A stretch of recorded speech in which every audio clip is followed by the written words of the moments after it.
Oh, yeah.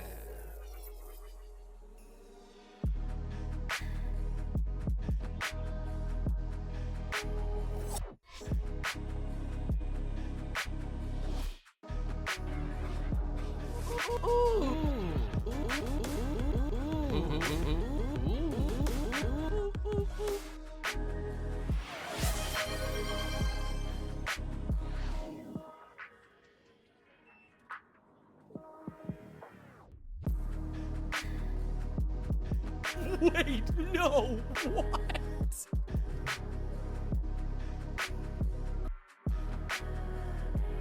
Nice, nice, nice, nice, nice, nice, nice, nice, nice, nice. Nice, nice, nice, nice, nice, nice, nice, nice, nice, nice. Nice, nice, nice, nice, nice, nice, nice, nice, nice.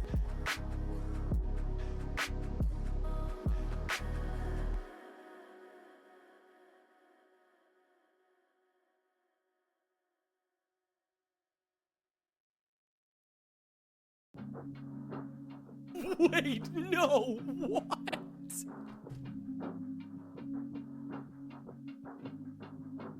Wait, Third Annual no! bye-bye. What?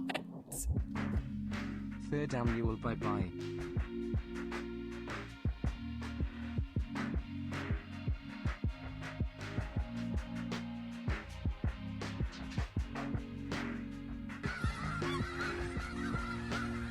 Look at all those chickens.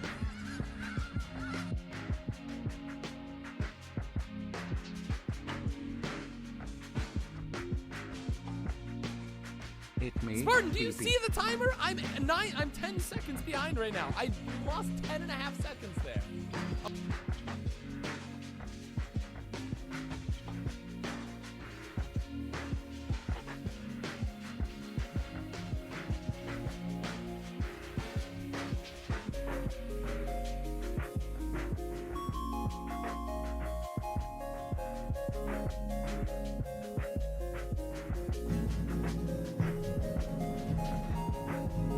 When I get that feeling I need sexual.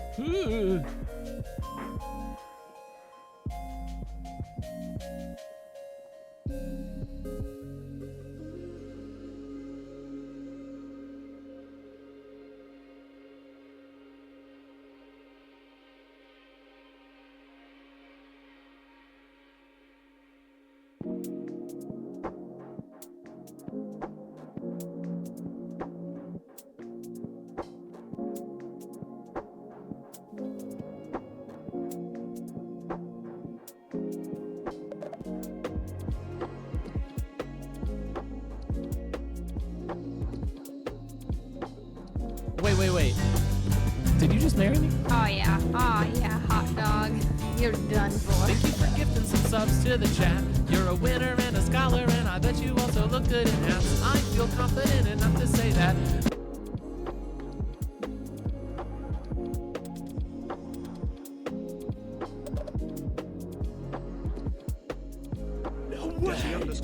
Just subscribe for 59 months. Forgetting to unsub on You the clicked Niskies a of button and created joy inside of me. You wanted emotes and a badge next to your name. Now you.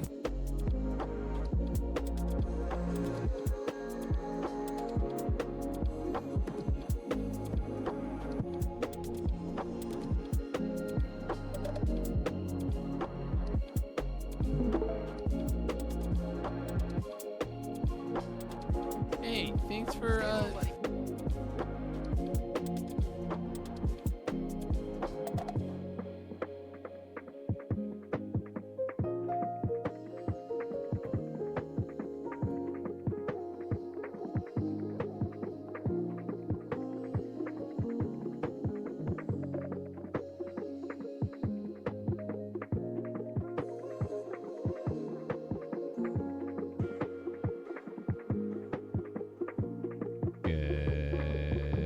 Good evening, everybody.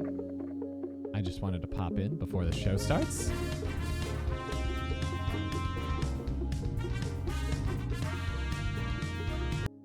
And say I have no idea why. Smart, thank you for the 69 there. I have no idea why the alerts are cutting short. But thank you all so much for the generosity. I appreciate it so much. Thank you for complimenting my suit. I wore it to my wedding. I had to double check.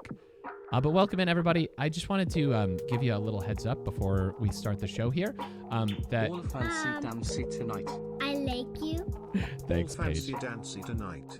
Wait, they're like double firing. What's going on?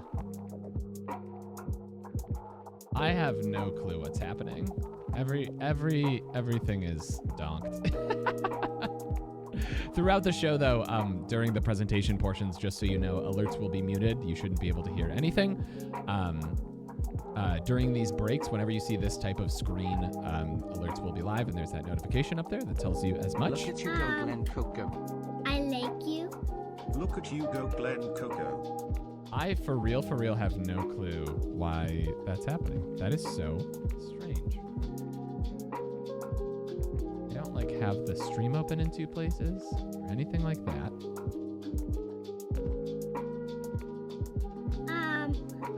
I'm I confusion. like you. I am confusion. Okay. So, I just got word from the producer in my ear that we might be on a little bit of a delayed start here. So, Nis, go ahead and do your thing. And everybody, please enjoy hanging out. It's very good to see all of you. There are so many good beans in the chat. I don't think I could possibly greet everybody. But thank you all for being here. This is really an important night to me and to the other boys here. And I appreciate you all so much. So I'm going to go quiet again. If you want to hear some shortened alerts, feel free to slap those in there. But just know that I appreciate you very much. And we'll get started as soon as we can, okay? Thank you so much. I'll catch you guys when the show starts. Get excited. Everybody walk down the red carpet, right? Right?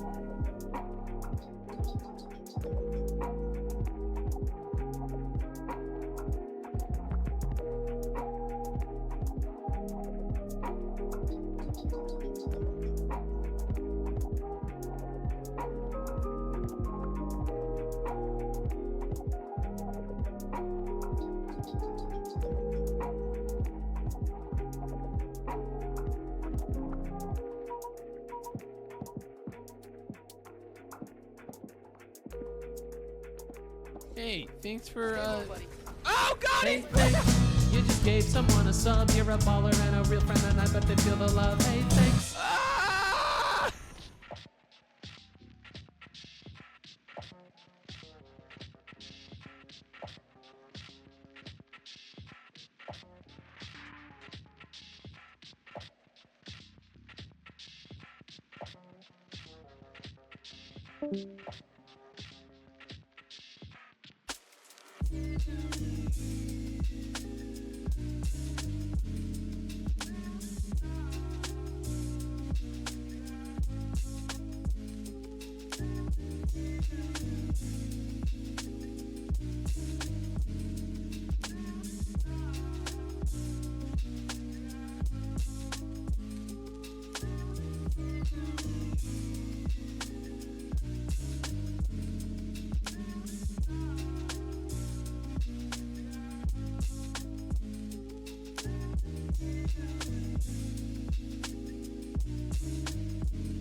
Hey, thanks for, Oh, got it! Thanks. You just gave someone a sub. You're a baller and a real friend, and I bet they feel the love. Hey, thanks. Ah!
Good evening, everybody, and welcome to the Third Annual Niskies. We are so glad to be here with you today.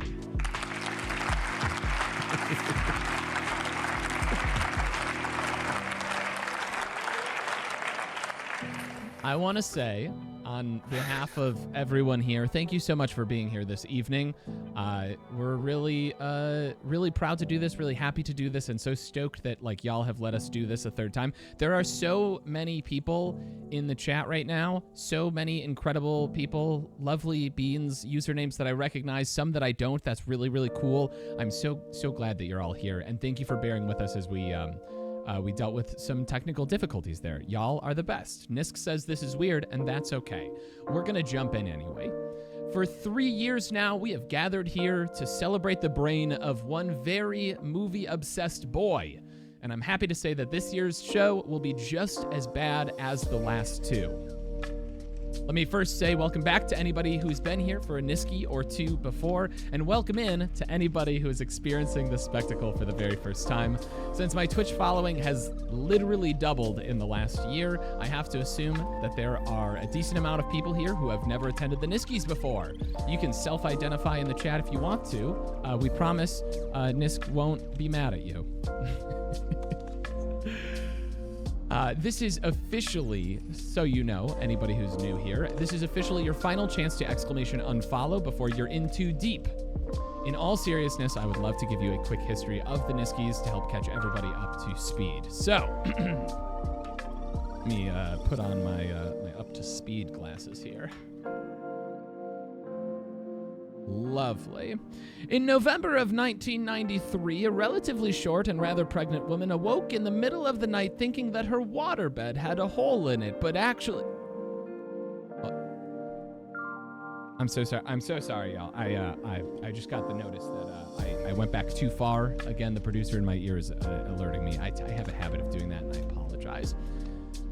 In 2020, that's a better time to start. In 2020, I started streaming full-time during the COVID lockdown and quickly amassed a small following of very doofy boys, some of whom you will see on the screen this evening. One of those boys, one Nicholas J. Patterson. Just subscribe for 26 Well, that's not what I wanted. You click the button. Hold on one second. Create a joy inside of me. You wanted emotes and a badge next to your name. Those alerts were supposed to be muted. Well, we're gonna do some troubleshooting after I get done talking here. But in the meantime, I will continue. Where was I? One of those boys, one Nicholas J. Patterson, was and is known for his good takes on movies, and it quickly became a running bit that we were going to give this boy his own Movies Awards show, so that he could share his takes in a more formal manner. Well, like all good running jokes, here's looking at you, GoopCon. It stayed a joke just long enough for folks to think that it would stay that way forever. And then 3 years ago, we actually made it happen with the first annual Niskies. The first Niskies went so well, despite the fever dream illness that I was fighting off at the time, that we decided to do it again. The second annual Niskies, in a stirring turn of events, went surprisingly well too, aside from the fact that I forgot to eat food the entire time while I was drinking alcohol too, and nearly passed out near the end. Even with the show increasing in technical complexity, things still went well. So here we are again, doing this very silly thing that we do.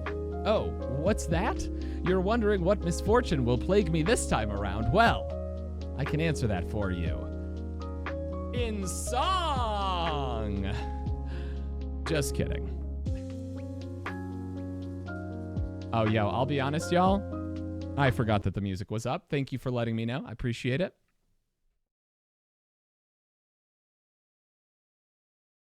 There's a mouse. That doesn't make any sense. There can't be a mouse on screen. Y'all are too distracting. Let me finish.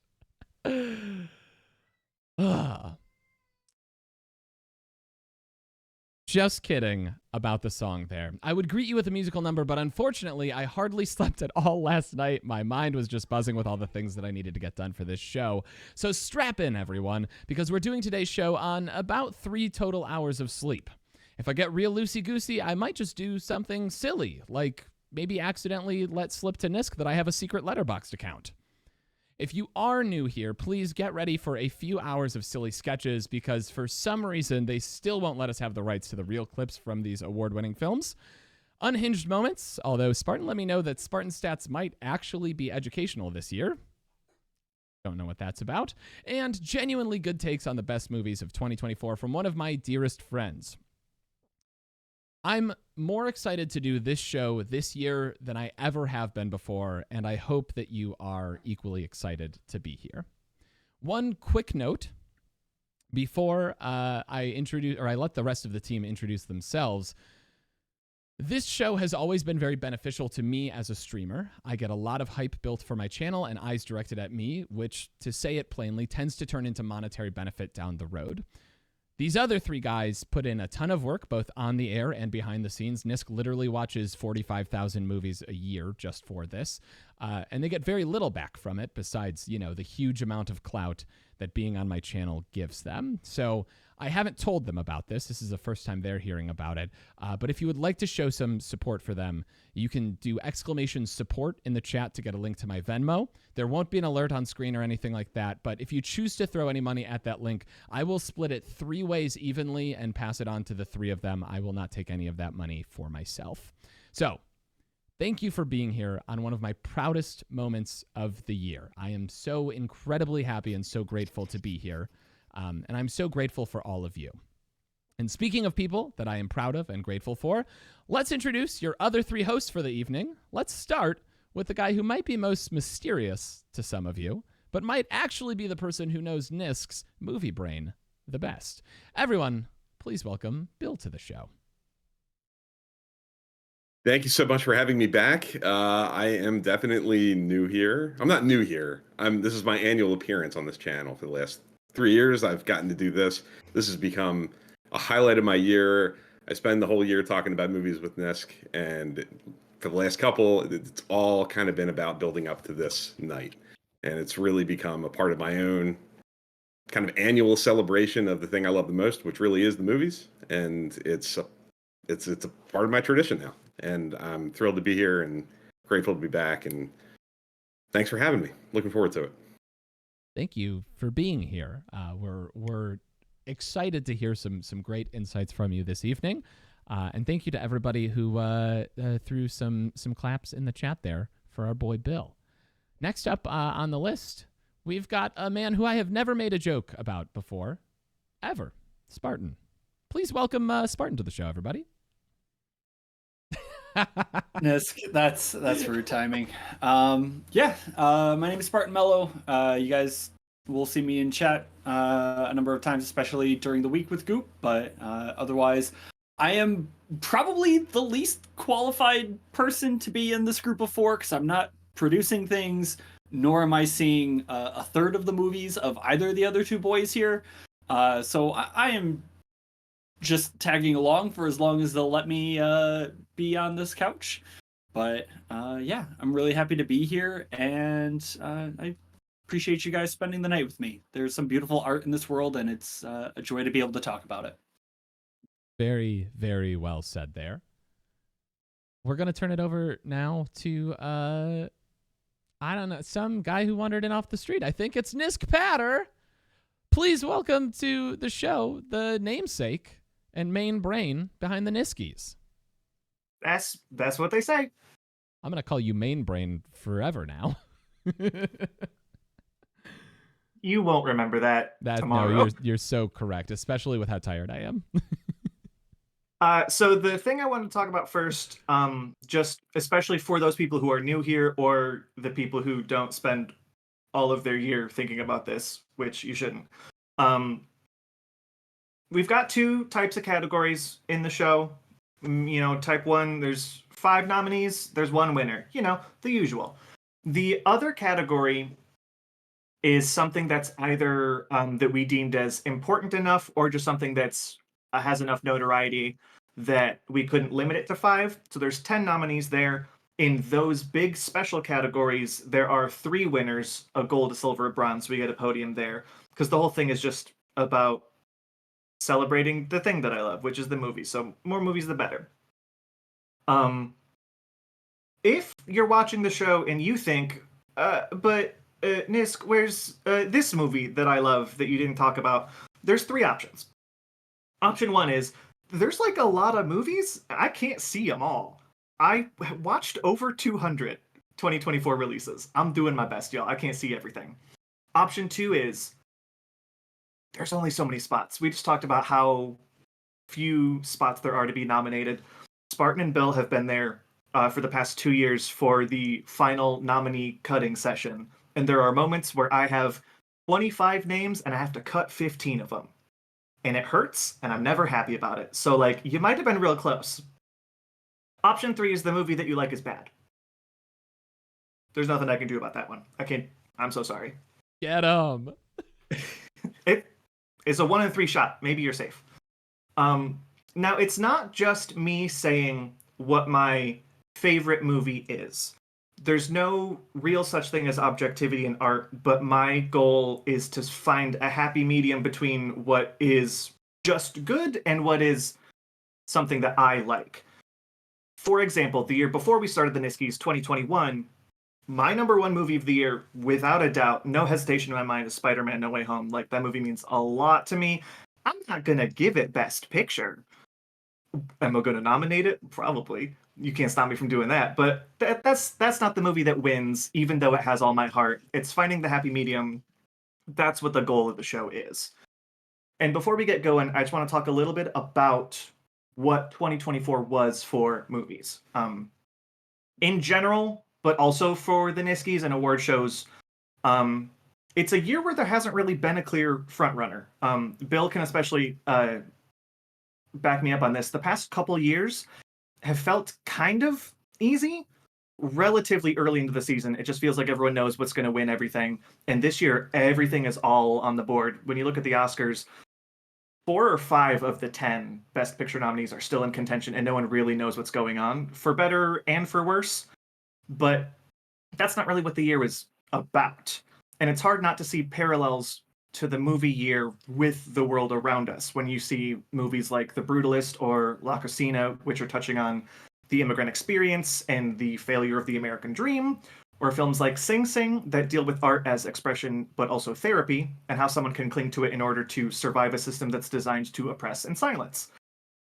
Which is to say nothing about the movie The Apprentice, and how easily a manipulated egotist becomes a full-on megalomaniac. But not everything has such a higher purpose or a higher definition. Sometimes movies are just high-octane action, like Monkey Man, which I guess is also about police corruption and economic disparity.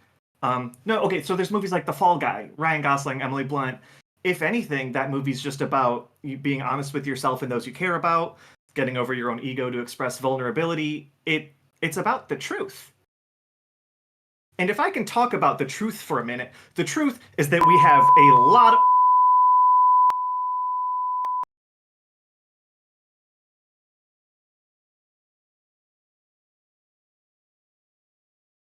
The late, great Roger Ebert said that movies were a machine that generated empathy. A great film is a tool that helps you to understand someone different from you. Race, gender, sexuality, hopes, dreams, aspirations. It helps you to identify with someone going through the journey with you. And a good movie does that, and there's more than enough reason to encourage and support that. And that's all I'm really hoping to do here, is to share with you a piece of my cinematic journey of the last calendar year, and hope that there's something in it that you love. If you walk away with this and something speaks to you and you watch something because I happen to mention it, that's literally the only thing I can ask for. It's just about sharing love and joy. That's what the Niskies are to me anyways. So thank you for this weird platform that I never thought would actually happen. And happy Niskies.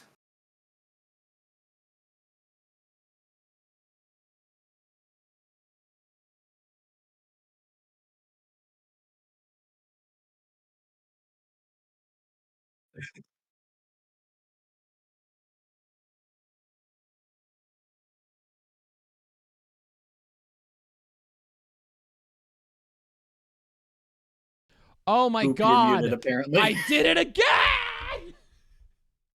Shout out to the very first Niskies when I was fever dream sick and I kept muting myself so I could cough, and every single award had people calling me out for being muted. That was a callback. It was so intentional.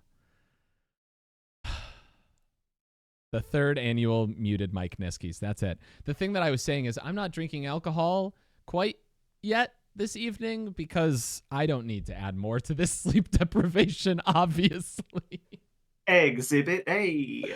The second thing that I want to say is, before we jump in, is if there are any kinds of omens, if there are any stitious or superstitious people in the chat, During my intro monologue, Boots threw up right next to me. So this might be the last Yo, Niskies. Can I get an exclamation cat meal in the chat? No, that's the opposite. We can record it. Uncat meal. Uncat meal. There you go. But thank you all for being here, Nisk. Thank you for giving us a peek behind the curtain of your brain. A regular parting of the kimono, if you will. That is what they say. Gaze upon the Freudian slip. There's so many cat meals in the chat. All right, y'all. We're ready. I think we're ready. We've been planning and thinking about this so much. I think we are ready to jump in. And we're actually going to throw it right back to Nisk with our first category of the evening, which is Breakout. Right, which is one of the special categories to me in that it's not something that a lot of other shows are doing.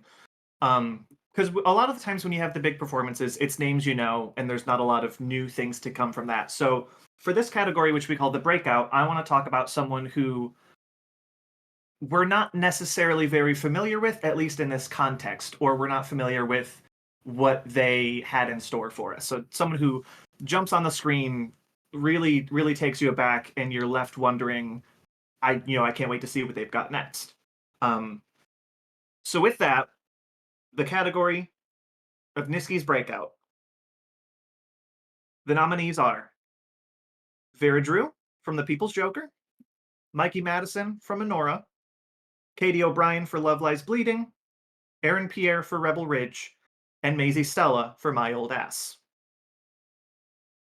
And the Niski goes to Mikey Madison for Anora.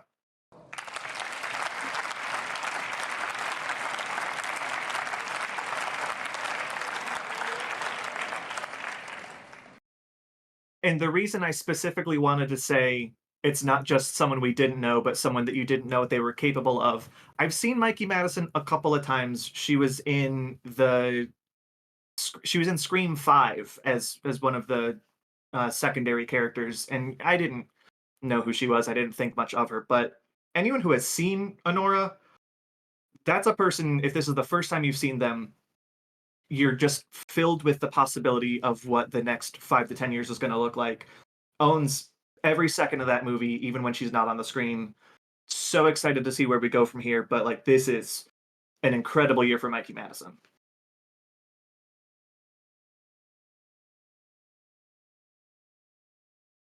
I maybe pushed the wrong button. It's fine. And I'll remind everybody in the chat, some of you have got it down here. We do have it set up specifically so that emotes will appear on screen. So when you see a winner, especially if it's one you like, you can do exclamation clap or exclamation award to drop some love onto that winner. Drop some virtual awards. Rock and roll.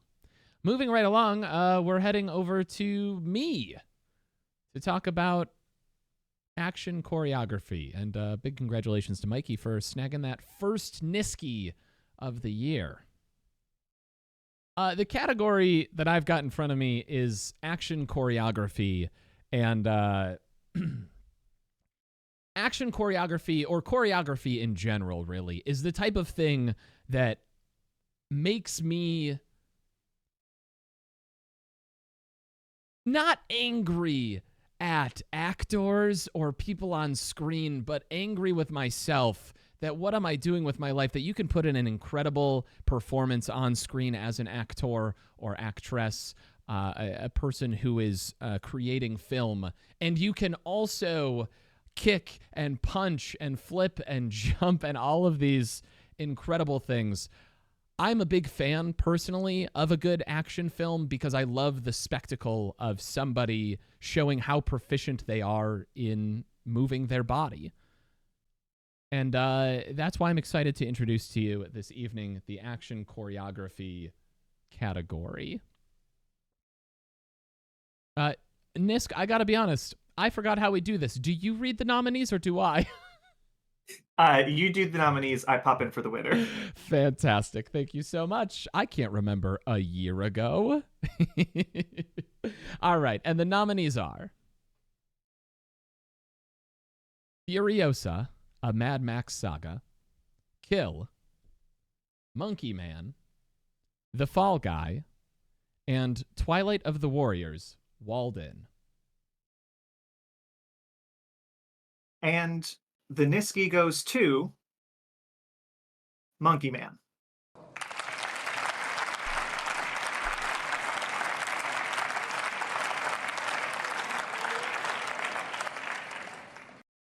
Now, another, I think, an underrated category and a thing that's starting to gain more traction among other shows. So everyone mark it that we were here first. Genuinely, one of the tougher 5 nominee categories for me to decide. A lot of incredible action scenes here, both hand-to-hand combat, guns, cars, really filling the whole gauntlet of stuff. But the wide variety of action scenes that we get in Monkey Man, whether it's what we were seeing in the picture, like an in-ring contest, whether it's 30 guys fighting in a kitchen, improvised weapons, hand-to-hand, using clothes as weapons, which is like Jackie Chan, but if he was not trying to be funny and it was just about murder. 2 sides of a very good coin. Especially from, and this is jumping ahead a little bit, a first-time director is incredibly remarkable, and you could just pull up clips of the fight scenes alone, and that's a great night. Watch the whole thing, but you could just watch clips online and you'd be set for a while. 5 really good movies here, some of them that I watched a day or 2 before the cutoff. So this was one that was up in the air for the longest, but Monkey Man is something to be remembered. Absolutely. Thank you for that, Nisk. It feels, we didn't catch this in our show notes. It does feel a little bit weird to be moving from the punch violence category immediately into youth performance. But I'm going to let Bill deal with that, that duality. That is quite a transition. Good luck. I'm off and running. Best youth performance is a really interesting category to me. Most award ceremonies do not do this. These are often actors making a debut. These are often young actors working against or with very seasoned, experienced actors. Their movies are typically really reliant on these performances delivering the goods and keeping the movie afloat. And I really think that these 5 are all excellent. They're all in movies that I really like, and I'm excited to see where this goes. So we have, for Best Youth Performance, we have Nakia Adams for Bird, Elliot Heffernan for Blitz, Catherine Malin Kupferer for Ghostlight. We have Isaac Wong for Dee Dee, and Zoe Ziegler for Janet Planet. And the Niski goes to Catherine Malin Kupfer for Ghostlight.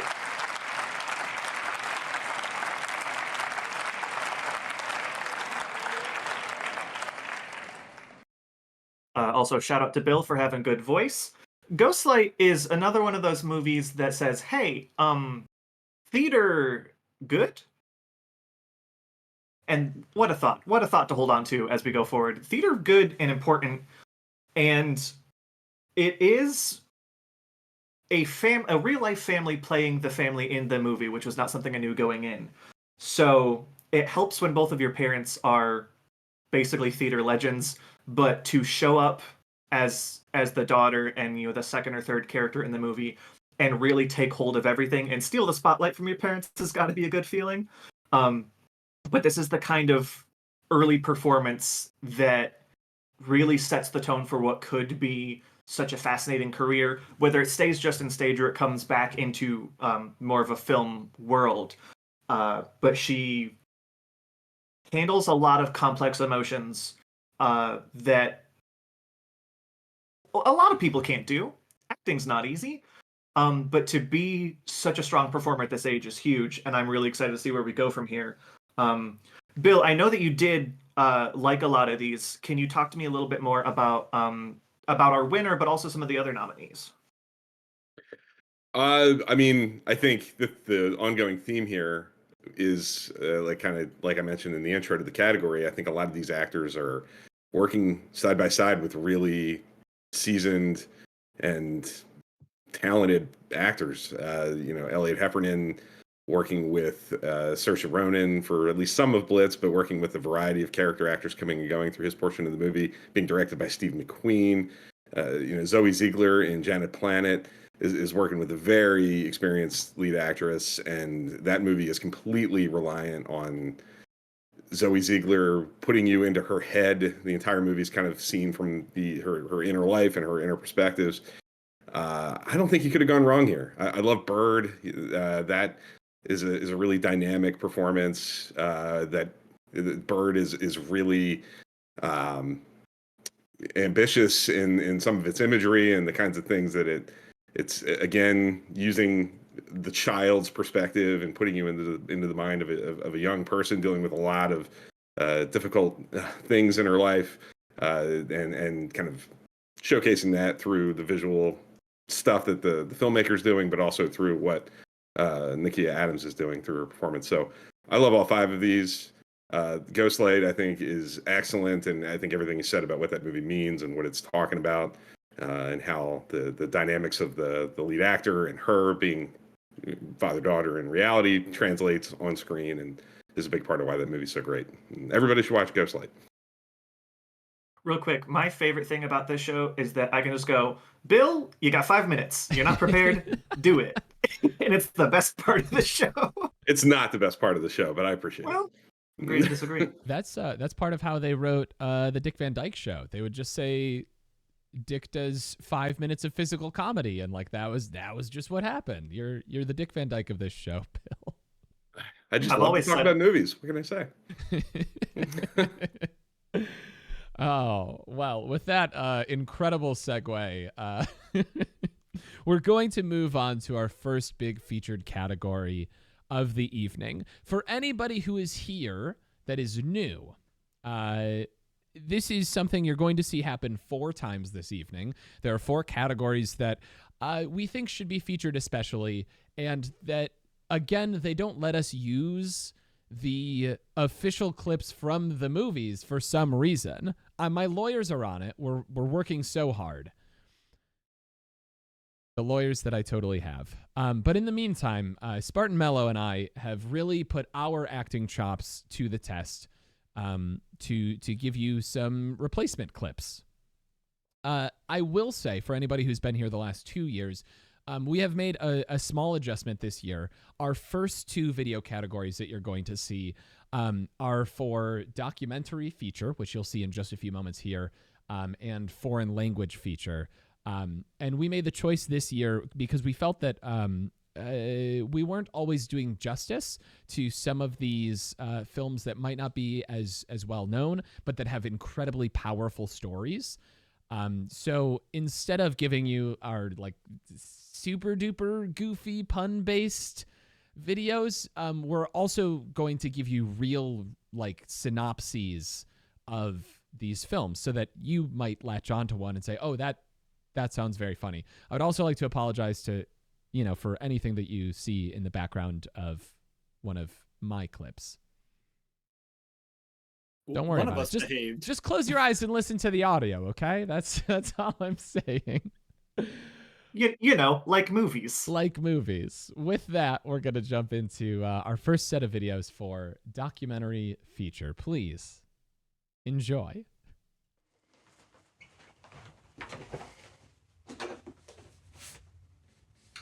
Black Box Diaries is a movie by Shiori Ito. According to Nisk, it is both inspiring and deeply unsettling.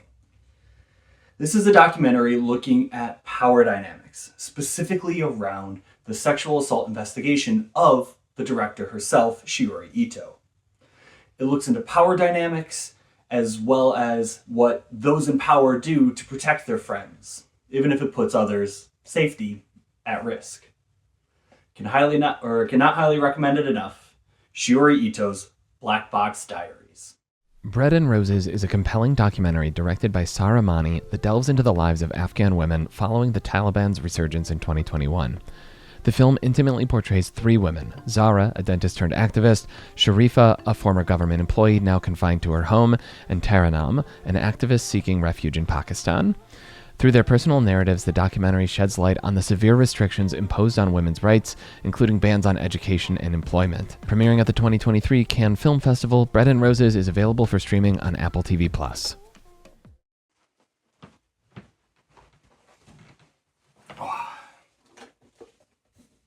Dahomey by Maddie Diop.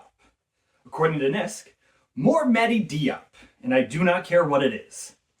Look forward to the crossover with The Rock in the next Christmas special. This is both the name of a Niski nominee movie as well as a former African kingdom. This movie follows 26 royal treasures which are being returned from a former colonizer in France back to the home country of Benin. Once again, excited to present you with Dahomey by Maddie Diop. Daughters is a poignant documentary that follows four young girls as they prepare for a unique father-daughter dance with their incarcerated fathers in a Washington, D.C. prison. Co-directed by Angela Patton and Natalie Ray, the film delves into the emotional resilience of the daughters and the efforts of their fathers to reconnect despite the barriers of incarceration. Premiering at the 2024 Sundance Film Festival, Daughters received critical acclaim and won the Audience Award for U.S. Documentary.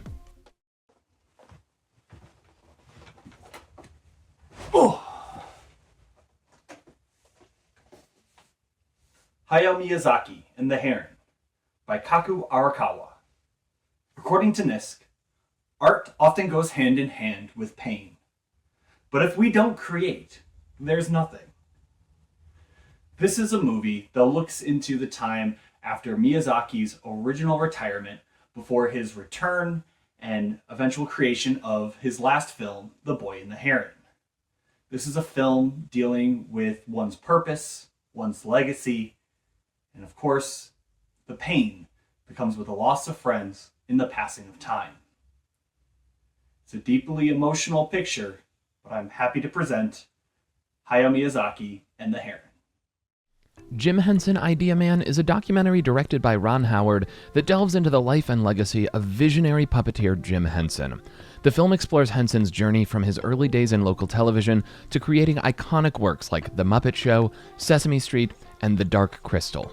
Featuring interviews with family members and collaborators, including Frank Oz, the documentary offers an intimate look at Henson's creative genius and his partnership with his wife, Jane. Premiering at the 77th Cannes Film Festival in May 2024, the film is available for streaming on Disney Plus if you're looking to say that you cried at a movie about puppets.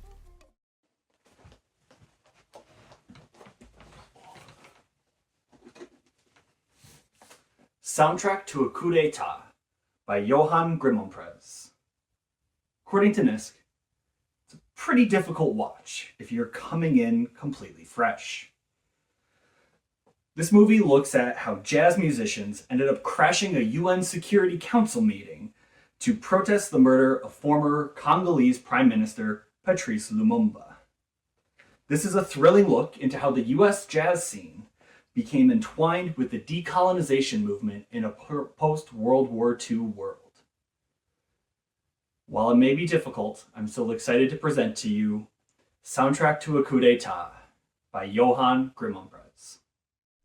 Sugarcane is a powerful documentary directed by Julian Brave Noisecat and Emily Cassie that investigates the harrowing history of Canadian Indian residential schools.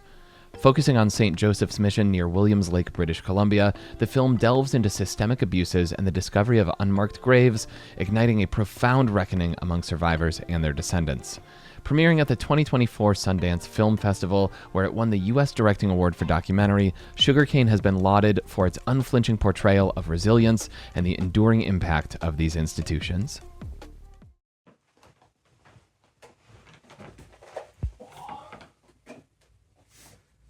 Superman, the Christopher Reeve Story by Ian Bonholt and Peter Tergi.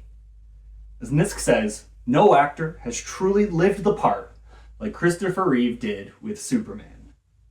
This story highlights the man behind the Nazi-punching superhero we all love.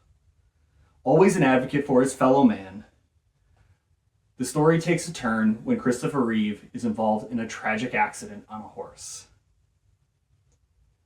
Going from his normal advocacy, he became an outstanding champion for the rights of those with disabilities, especially those with spinal injuries. Just because you have a physical disability does not mean you are not able and you are not worthy. You are.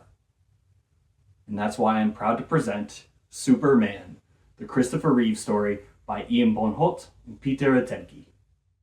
Will and Harper is a heartfelt documentary directed by Josh Greenbaum that chronicles a transformative cross-country journey between actor Will Ferrell and his longtime friend, writer Harper Steele. After Harper comes out as a trans woman, the duo embarks on a 17-day road trip from New York to Los Angeles, revisiting significant locations from their 30-year friendship. The film delves into themes of identity, acceptance, and the evolving dynamics of their bond, offering an intimate look at their shared experiences and the broader American landscape. Premiering at the Sundance Film Festival, Will and Harper received critical acclaim and is available for streaming on Netflix.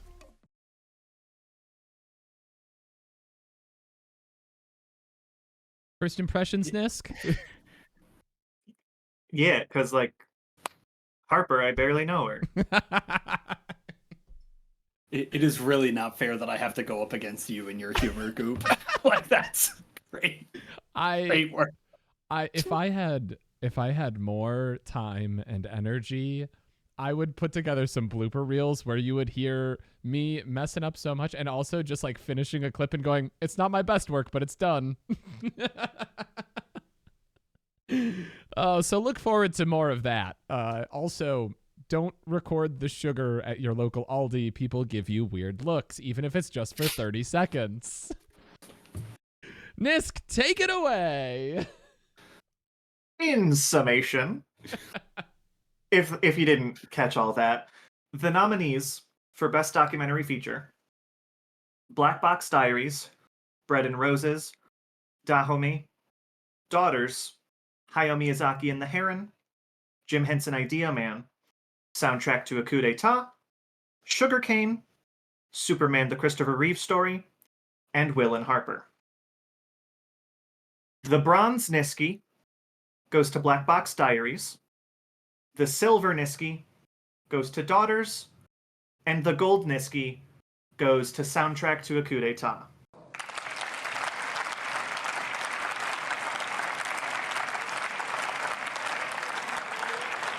And Nisk, before you jump in to tell us about these films and what made them special, could you please give the viewers at home a little breakdown on your bronze, silver, and gold ranking system and your thinking behind that? Well, the bronze is the one that I give to the one I think is the third best. Okay, uh-huh. The silver. Now hold up. That's the second. The gold one? That one's the best one. All right, there you have it. I feel like you wanted more from me, and I don't know what you were going for. I think we're the only award show on the circuit that uses this kind of ranking system for our categories, and we'll just leave it at that. Yeah, it's just for the bigger ones, I like to put a little bit more of a spotlight on them because I'm the one who's in charge, and no one can stop me. Go off. Thanks. So, when we were trying to cut down the list, my favorite thing about those sessions that we have is that while Spartan has not seen a lot of the movies, he's got a great way of being unbiased and finding the question that cuts to the core of what it is I'm looking for. And he asked me what made a good documentary to me. And one of those facets is real human emotion and honesty. And there is so much of that in all of these films. But Black Box Diaries and Daughters, I think, are two of the biggest examples of that. And Soundtrack to a Coup d'etat is, without looking at it, and Bill, if you think of something, you'll have to let me know. I think the best edited documentary I've seen in my life, just like from a production standpoint, I've never seen a doc do what this movie does. But it also happens to be about jazz history, which was a class I took in college when I needed credits to fill. It's about the Democratic Republic of the Congo and Patrice Lumumba, which I also studied in a college class when I needed something to fill the credits out. So this one was kind of just designed for me to be all in. Goop, you're never allowed to watch Daughters. It's gonna hurt you. Man, It's go. Spartan made me do the video for that one. Yeah, And- no, he told me. And I'll give you the hint. I record it. Like I take a look at the titles, and for any film that I'm not familiar with, I just make the video. I don't look at the synopsis ahead of time. And recording the synopsis for that, like the voiceover audio, was like it was tricky even just reading about it. It sounds like a really powerful film. It's Physically painful. Yeah, it's wonderful. It hurts. Everyone else can watch it. I guess if you've got like really, really sensitive daddy issues, like maybe don't. But if you're cool with that, it is beautiful storytelling and the kind that really hurts. Black Box Diaries, yeah, I mean, what Spartan said that I said, with it being both inspiring and unsettling, is true, in that you are watching someone spearhead their own case for justice. I think all 10 of these are incredibly powerful in their own way, but these were the 3 that I could not stop thinking about and deserved their own spotlight. And I will say, you have to be pretty clear that these movies have got to be really high quality. When Jim Henson Idea Man, a movie about Muppets, did not make the podium on a show that its first year had a category specifically named after the Muppets. So I think these 3 are I think that's a great case for these 3 being worth checking out. When I tell you that cutting down to the nominees and then cutting to the winners is one of the hardest things that I do in any calendar year, I mean it. Don't tell my job. I work a lot harder at this. All right, thank you for that, Nisk and Bill there. So it's time for us to give the floor to Spartan Mello. I was promised this year. It was suggested. It was suggested when we were going over our schedule, our set list for the show, that perhaps Spartan Stats would be educational this year. Somebody apparently in a feedback survey requested that, or said that. I'm going to let Spartan take it away here. And I believe you need a little presentation along with you here.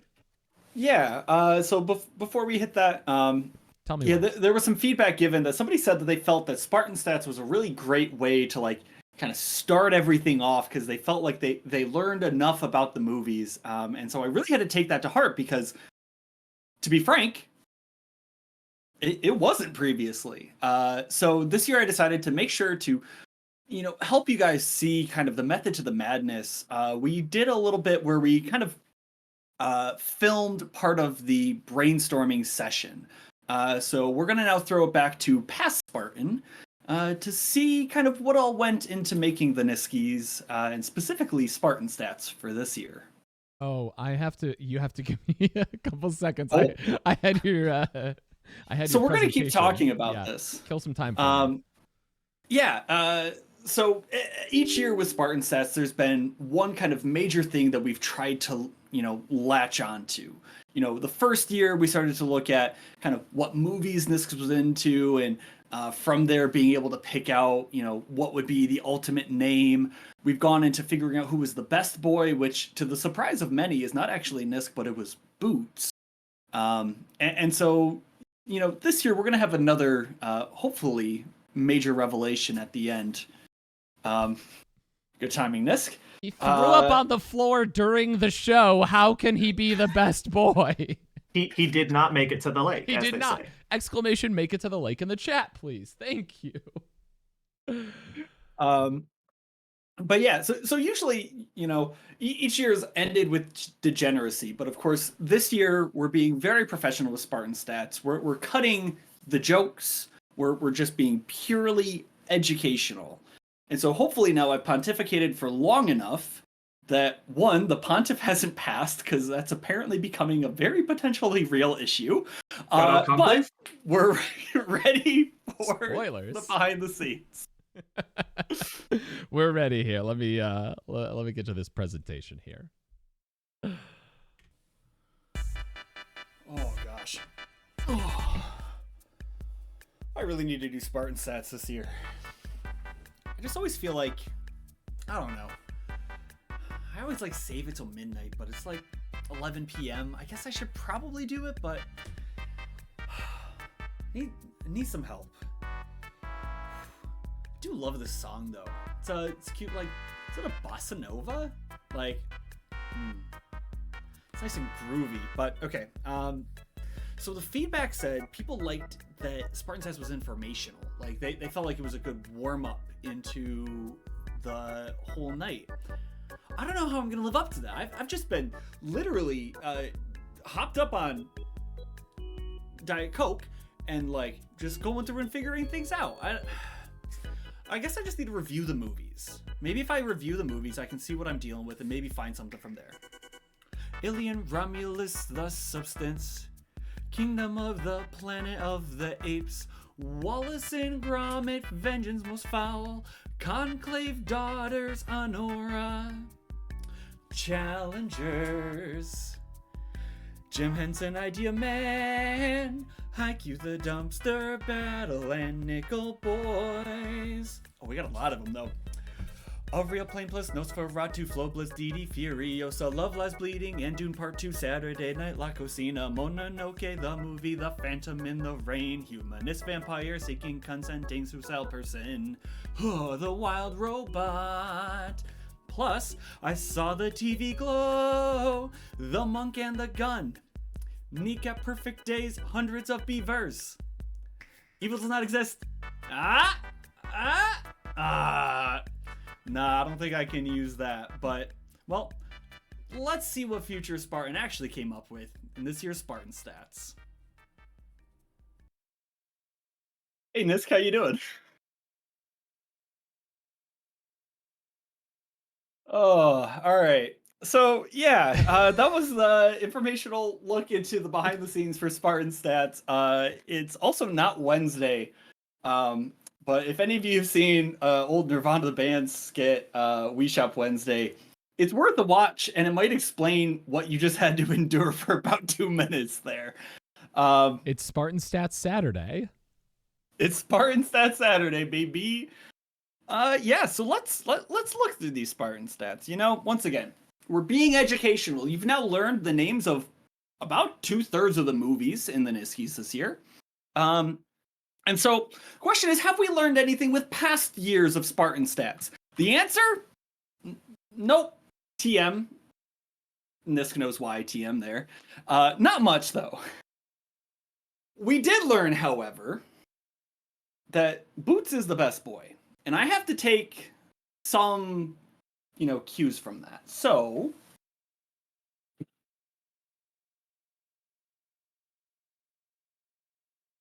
all right, buddy, we got props. So, digging into this now, we got to talk about movies. So once again, we got to be informational here.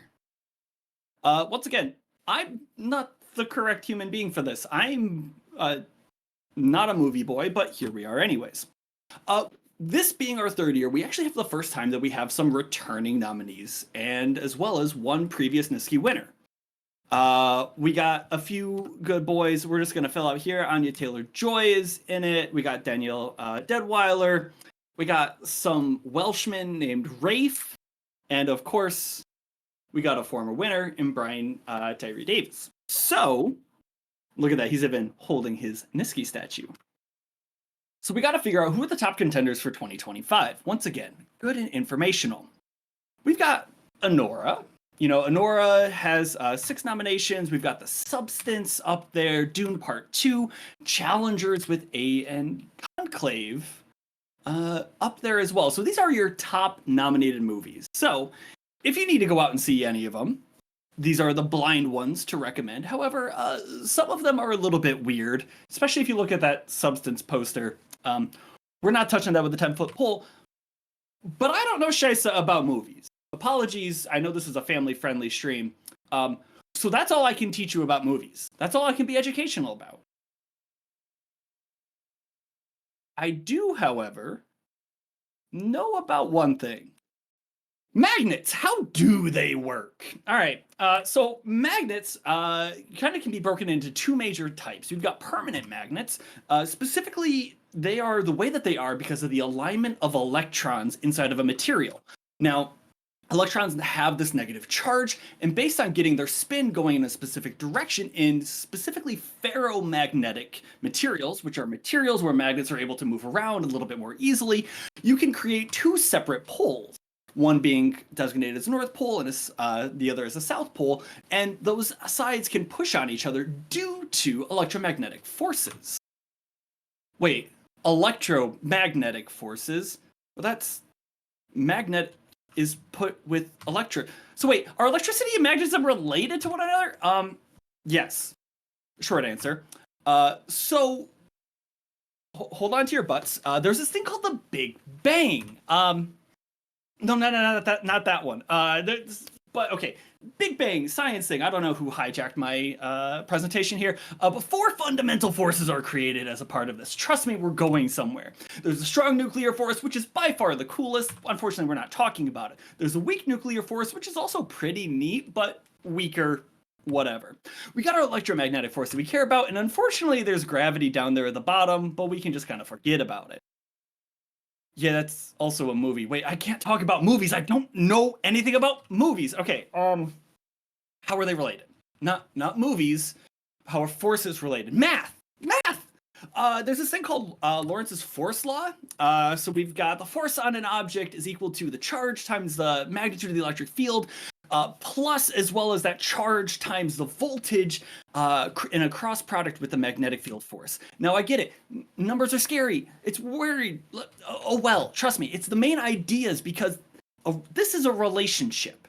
A force is related to an electric field, which is in a relationship with that magnetic field. As one gets bigger, the force does too. Hey, and if you think about it, there's other things like this talking about the current or the amount of electricity going through. Formulas are just relationships, which your hot Spartan stats tip of the day. If you want a relationship with someone, just talk to them in formulas. Create a formula showing how your magnitude increases when their magnitude increases. All right, that's a bit lewd. I really don't need to get banned. So back on track. God, it's getting hot in here. So electricity and magnetism are related. So that means that could be another type of magnets, right? Yeah, oh yeah, I've got to cut myself off right there. So we've got things called electromagnets. Specifically, if you can get an electric charge moving, that voltage we were talking about earlier, you can make it awesome. Wait a minute. Talking about what's in Nisk's head.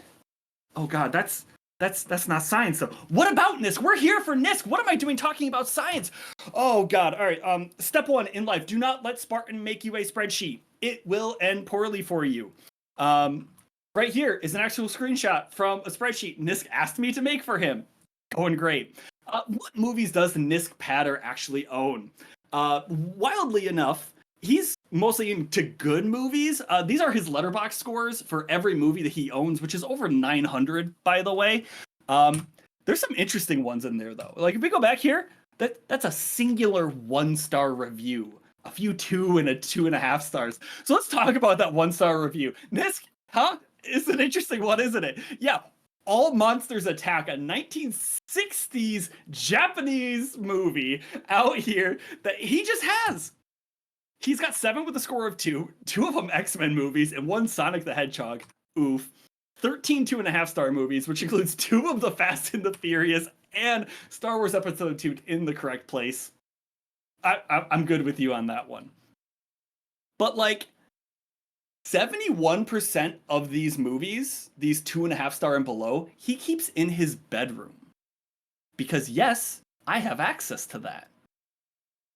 Of all the movies he owns, only 38% are in the bedroom. And this has me worried. Why is our boy keeping so many bad movies so close to where he sleeps? Y'all, shit is bad in the world. And Nisk is bringing it home to the bedroom. And we need to fix it. We need to send Nisk on a vacation. All right, so now we got to think. Where could we push for a vacation to be? Well, we can also look at his movies. So looking at the average Letterboxd score based by country that the movie comes from, there's a few interesting ones. We've got South Africa, perfect 5.0, but it's one movie. We don't need to throw him into a place that only has one movie. It's District 9, by the way. Apparently it's very good. You should go out and see it. Or talk to Nisk and he'll bring it to you because he owns it. There is one country, though, that has 10 movies and is the highest. That country is Italy. Average score of 4.44. He owns 15 of these movies. And chat, my grand thesis for this year, we need to send the boy to Italy. Specifically, this boy, Nicholas J. Patterson, with all the spicy meatballs. We're sending him to Italy. GoopCon 2025. Thank you, ladies and gentlemen. This has been Spartan Stats for this year. I appreciate you going on this trip with me. I can't wait to see you all in Venice.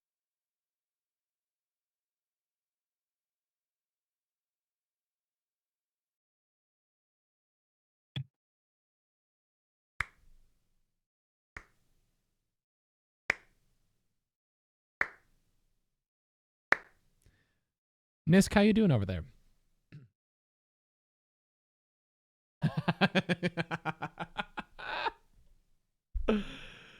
This feels like a good opportunity for It's me. a lot of box sets, okay? You You can't pick what's in the box. I was just holding it for a friend, yeah. This feels like a good opportunity for me to remind everybody that if you see a really fantastic moment during the Niskies, you can clip it. And then maybe I can post some highlights later. It makes my life a lot easier. I'm gonna go ahead and close out this like giant Nisk mustache picture that's sitting on my computer. Content. Nisk is feeling very content with his life, is what I'm hearing. Anyway, y'all. Just so everyone knows, I will be posting this in the general chat if you would like that last image. Fantastic. Yes, please. Thank you so much. Yeah. If we could all get some like matching tattoos of that, I think. just Nisk with a big ol' curly Q mustache. I'm here for also, it. if you're here and you're not a part of the Discord, you can do !Discord in the chat here and join what is a really fun community.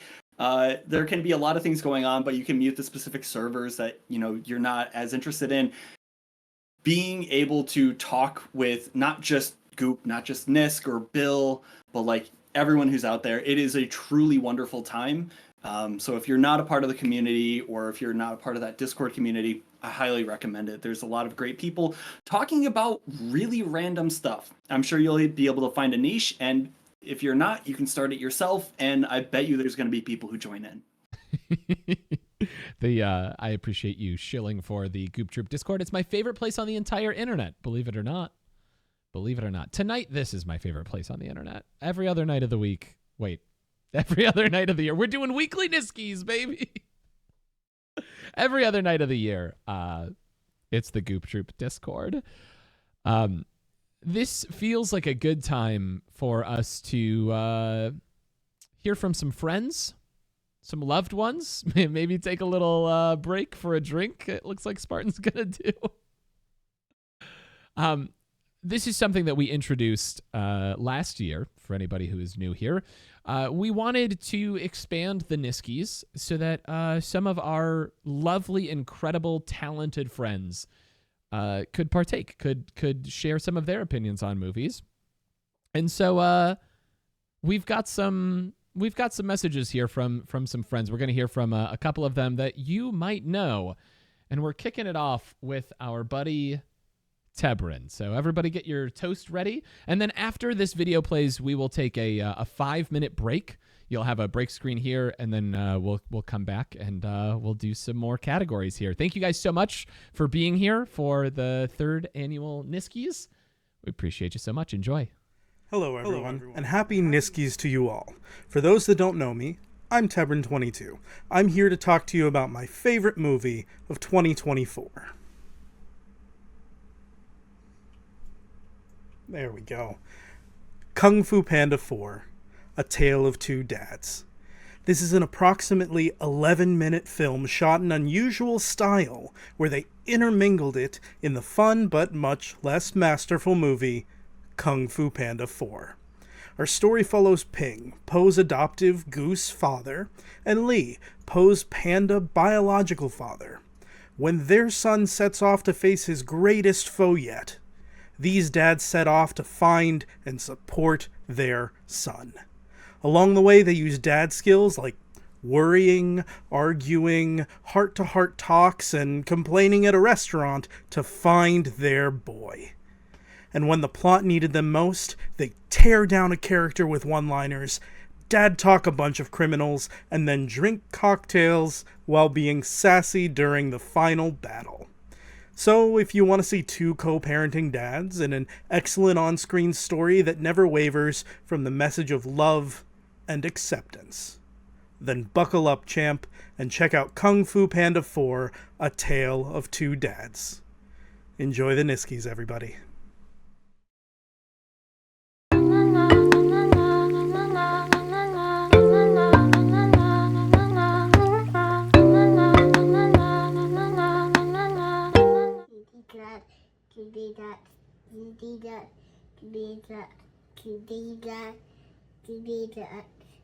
I'm Kitty Cat. Kitty Cat. Where did you see the kitty cat? I watched a Kitty Cat. You watched a kitty cat? You watched a kitty cat movie? I watched that Kitty Cat movie.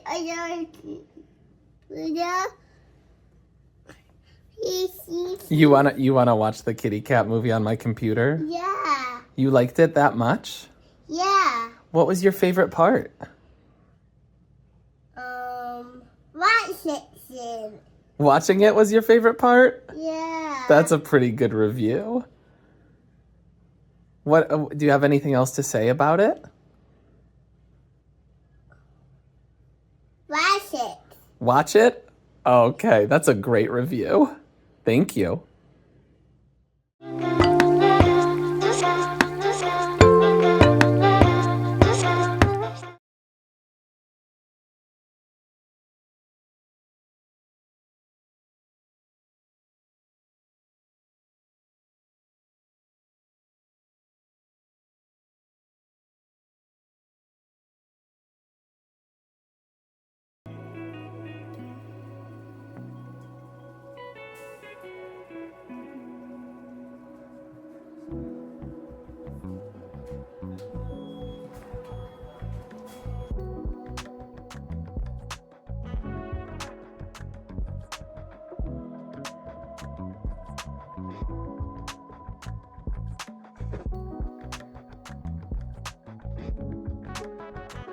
Let me be clear on this. Nisk powder is right.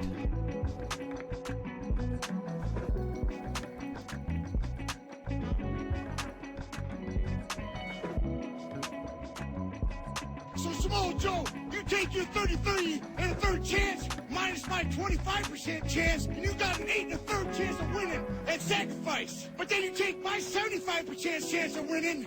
If we used to go one-on-one and then add 66 and 2/3%, I got 141 and 2/3 chance of winning at sacrifice. See, McJoe, the numbers don't lie, and they spell disaster for you at sacrifice. Got slappy. Got slappy. Yes! Woo! Hot piece of sauce right there. You just showed up in the chat, got slappy on that gift button, making everybody happy. Showing people love, Goop's gonna get sappy. Might make him cry, he's a soft little babby. Thank you for giving a sub, filling the club, raising the scrub pub, making the cameras rain, didn't abstain around the scam train. You're a real legend with a heart of gold. Welcome all the new subs to the Goop Troop Bowl. Did he just call it a scam train? You just showed up in the chat, got slappy. Oh, this is it! This is it!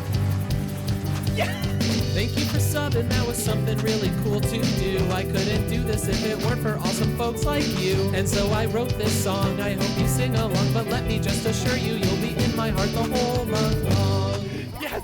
Yes! Yes! Belorum just subscribed for 49 months. I like the mods. Hey Goop, how are you now? Oh, not so bad. Listen, I've got a really important message I want to share with chat. Chat, I love you, and I'm glad that you're here.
Hey, thanks for, Oh, God! Hey, thanks. You just gave someone a sub. You're a baller and a real friend, and I bet they feel the love. Hey, thanks.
And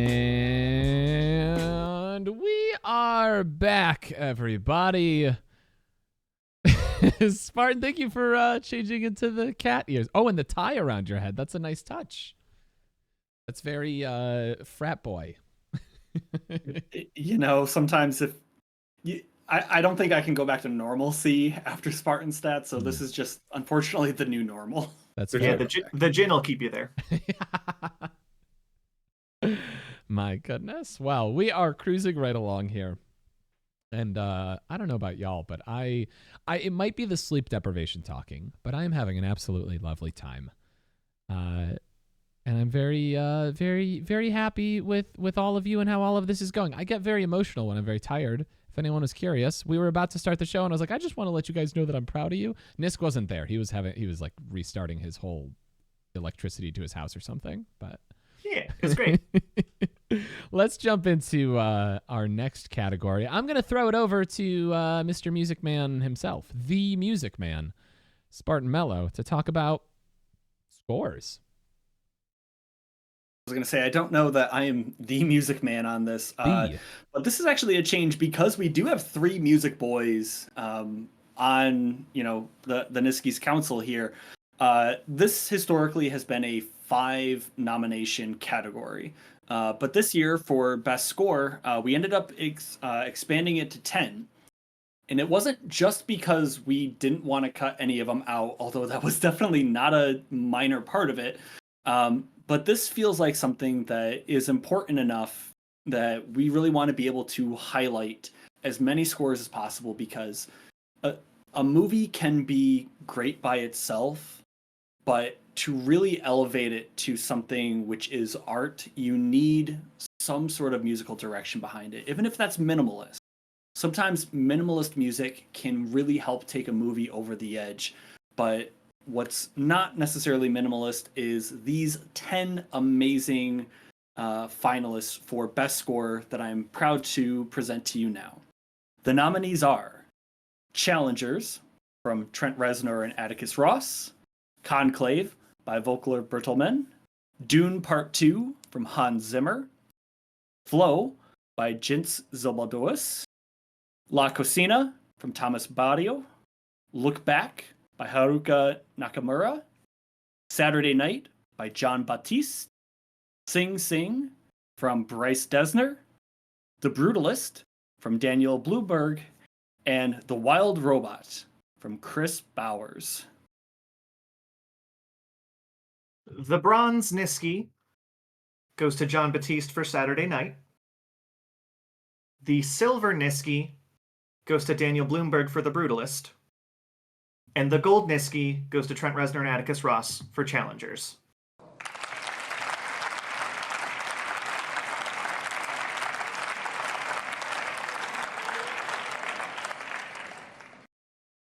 AK and Terrobang, you're welcome.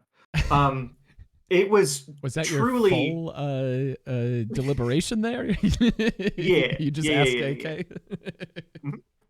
So, a truly incredible year for scores, and like Spartan said, it wasn't just that we were having so much trouble cutting it down, but legitimately, I got to the point where I was at 12, and I was really struggling, and I thought, how in the world am I going to get this to 5? And 3 of us are, at some point in our life, musicians, and Bill is the only person I know who listens to film scores more than I do. And it just sort of felt natural that with it being so important to all of us that we do expand it. So the plus side of that is I get more nominees, I get more winners. There's so much to celebrate. There will be in the Discord a Spotify playlist of all Niski scored nominees and winners for people who do like to listen to film scores. Challengers. I mean, anyone who has seen that movie, I don't really feel like I need to say much. If you've seen Challengers, yeah, that's the one. And the fact that it got entirely just shut out at the Oscars is absurd. But the fact that the Nine Inch Nails guy is at the top of the film score game is still baffling. But it's grimy and it's nasty and it's driving the whole movie forward constantly. And it rules, and you can just play that in the car. Buckle up, because you won't feel safe. The Brutalist is, and also are we allowed to recommend that? Recommend that you wear your seatbelt? I think so. That people not feel safe while driving? I didn't recommend that they don't feel safe. It's just gonna happen. I know that Bill's excited to see The Brutalist win an award, because I think he was nervous that it wouldn't. I'll speak for Bill at this point. But there are several character-defining themes in that movie that I was only able to watch once that I'm still sort of humming to this day. And it's one of the movies where if I hear music for Jurassic Park, I can see the scene perfectly in my head. It's just that synonymous with it, and The Brutalist does that a lot as well. And not to bring it back to jazz, but Saturday Night is one of the best jazz-centric film scores I've heard since probably Birdman, which is an all-timer for me. An absolute baller year for music. I'm just going to open up the floor for anyone else who wants to jump in for a second there. Am I allowed to jump in and Yeah, say I love Birdman? True. Niskies approved. Best score this year was absolutely incredible. Little sad that the Wild Robot didn't get love, which Nisk knew I was going to say, which is why he opened this up. And I actually had something prepared for when it didn't win, specifically to Challengers, because I was listening to Challengers and the Wild Robot recently, thinking through, if I were in the Exalted One's position, sorry, this side of my screen, what I would do. And, what makes a good movie score? While I believe the music itself in the Wild Robot and like all of these are incredible, it is looking at how music fits the movie itself, and truly cannot put it better than Nisk saying that, listening to Challengers will make you feel unsafe. It's a little grimy at times, but oh my gosh, is it just that perfect encapsulation of that movie? And it is so incredibly good, and honestly fits with all of them. Conclave, you would not expect a Trent Reznor score with Conclave. The piece that they have is incredible. Like, so many pieces recorded by the London Symphony Orchestra's a string quartet. Like, things are beautiful, and music can be a part of that. And I'm so glad that I get to be a part of the show, just to be able to have an excuse to go out and listen to all these soundtracks. Yeah, I'm thrilled to hear that there's going to be a Spotify playlist. There's a lot of good music on there. That's awesome. Everything everybody said about how to describe the Challenger score is also those exact adjectives describe Challengers the movie. So I think that, like, the kind of feeling unsafe, kind of grimy, kind of nasty, that's the movie, and that's certainly the score too. There's a lot of great themes, like hummable earworms in Challengers and Conclave and Dune Part 2, in The Brutalist, in The Wild Robot. Like, this category is just stacked. And then there's some more subtle work too that's just hugely important to those movies being successful. It's varied, and they're all awesome. But I'm thrilled to see Challengers win. It's some of the best stuff I've listened to in a long time. And I listen to a lot of film scores, like this said. So. And again, like, worth pointing out that in past years, this has been a 5 nominee category, and it was so stacked this year that we expanded it out to 10. I do also want to mention that Nisk and I believe, are aware of who the winners are for each category, because I make the slides and Nisk has his brain inside of his body. But Spartan and Bill are seeing these fresh, I believe. Yeah. So the only two people who know what the winners are Goop and Nisk. No one else knows any of this. And I can honestly say, I can honestly say that I talked to Nisk throughout the year about these movies and how we're reacting to them, and I think Nisk pulls his punches when he talks to me about what he loves and how much he loves it, out of respect for this show, and to make sure that he doesn't spoil any decisions. He doesn't telegraph what he's going to do, and it works because I sit down here and I have no idea what's coming. So there's a letterbox list of all the nominees, and as I went to add the details of the winners, I made the list private, and Bill tried to open it the other day. He's like, "Hey, is your list gone?" Yep, true story. That's incredible. Can I also say, just as a last note here before we move on to our next category, I source all of the pictures myself. Like, I go and find them. Nisk gives me some of them. I find most of them. I found all of these for composers here. And there are two kinds of composer pictures. There's like, I'm just a happy dude at a piano or holding a guitar or whatever. And then there's, and this is going to be a hashtag Goop After Dark moment, I am the coldest motherfucker in the world. And you'd better not step to me, you know? So shout out all the composers out there. With that said, we're going to move on to a category that I really love conceptually, and I always love pulling the pictures for these every year because I love seeing new names. I love seeing new people telling new stories. So I'm going to throw it over to Bill to talk about directorial debut.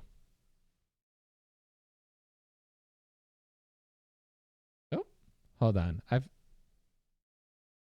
That's my fault. There I'm we go. sorry. Okay. I muted myself. I'm back. All good.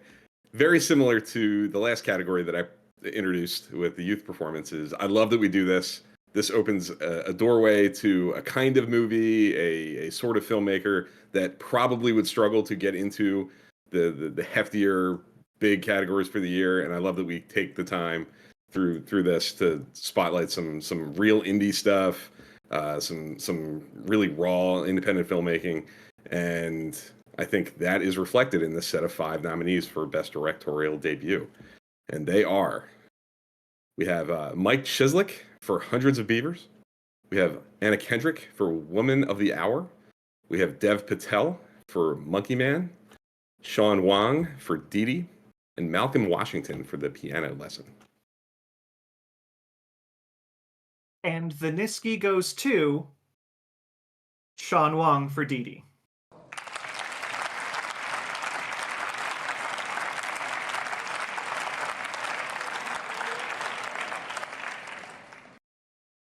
Historically speaking, director has always been my favorite category when it comes to other award shows, because I love to give the most credit to the person whose central vision is responsible for getting everyone to accomplish the job. And my favorite thing I've added to this show is focusing directorial debuts, because making a movie isn't easy, and you love to see someone just knock it out of the park the first time when they know the least that they're going to know. These are 5 incredibly different first-time films, but what we get in Dee Dee is a brilliant and heartfelt coming-of-age story that feels like it was ripped straight from the director's life. Seeing what feels like real life on the screen is one of my favorite things to do. Like I referenced with Ebert at the top of the show, to be able to slip into someone else's shoes and experience something that you're not familiar with.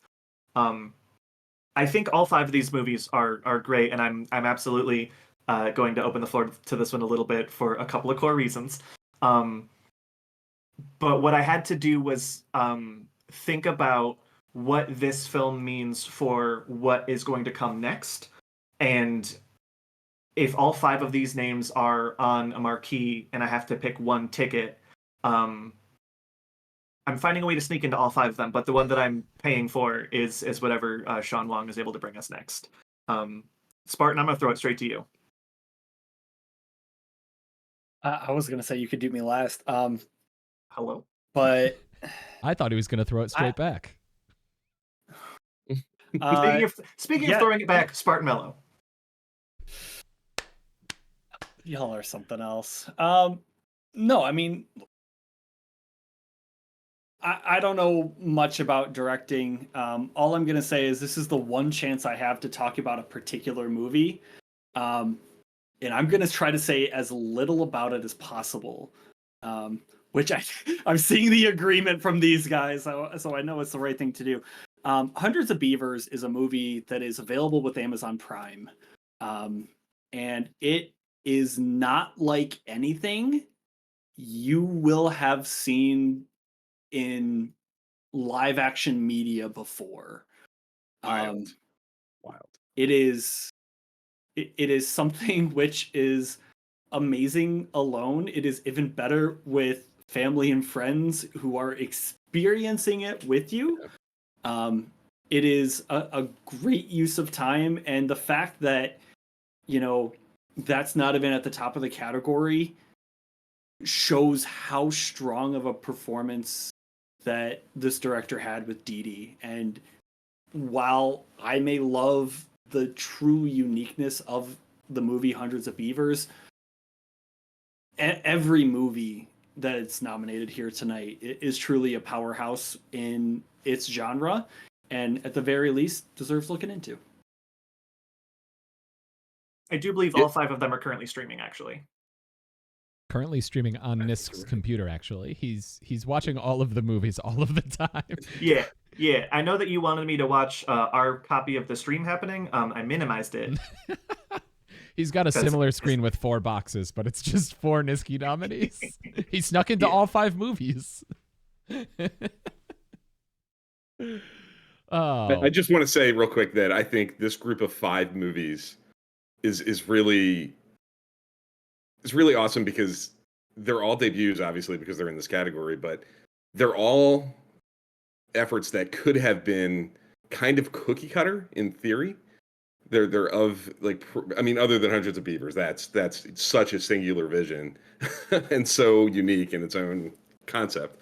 But they all bring something extra to the table. Women of the Hour is something that could have felt rote and kind of safe, and it does not.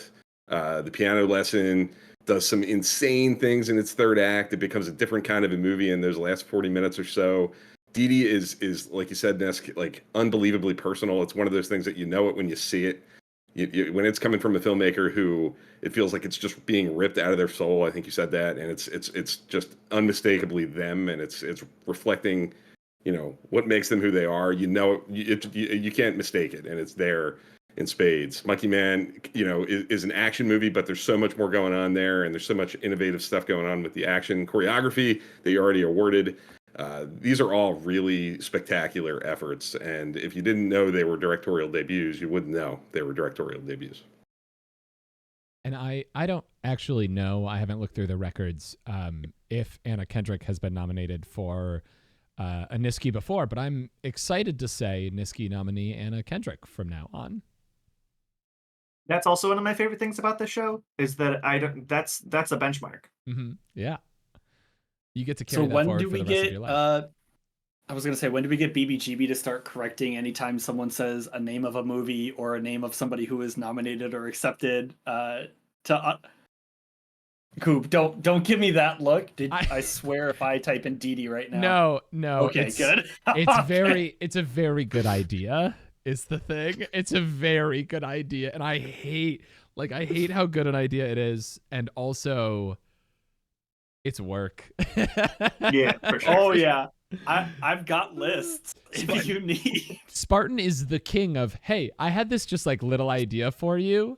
Could you implement this? And then 6 hours later, I'm still like tearing my hair out over it. And it should be the simplest thing. I'll start coding tomorrow. I'll have it done by next year's Niskies. Oh, goodness. Oh. We're moving on to our next category before I end up building a better bot. Hey, Kev. Our next category, I believe, goes over to one Nisk Patter to talk to us about ensembles. Take it away. I love when a movie is just about like 8 people, and there's sometimes a standout, but sometimes it's just passing the ball between everyone, and everyone gets a lot of shine, and you just get to see how much people are able to do when their screen time is cut a little bit. Sure, if someone's in 60% of a movie, they've got a lot to work with, but when you give 8 people their own little sliver and you get to make it feel like it's still one place, shout out to previous winner of this award, Glass Onion and Knives Out Story. Everyone in that movie could have their own movie, and when you find a way to put them all in one room and not lose anything, that's one of my favorite things to see. And I'm really excited about this batch. So the nominees for Best Ensemble are Conclave, Dune Part 2, Nosferatu, Saturday Night, and September 5. And the Niski goes to Saturday Night.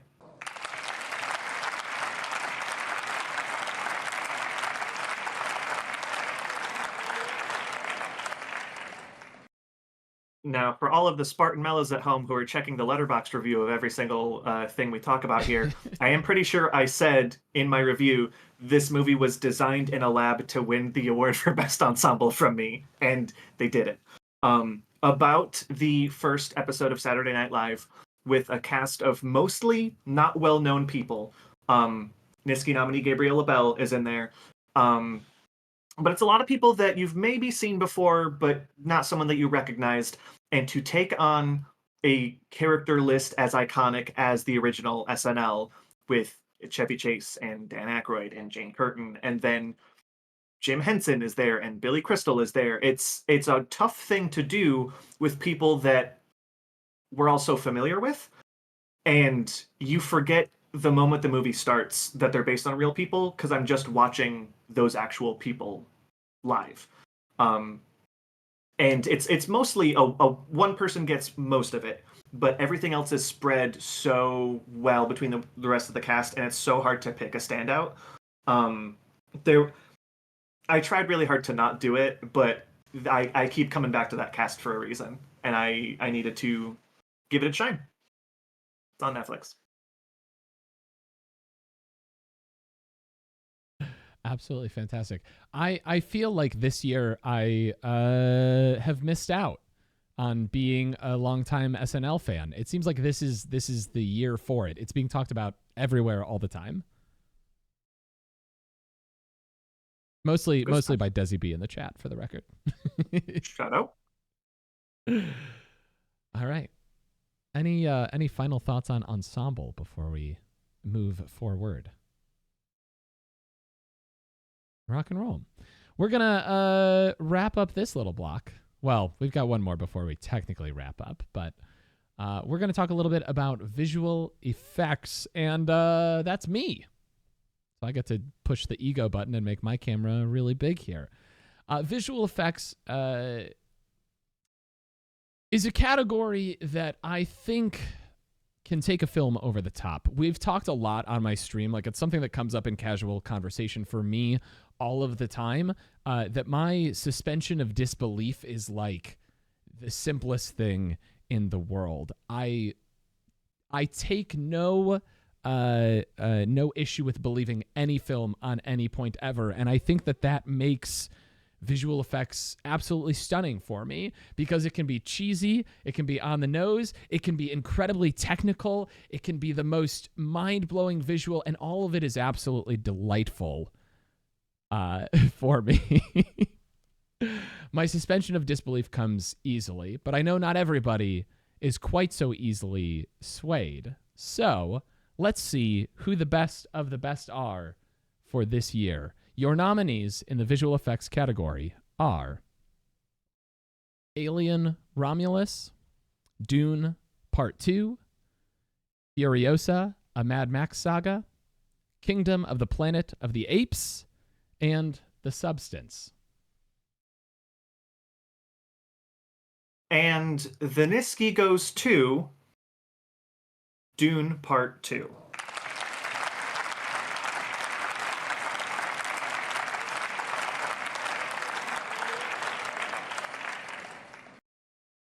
Thank you, Relay Lisan Al Gaib. I hate feeling like a broken record, but like, what a stacked category. For me, the most important thing about visual effects is creating a world that feels lived in, and all 5 of these movies just feel like you could walk into the screen. And what Dune has to manage in its scope is among the most impressive filmmaking tricks I've ever seen, and Denis Villeneuve's done it twice now with this world, and I'm stoked to come back for a third one. When you have a massive sandworm army, and you put that on the screen, and I go, yeah, no, they filmed that on location, probably. That's an award. You win that. Congrats. You did it.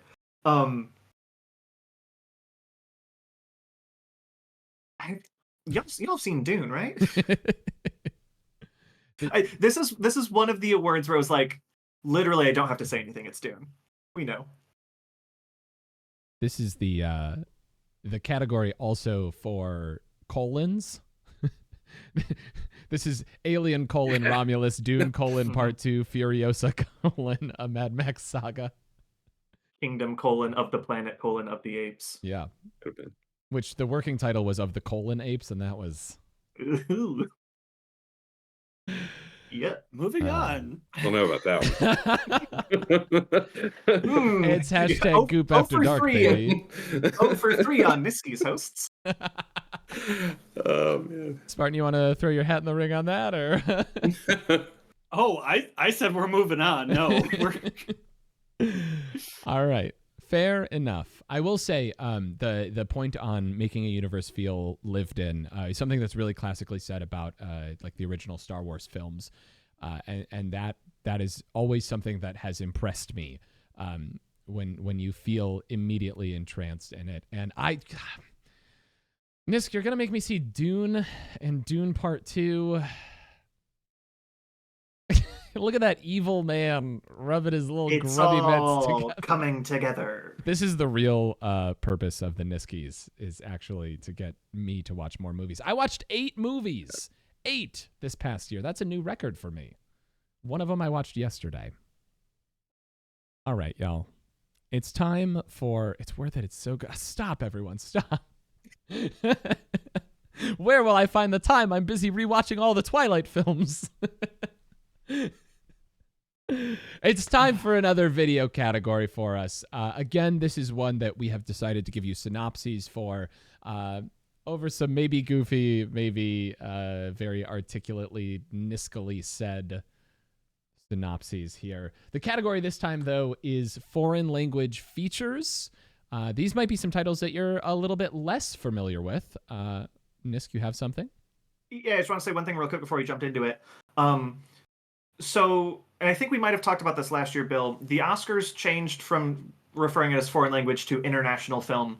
And I did want to address that there's a reason that I have kept it that way. A lot of the like massive blockbusters are being funded from places all around the globe, which is why you watch a Transformers movie and then there's like, the next 15 minutes we're in China and then we're going to leave. And that's one of the rules of their marketing, so that's an international film now a little bit. And what I'm looking to do is, there are a lot of people who don't watch films that are not in the English language because it takes a little bit more work. But when Bong Joon-ho won 4 Oscars in a night for Parasite and said, if you can get over the 2-inch bottom of the screen, you open yourself to a whole brand new world of cinema. That's kind of what I'm going for here. So I did deliberately want to keep it as foreign language to make a harder push for that. And I think that tracks with kind of your values in running this show, and that you want to push people outside their comfort zones and to see new things, which is absolutely fantastic. I appreciate that little explainer there. So without further ado, we're going to check out some videos in the foreign language feature category. Please enjoy.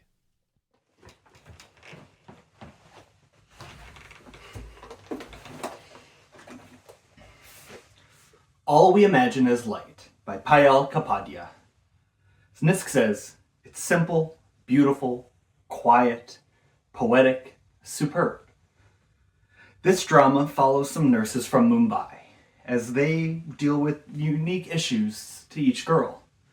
They range from long-distance relationships to unwelcome gifts from an ex to just making a rice cooker work. This movie is about the simple things of watching them work together through life's problems. Proud to present All We Imagine as Light.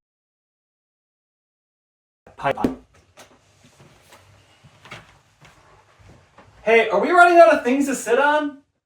Black Dog is a Chinese drama directed by Guan Hu that explores themes of redemption and companionship. The film follows Lang, portrayed by Eddie Peng, a former stunt motorcyclist who returns to his desolate hometown near the Gobi Desert after serving a prison sentence. As the town undergoes transformations in preparation for the 2008 Beijing Olympics, Lang joins a local dog patrol tasked with capturing stray dogs. During this endeavor, he forms an unexpected bond with a resilient black dog, leading him on a journey of personal healing and reflection. Black Dog premiered at the 77th Cannes Film Festival, where it won the Un Certain Regard Prize and is noted for its striking visuals and poignant storytelling.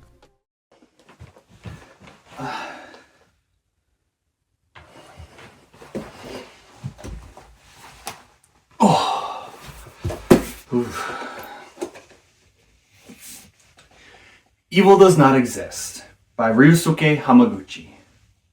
Sometimes movies are showstoppers, meant to dazzle and impress. Sometimes movies force us to ask questions about love, and others to cause stress. Sometimes movies are poems, teeming with rhymes and symmetry. Of these 3, Evil Does Not Exist is as poetic as can be. A movie I look forward to dwelling upon for eternity. Evil Does Not Exist by Ryosuke Hamaguchi. How to Make Millions Before Grandma Dies is a Thai comedy drama directed by Pat Bunitipat. The film follows M, a university dropout and aspiring gaming streamer, who becomes the caregiver for his terminally ill grandmother, with hopes of securing her inheritance. As M navigates family dynamics and personal ambitions, he embarks on a journey that explores themes of familial duty, love, and the true meaning of wealth. The film has garnered critical acclaim and is Thailand's official submission for the Best International Feature Film category at the lesser well-known than the Niskies 97th Academy Awards.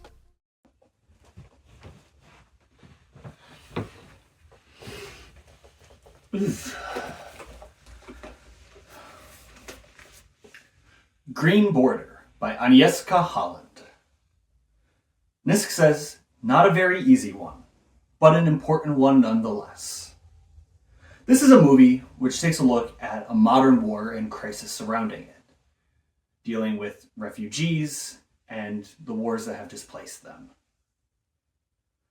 The family will focus around a Syrian family moving to the EU, a new activist standing up for what she believes is right, and a young border guard, although all are just pawns in a much bigger system. Excited to present to you Green Border by Agnieszka Holland. Humanist Vampire Seeking Consenting Suicidal Person is a French-language Canadian film directed by Ariane Louis-Saiz. The story centers on Sasha, an 18-year-old vampire who, due to a childhood trauma, is unable to kill for sustenance and relies on her parents' provisions. Her life takes a turn when she meets Paul, a bullied teenager with suicidal tendencies. Together, they form an unconventional bond that challenges their perceptions of life and death. The film blends dark humor with poignant themes, offering a fresh take on vampire lore. It premiered at the 80th Venice International Film Festival. I don't...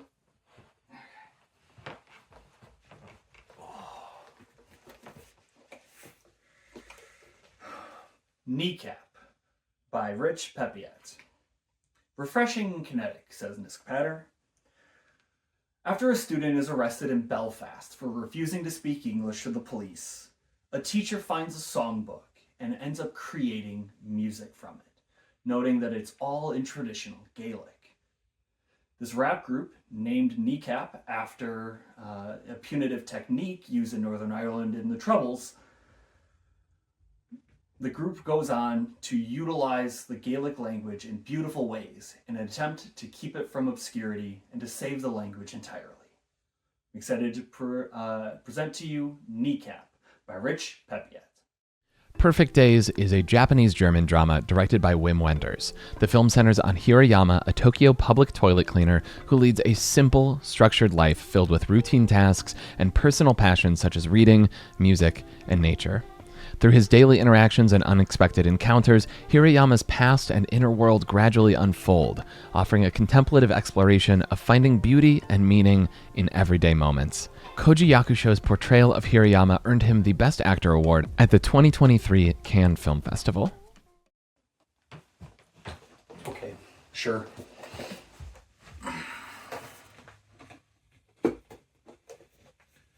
The Seed of the Sacred Fig by Mohammad Rasulov. Nisk actually ended up pushing the Niski deadline for this one and, quote, never felt more vindicated. This is a movie which has led to the prison and flogging for the director and arrest of the actors Sohilia Golestani and Messiah Zabre. It is a powerful film that looks into Iranian society and the paranoia which results from the suppression of women in society. Another movie which is not an easy watch, but powerful one indeed. For that reason, I'm proud to present The Seed of the Sacred Fig by Muhammad Rasulov. The Monk and the Gun is a Bhutanese drama directed by Pao Choining Dorji. Set in 2006 as Bhutan transitions to democracy, the film intertwines the stories of a monk tasked with acquiring firearms and an American seeking an antique rifle. This satirical narrative explores the cultural shifts and challenges faced by a nation embracing modernity and democracy. The film premiered at the 50th Telluride Film Festival and was Bhutan's submission for the Best International Feature Film at the lesser well-known than the Niskies 96th Academy Awards.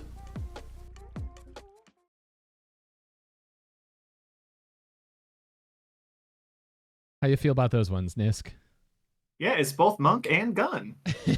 We got them both. You follow the recipe. Not me chanting first idea, best idea. Explains a lot about your home screen on the TV this morning. Well, take it away, Nisk. You betcha. In summation, the nominees for Best Foreign Language Feature: All We Imagine Is Light from India, Black Dog from China, Evil Does Not Exist from Japan, Green Border from Poland, How to Make Millions Before Grandma Dies from Thailand, Humanist Vampire Seeking Consenting Suicidal Person from Canada, Kneecap from Ireland, Perfect Days from Japan, The Monk and the Gun from Bhutan, and The Seed of the Sacred Fig from Germany.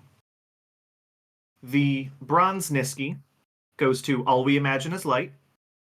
The Silver Niski goes to Perfect Days. And the Gold Niski goes to The Seed of the Sacred Fig. Okay.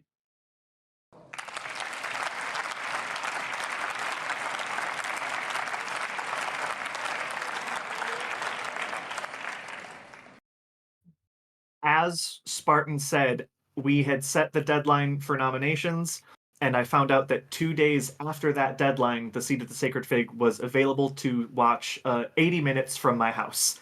And I said, hey, Goop, I'll get you that list as soon as I can, but I cannot give you a list without having seen this, or else I will have done a bad job. And the moment the movie ended, I went, well, okay, I've solved one problem, because this is the winner. It counts for Germany, since Germany is the nation that essentially got the movie out there, because Iran punished everyone who made it, and I'm not gonna spend a lot of time on that. But it's my first time with this director, and you immediately get a feel for the scope and how serious things are, because it is based in reality. But the tension kicks in early, and it's tension within a family, where not everyone agrees on how things are going, and you just watch it bubble until, and Bill can confirm, in the last act of the movie, things hit a tipping point pretty quickly and there's no going back for it. Which is, I think, a very fun counterpoint to Perfect Days, where the stakes are incredibly low, but once again, it is just putting yourself in someone's shoes and trying to experience someone else's life, and really does encourage you to just sit back for a moment on a bench and look at the trees. And, maybe you get a picture of it and you like it, and maybe you don't. But finding what matters in your routine is sometimes the beauty of daily life. And All We Imagine Is Light is... It's another film where it doesn't always say the best things about the place that it's from, and India did not submit it for those reasons, and they're probably going to miss out on an Oscar because of that, because this might have won. But it is just a simple story of beautiful small moments of people trying to find a way to get through the next day, and there's absolutely no reason why that is poignant or relevant at this point in time. Understood. This is a category that has so much breadth to it. Like thinking even just these three, and then you add in films like How to Make Millions Before Grandma Dies. Like, it's a wild spread here. Also, that movie did make me cry. Yeah. Well, most movies make me cry too, so I'm with you on that. Paige, I see you. I love that. I appreciate that so much. Hey, when we do Goop Troop movie nights again, starting up here in a little bit, come hang out with us in the Discord, because Perfect Days is a movie that we watched in the Discord that Goop, and I'll speak for you, Goop, you never would have seen that movie. Correct, 100%, and that's I think the biggest selling point there is that like if you're wondering, Nisk is probably just talking fancy dancy. Oh, you should watch a foreign film, blah blah blah. It's not. That was one of the most fantastic movies that I've ever seen. And as a person who sees a lot of beauty in the mundane, I'm so glad that Nisk picked that for Goop Troop Movie Night. So come hang out with us. It's a really good time. We're maybe going to talk about finding a better time slot for it, because Thursday nights seem to be tough for people, but we'll figure it out. Come hang out. All right. Any other thoughts on foreign language films here? I'll just really quick say that The Seed of the Sacred Fig really is, like you quoted the Bong Joon-ho Oscar night, if you can get over the 2-inch barrier of the subtitles. The Seed of the Sacred Fig is like a balls to the wall thriller. If you can get past the fact that you're going to have to read a little bit, it is as accessible as anything you're going to see in any of these other categories. American cinema, stuff you'd go to the movie theater to see in wide release. Seed of the Sacred Fig is not to be messed with, and I really cannot recommend it highly enough to anybody out there. It's a peek into what happens in that country. There's incredible use of real life footage woven into that. It's perfectly integrated into the story. If you're interested in learning about that stuff, that's a great place to do it. And it's just a great thriller, and it's scary as you know what. It's great film. Incredibly well said. I love that. We are going to move into another cameo, perhaps from some of your favorite streamers here. A couple more coming at you here. This one will not be Space Ghost, for the record. Is one of them Bill, out of curiosity? Oh, wait, am I wrong? Oh, no, we have to do a thing first. I'm so sorry. Your favorite streamer, Bill. Yeah. Nobody's favorite streamer, Bill, but I'm going to do my thing. I'm going to do my best. I got to follow Spartan. It's just not easy. You got counter programming coming your way in 2 seconds here. Spartan is the educational intellectual content, and Bill is the actual educational intellectual content. All right, Bill, I'm sorry that I tried to erase you from the show here. Okay. Please take it away. So I don't have anywhere near enough booze in me to sing like Spartan did. So that's not going to happen here, probably ever. But what I am going to do is spend a few minutes highlighting how tonight's Niski Award nominations compare to some other key sources, like the Academy Awards, which are being handed out next Sunday, the much less important show, and with every cinephile's favorite social media app, Letterboxd's wealth of data for 2024.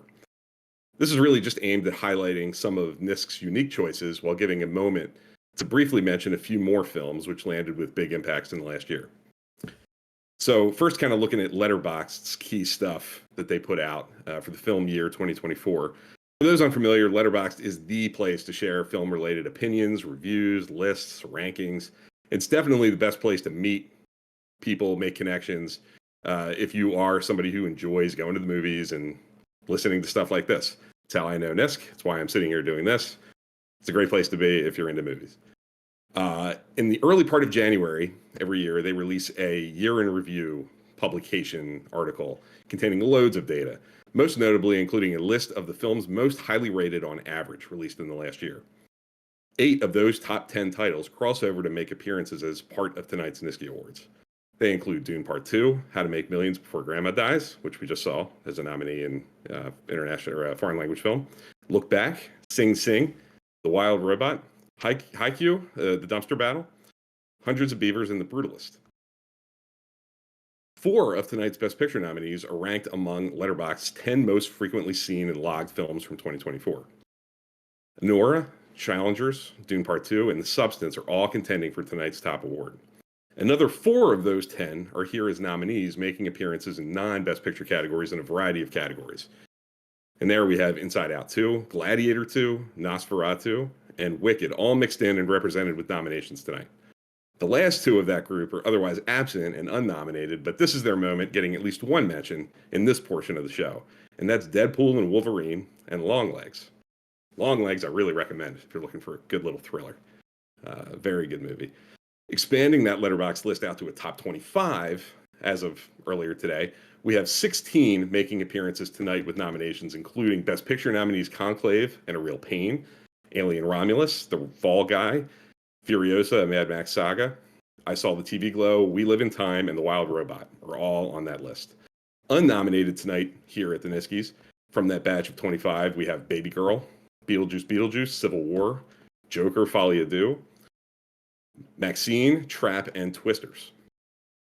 Turning our attention to comparisons to the Academy Award nominations, we have a 5 out of 10 match in the Oscars Best Picture category, which is coincidentally the exact same ratio we had at last year's ceremony. With Anora, Conclave, Dune Part 2, Nickel Boys, and The Substance all crossing over as contenders for both awards. Oscar nominees for Best Picture not making the crossover tonight are The Brutalist with 5 pretty important nominations. It's got a big presence here tonight, as well as A Complete Unknown, Emilia Perez, and Wicked, all with a single nomination each here tonight. I'm Still Here is nominated for Best Picture at the Oscars, but by NISK's stringent set of rules and guidelines qualifies as a 2025 contender, having not been officially fully released in the United States until just a few weeks ago, early in 2025. So we're going to have to wait till next year to see how that fares in the fourth annual Niskies Awards ceremony. In the acting categories, we have 13 of 20 Oscar-nominated performances also aboard here tonight. Just like Best Picture, that's the exact same crossover ratio that we saw with last year's Niskies and Oscar ceremonies. Since this award show cites 10 nominees in the acting categories also covered by Oscar, while they only nominate 5, that means we're highlighting 27 lead and supporting performances that you won't see mentioned on Oscar night, in addition to 10 voice performances and 10 youth performances, which don't get categories at the Academy Awards. Lastly, a few big contenders here at the Niskies Awards ended up with few or no nominations at the Oscars at all, including Perfect Days, which is another release date quirk, having been a Best International Feature nominee at last year's Oscar ceremony, but appears here tonight with 3 key nominations, including for Best Picture. It qualified as a 2024 release by NISK's standard operating procedure. Challengers is here with a very substantial showing of 8 nominations. The Seat of the Sacred Fig, which just won Best International Feature, or Foreign Language Feature, is in with 5, and Furiosa has 4. You'll only see The Seat of the Sacred Fig in the Oscars International Feature category, while Challengers and Furiosa were both shut out by the Academy entirely, receiving no Oscar nominations of any kind. Over the last 3 years, the Niskies Awards consistently produces a healthy mix of matches and unique choices when compared to that other notable movie award show. That's going to about do it for my little corner of the proceedings here tonight. I really do want to take a minute to thank Goop, Nisk, and Spartan for inviting me back, making me feel welcome and part of the team, and allowing this show to become an annual tradition that I've really grown to love being a part of. It's really become part of my movie celebration. I do a lot of stuff leading up to the Oscars and thinking about the year that passed, and now I actually get to come on here and do a little something that gives it some substance, and I'm really thankful that I get to be a part of it. And I want to thank everybody who's here watching and participating in the chat. I'm looking forward to seeing where NISK goes with the rest of the awards, just like everybody else. So enjoy the rest of the show, and we hope our excitement and love of doing this rubs off a bit and inspires a few of you to check out some of the great movies that you're going to see here tonight in the days ahead. We love the Bill chants in the chat. Look at that. Yeah. Thanks, everybody. Y'all are so freaking nice. Hell yeah. I appreciate it. And thank you for that that comparison to what I've been referring to as the much lesser show. Much less popular than the Niskies Academy Awards. Now, can somebody read the schedule and tell me if I'm in the right place? Okay, now we're going to hear from a couple of our favorite streamers. Maybe they're in the chat. Who's to say? Maybe you could say, hey, great job to them in the chat as this happens. But we're going to hear from a couple of our favorite streamers about movies that they enjoyed in the year 2024. And then we're going to take another quick 5-minute break after that. So please enjoy this, and we will catch you in a few. Thanks for watching, everybody. Enjoy. Initializing. Beep boop. The Wild Robot follows the story of an unlikely trio in a remote forest. A misplaced robot, a conniving fox, and a young goose, played by Lupita Nyong'o, Pedro Pascal, and Kit Connor respectively, as they learn to become more than they were programmed to be. As the goose, Brightbill, grows up, the robot, Roz, learns where she came from and what she's capable of. It touches on a lot of themes, mainly how becoming a parent changes you physically and mentally, but there's also a dash of found family, self-discovery, and even living with a disability, if you squint. I ended up seeing it at home after the theatrical run, and the animation style was just lovely, even on my own old monitor. It was very cute and had a cohesive style without getting too lost in the sauce on realistic rendering, which is a direction that I appreciate in modern 3D animations. The character design is great too. The shape contrast between the wild critters and the smooth sterility of the human and robot society really adds to the story as Roz slowly gains the characteristics of the forest over time. The only trouble with watching it at home instead of in a darkened theater is that everybody can see me when I cry. I don't know if The Wild Robot has what it takes to be a classic, but it's a wonderful experience that you should check out if you're into animation. I had fun. Definitely would watch it again. Bzz. Task completed. Please enjoy this coupon for 10% off your next purchase at the Universal Dynamics Robotics Department. Pew! Howdy y'all, I'm Hawk, and as the resident mech enjoyer, it is my pleasure to introduce to you my favorite Niski nominee of the year, Transformers 1. Transformers 1 is an imaginative retelling of the Transformers story that dares to ask us bold questions like, what is life really worth living for? And can a friend be a random pile of scrap that you found while trapped by yourself? Our hero, Orion, is a lowly mining bot whose world is turned upside down when an inciting incident forces him and his loved ones to define a new world around themselves. What are you waiting for? Transform your life and roll out to the red carpet and see Transformers 1. You won't regret that you did.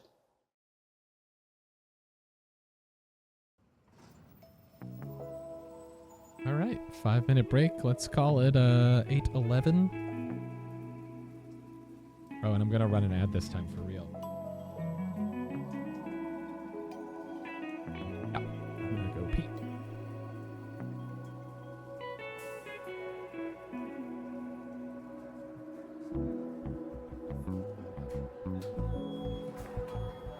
Oh, I just realized I wasn't muted. My bad.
And we are so back. Oh man, I didn't know we were doing poses. For the record, I can't see them unless they are on screen, so they can see each other, so they could be just making lewd gestures at me the whole time. To provide context, he chooses not to see us. Well, not so. I don't think T wants me to add a sixth monitor to my desk. Coward. Otherwise, I have Can to you have get a capital C coward in chat, please, from everyone. Thank you. Oh my goodness! Welcome back, everybody. We were talking off camera about how I had to pee. No, we were talking off camera about a maybe exciting group activity that's coming up. I'm sorry I said it like that. I promise it's not peeing. It's not peeing, no. We weren't talking about peeing. I was talking about that on the mic accidentally. I get it's after dark, but okay, I'm gonna gloss over that really quickly and say how excited I am for one Spartan Mellow to talk to us about the world of, as it's listed in our show notes, cinematography. So hear me out. You have toast, and after you butter it, you decide, hey, I want something good on top, cinnamon sugar. That's cinematography. Cinematography, though, is really the art of making the shot beautiful itself. So it's not how you work with the editing, it's not how you piece things together, but it is how you make the world look through the camera.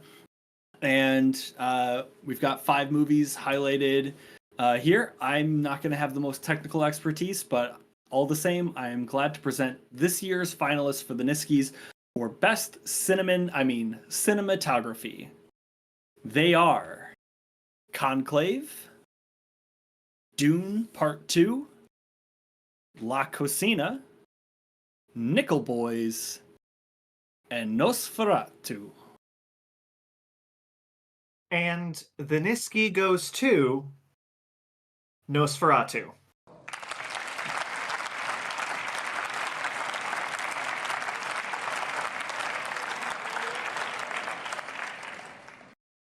This is another thing that no one else gets to see but us. My other favorite thing about the show is when I say the winner and I watch Bill nod approvingly and I go, nice, I did it. These 5 nominees are all doing really fascinating things, I think. A lot of movies don't need to have the camera be interesting. Some of the most dramatic material can just be 2 people sitting at a table, and you don't need to do a lot with that because the more you do, you're going to take away from it. But when you have the room to breathe and the ability to do something special, a lot of the times that's what you walk away with thinking about. And the movie this year that had me more times than anything else just sort of gasping at how something was able to be captured in a camera lens was what Jaron Blaschke did for Robert Eggers' Nosferatu. The gorgeous black and white cinematography, the way it captures our incredible locations, our performances, just every push that he does is done with intent, and it's done to escalate that tension and the suspense. Because, spoilers if you don't know about Nosferatu, that's a spooky one about a vampire, kind of. And a lot of that is just done in camera itself. And that's the one that, when I close my eyes, I can just see images from Nosferatu clearer than just about anything else. Incredible list, but I needed to give Nosferatu its due. I'm going to call myself out for half a second and say this is the first time in 3 years that I have put the winner slide up before the nominee slide. I'd like to apologize. Moving forward, thank you, nobody, for being mean to me. This is a great choice. Nosferatu is, I couldn't agree with you more. Like, that is, of this bunch of 5, when I like close my eyes and I think about which images like stand out to me as like the snapshots of the best of 2024, there are many in Nosferatu. I think Nisk and I agree that one of the highlights to our year as movie lovers beyond this ceremony is the release of David Ehrlich's, who's a film critic for IndieWire, top 25 countdown video. He does like a long, incredibly professionally edited, constructed countdown of his 25 favorite movies of the year. And Nosferatu makes an appearance on that list. It's not in it very long. There's maybe a minute and a half worth of, cutting from shot to shot in the movie, but every single one of them is like a banger, like a complete classic image. There's stuff, especially in the first act of that, I'd say, in Transylvania, where it's just incredible for the entirety of the whole movie, but that first act especially, I think, is just killer. I've pulled that up. I'm going to put that in the Discord after the show because that video absolutely rules. Yeah, it's one of the highlights to every year for sure.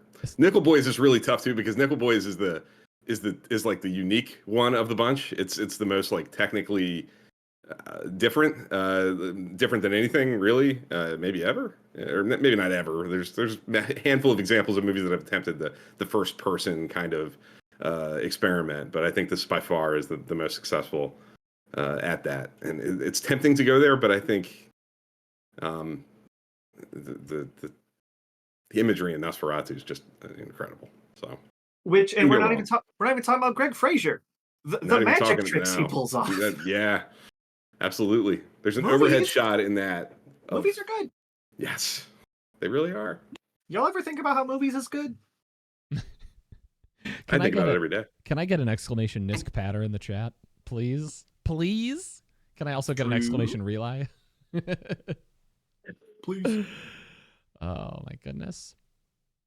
I have been really, really wanting to see Nosferatu. I don't see a lot of spooky movies anymore because my wife is no longer like down with my wife, Katie Lovebug in the chat, if anybody's heard of her.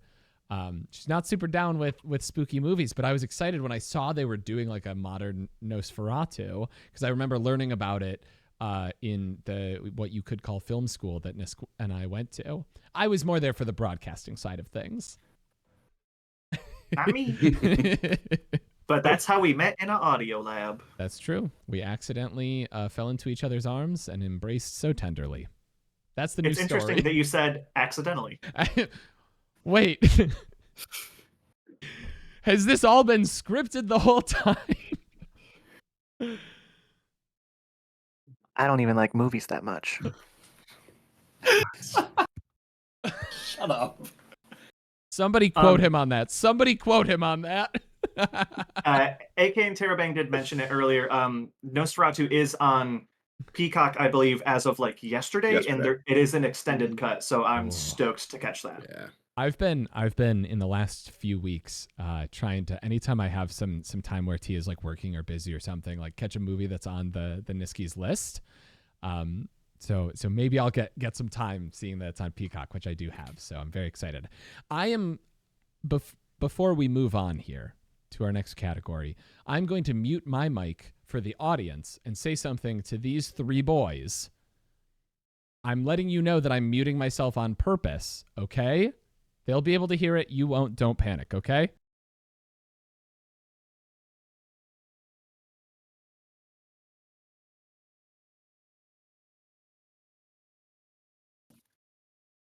Got it.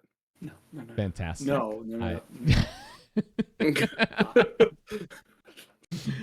Oh my goodness. Sassy. I don't know that I can stay here anymore after that.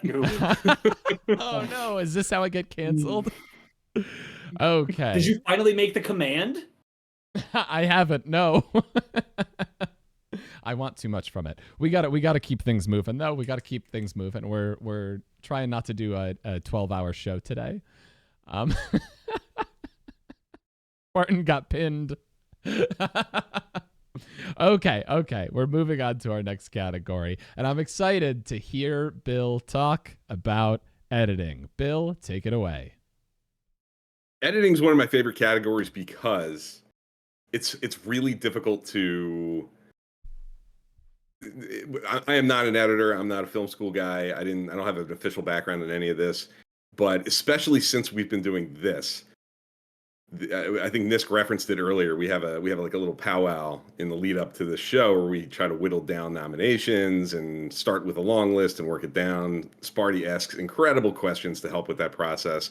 I love doing that. It's one of my favorite things about the year too. In addition to actually doing the show, it's just having those conversations. And editing is a category that I feel so much more like equipped to think about and talk about just because I get to have those conversations with Nisk about, the varying types of editing can mean a lot of things. In an action movie, editing is about cutting together action sequences and making it poppy and quick and dynamic. In a comedy, it's all about comedic timing and when you cut to people, and it can be difficult to think about without an official background in it. So I am really looking forward to rolling out the nominees here, and I'm not sure because I can't see if it's a good time to do that yet. We're ready to go. So the nominees for the best editing category are Anora, Challengers, Nickel Boys, Saturday Night, and The Substance. And the Niski goes to Challengers.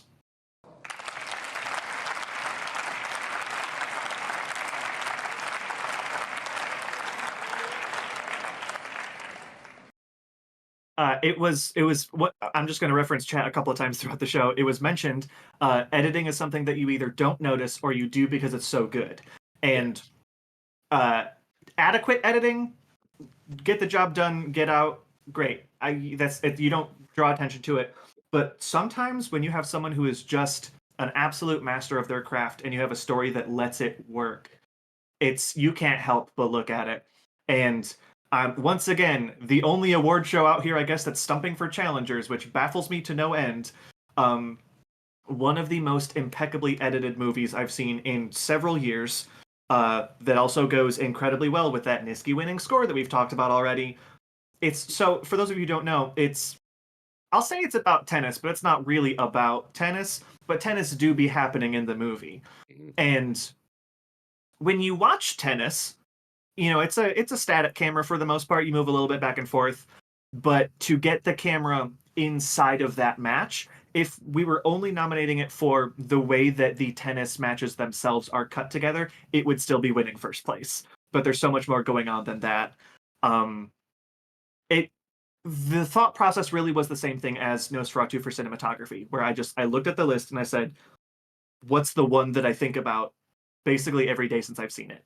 And I've been able to revisit Challengers, and it really locked everything into perspective that's the one.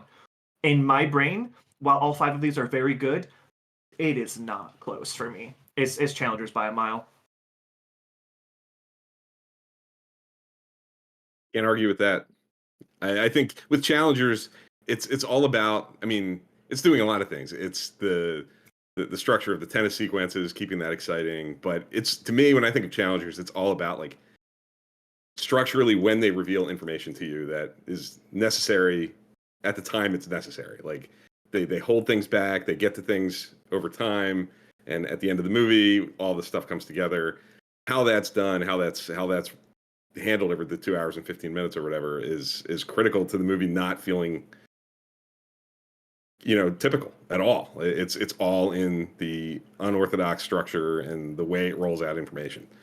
So it's all about the editing with challengers. Yeah. And the score. I've always appreciated good editing in films, and can point really to like when I first started paying attention to it. But I just saw noticed challengers. I just saw you. But I've been here the whole time. I don't. But there's a short list that I make every year when I put together the Niski nominee slides and everything, and there's the long list of like, if I could see every movie that Nisk recommends, I absolutely would. But the short list of ones that like I can probably talk T into, I think Challengers is on that list, and you have me very excited about that. Yeah, it's not terribly hard for me to talk T into a Zendaya film either, so I'm pretty stoked on that. Yeah. So good. Yeah. Anything else about editing? No. Okay. Well, we could. What's the next category on the list here? Oh, it's me with production and costume design. Fantastic. Well, I'll just, without further ado, take that away. Thank you, guys. Appreciate it so much. You may have noticed that subtly, while Bill was talking there, I donned a bit of costumery. You may remember during the first annual Niskies that I also did a hot costume swap into a fantastic sequined ball gown. This year I have donned an equally hot costume. I don't know if you're familiar with the 2024 film Hot Frosty, but it proved to me that sometimes in costuming, less is more. And so I've practically mirrored the costuming in Hot Frosty. The only difference would be, you know, if I were, you know, not wearing this shirt. But I'm not trying to get banned. As much as Spartan Mellow is trying to get me banned, I'm not trying to get banned on Twitch today. So I would just like to finish this out by saying that I think costuming is another big piece, like we talked about with visual effects, where it makes you feel inside of the world. You see a lot of people in forums online, especially pointing out like anachronisms in films, things like that. When the costuming is done really well and really effectively, it draws you in. It draws you in, much like a sexy snowman. Oh, I didn't switch the I didn't switch the alerts over. Thank you for the good reminder there. I appreciate it. Chill out. Wait. I don't know what's going on anymore. Anyway, your nominees for production and costume design are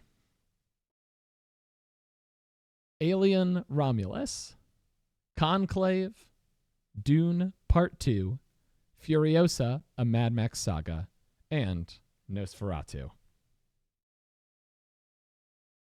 And the Niski goes to Alien Romulus.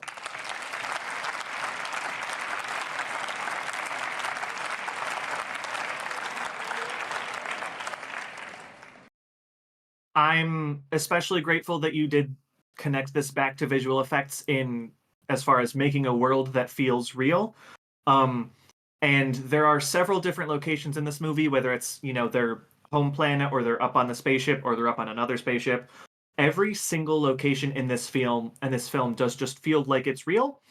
And it's not just the locations, it's every aspect of their costumes in these various locations. You can get a feel for where a character is coming from based only on what it is they're wearing and how they're interacting with the world around them. I'm gonna make an assumption here. I think I went for a little bit of a curveball on this one. I think if the Niskies host had official ballots for what they thought was going to win, I think this is the one that probably no one gets right. But the past couple of weeks, I found myself just even seeing a hallway of a spaceship and knowing deep in my soul, this is not something that a bunch of people made for a movie. That's just a real place that they went to. This is where people live and work and also get eaten by aliens. I think it's not a perfect film, but I think it's underrated, and I loved that I was able to at least put a little bit of a light on it as something that I did truly appreciate in a really stunning year for movies. Can't stress that enough, but the world of Alien Romulus feels real and present, and stoked about this award. Yeah, you know it's a stacked I would not category have guessed that. when Hot Frosty doesn't make the list. Yeah. It's so close.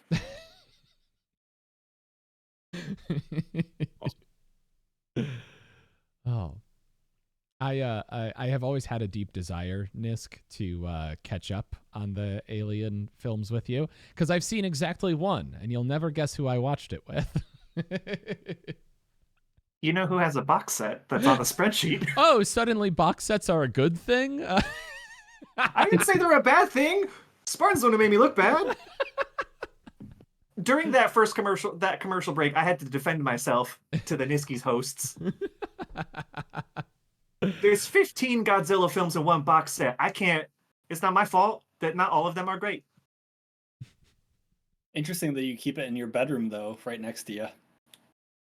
I don't know why you said it's right next to me. It's like practically under his pillow, we assume. I'm sorry, bedroom shelf 1, was it not? That you put number 1? That's because it was the first one that I counted. Uh-huh. I think we were supposed to be talking about production and costume design here. We got a little bit off track. I don't remember the costuming for this year's Godzilla film, but I'm sure Godzilla looked great. Well, no, you're right. There was one this year. I forgot. I actually didn't know that there was, so that's on me. Godzilla X Kong: The New Empire. Oh, fantastic. Well, if anybody else in the chat has seen Hot Frosty, please let me know, because sometimes I feel like I imagined it, but what a strange film it is. And Nisk, thank you for allowing me to divert more serious talks with this costume that I literally just had to run out to my front door to pick up because Amazon just delivered it. Oh, my goodness. Incredible. Love you all so much. Thank you. Oh, all right. I'm actually going to be throwing it right back to you, Nisk. I will not be throwing it right back to Spartan Mellow, no matter what the /fiction says. Nisk, talk to us about voice performance.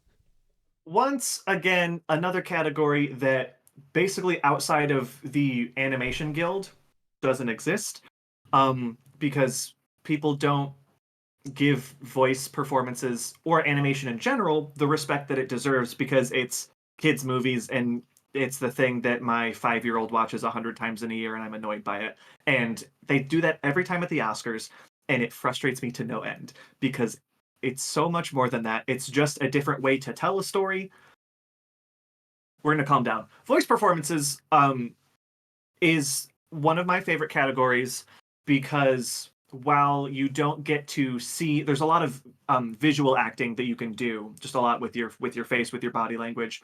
And for someone to be able to get all that across without having that physical aspect to it, to be able to do it with voice alone, I think is one of the hardest things to do.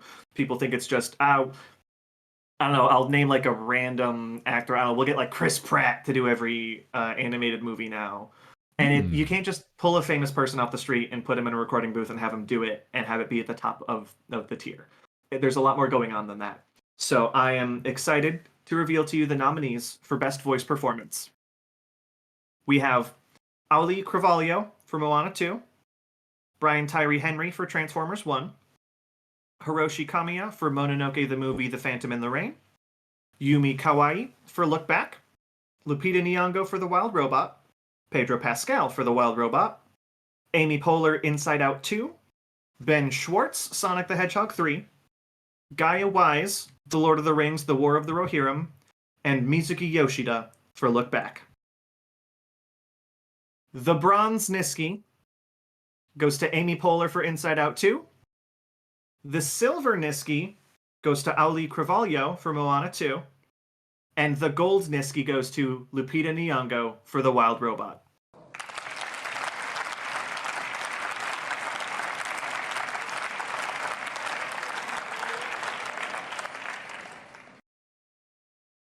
Everything that Zambi said about The Wild Robot earlier was absolutely correct, and that while there's a really strong ensemble cast to that is a movie that lives and breathes off of its lead performance.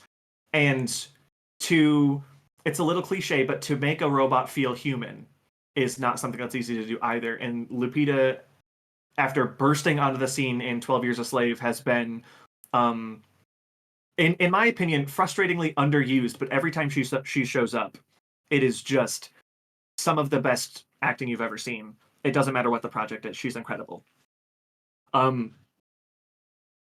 Moana 2 is not a film that I absolutely loved. I think there's some production issues with it, but I think the one thing that is absolutely unassailable is that lead performance. From the first movie into the second movie, that just is her. That is a living, breathing character. And I feel the same way about Inside Out, actually. That those two films, without what Amy Poehler is bringing to the table, I don't think they are nearly as successful. Obviously, the script has a lot to play in that, but what she is bringing to the table is really selling everything. And when you need to put yourself into a new headspace, into a new world that you're not familiar with, the main voice that is carrying that is doing most of the heavy lifting. A good batch of animated films this year, and I'm really excited to talk about them more a little bit down the road. I think this is a great intro to how good of a year it was for animation, though. Absolutely, yeah, and I'm more than a little bit excited for the next category, which is animated feature. So, I posted it in the chat, but I do always want to stress that I think everybody thinks that they can be a voice actor until they try to be a voice actor. It's an incredibly competitive scene. It takes a lot of talent. It takes a lot of practice and preparation and hours. And I think that people assume just because there's not a camera pointed in your face necessarily that somebody else is doing the animation, that it's easy. And it's just absolutely not. And the fact that there are some people who can make their whole careers on it is an incredible testament to their talent. So thank you for lifting those people. Where's my nose? The nose was incredibly itchy. I'm so sorry. I just was fidgeting with it the whole time. Oh, my goodness. Oh, do we have any other comments on voice performance before we move on to a little video action? Rock and roll. Well, I think you're absolutely correct. This is a great transition for us for animated features. This is where things are going to get a little bit goofy for us. This is going to be more in the style of the last 2 years of the Niskies. And I really hope you enjoy. These are the ones where I looked at myself afterwards and go, that was just a stupid joke, but I'm so happy with it. So buckle up. Yeah, buckle up. Please enjoy some animated features. Kind of. You can do this. It's fine. The people need to know. Okay. Thank you for calling the Department of Weird Fears. This is Niskolas. What can I do for you today? Yeah, I'd like to report an odd phobia that I have. Okay, what kind of fear are we talking about here? Yeah, it centers around a TV show, a cartoon. Oh, that's a fun one, but certainly not the first that we've ever heard about. Tell me a little bit more about this. Yeah, it's a fear of one of the characters in the cartoon. Okay, so it focuses around the characters in Bob's Burgers. Fascinating. And do you have a fear of all of the characters, or is it localized to a singular one? It's one of the members of the couple that the show centers around. Oh, sure, yeah. Oftentimes, these strange fears, especially when it comes to characters in TV shows or movies, it'll usually focus on like the main character or on a main couple, if there is one. So do you experience fear with both of the main members of the couple in Bob's Burgers? Yeah, I don't have any trouble with Bob. I'm terrified of I don't even want to say it, of the wife character. Oh, fascinating. Okay, I'll get this documented. So you're saying you're fine with Bob, but you're chicken for Linda. Swear to God. Making me do all of these little movies because we don't get the clips and something. So I've got to go out. But you know what? I'm going to show him. I'm gonna finally give that piece of garbage a piece of my mind. Let's do it. Come on. Oh.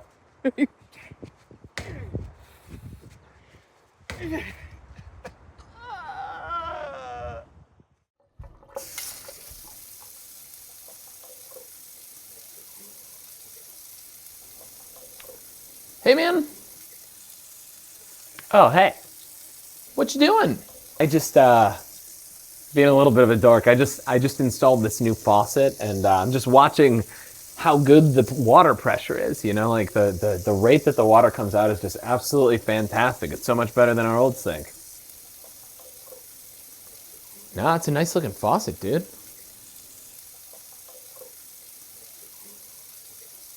So, like, do you have any other plans for the rest of the day? I don't know, I just feel like I could watch this for hours. Oh man, honestly, I might just join you. Some good flow.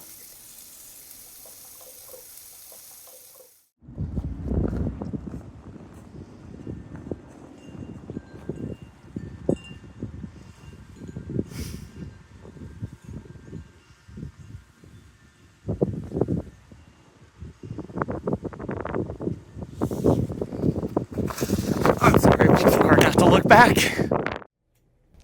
Hey, Michelle Branch. Oh, hey, what's up? I just wanted to show off this new reversible shirt that I got. What do you think? Oh, nice. Turn it inside out so I can see.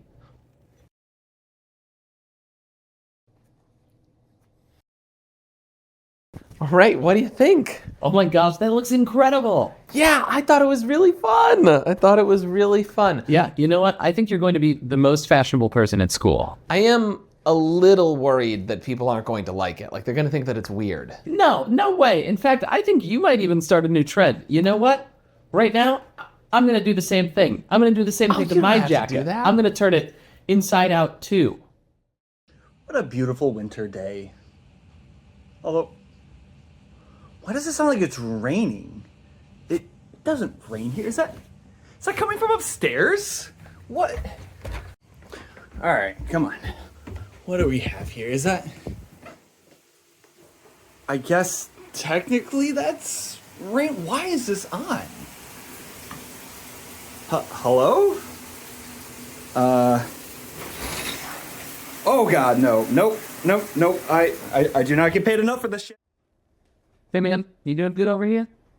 Oh, hey, Andy. Let me know if you're going to be there for a while. I can get you some water or something. I probably won't be here too much longer. I've been sitting here for like 4 hours. No, dude, you've been sitting there for like 15 minutes. You sat down, got under that blanket, and then just sat there saying, whoa, wow, for the whole 15 minutes. Are you doing okay? Yeah, I just been sitting here thinking about how someone told me recently that they read a paper that said that it's theorized that the reason that we have dreams is because our brains need to keep busy at night. Otherwise, the last thing that we were thinking about will just get like burned into them. So it's like our brains have screensavers, and those screensavers are our dreams. Okay, that's actually a pretty interesting concept. Wild to think about. Oh man, it's super freaky. But beyond that, I was thinking about like the Jetsons and how they have a robot made. Okay. And if we made service robots like that, they might have like LED eyes. And we might have to put screensavers on those LED eyes when those things are asleep to prevent burn-in on the monitors. So if you think about it, we invented screensavers and then found out that our brains have screensavers, and then we'd be adding screensavers back in to the robots. And so that would mean... And that would mean that the robots have robot dreams. Yeah, but I think it's time for you to share what you got there, buddy. Yeah, this is Officer Spartan responding to that 2319 noise complaint. Let's see if we get anything here. Nothing. These kids. Ooh. All right. Let's oh God, what do we have here? Whoa, sir, I need you to calm down. It's okay, I promise. How much have you had to drink? Oh God, it's coming for me! Oh no! Somebody needs to stop this wild robot! Hey, baby, what are you thinking about? Huh? Oh, nothing. What do you mean, nothing? There's no way you're thinking about nothing. No, nothing at all. Oh, come on, tell me. I want to know everything that's going on in that big, interesting brain of yours. And then maybe that conversation can lead to some more interesting things, you know? I mean, do you really want to know? Yes, I'm serious. You're sure? I want to know you better. Okay, well... So I was thinking about what if there was like some foreign superpower that decided that they wanted to attack this country, but the way that they wanted to do it was by poisoning our sugar, right? And not just poisoning all sugar, but being like really specific about it and only poisoning certain kinds of sugar that go into certain kinds of candies, right? Like what would we do if we found out that there were like 5 different candies that were poisoned, but we didn't know which ones were which? You know, we would have to find some way to sort out which candy we couldn't have people eat because, like, you know, kids are eating candy and stuff, we can't risk them. So this would probably be like top national importance, and then we'd have to like get our scientists on it, and they would have to like come up with a bunch of solutions, and one of the solutions could be that they could train ants to try to detect this candy and try to stop the poison before it gets to these kids, right?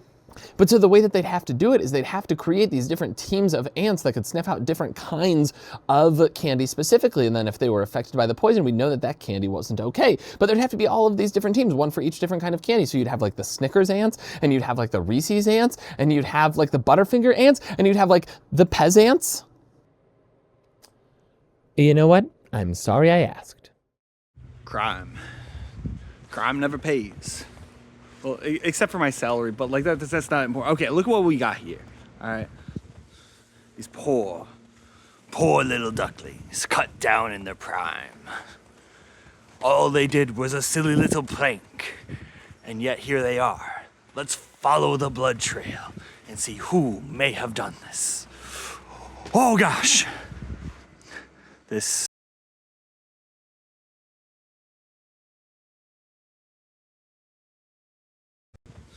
These poor little ducklings cut down in their prime. All they did was a silly little prank, and yet here they are. Let's follow the blood trail and see who may have done this. Oh gosh! This is another stark reminder that we live in a world of vengeance most foul.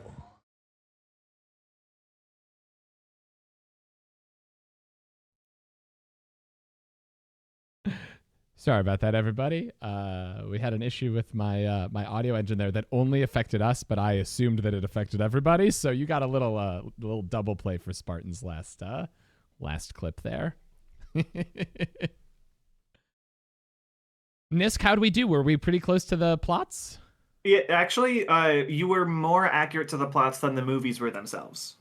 I want to say, for the flow clip, my first idea was to just have like 45 seconds of me staring at the faucet with no words, no saying anything. I would have put money on you doing that. And then I made the video, and then I watched the movie, and I was like, dang it! Flow is very good. Space Ghost isn't the only one who thinks so. Nisk, would you like to walk us through some animated features? Once again, the nominees for Best Animated Feature: Chicken for Linda, Flow, Haikyuu the Dumpster Battle, Inside Out 2, Look Back, Mononoke the Movie The Phantom in the Rain, Robot Dreams, The Peasants, The Wild Robot, and Wallace and Gromit: Vengeance Most Foul. The Bronze Niski goes to The Wild Robot. The Silver Niski goes to Flow. And the Gold Niski goes to Look Back.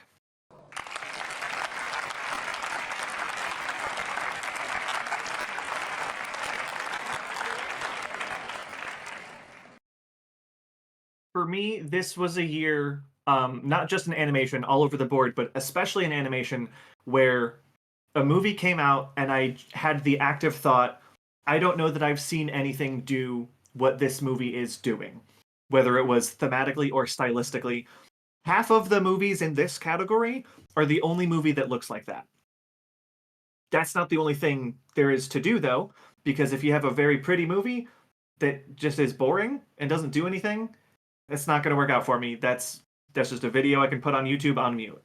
But this batch of movies is spanning a pretty wide range of subjects.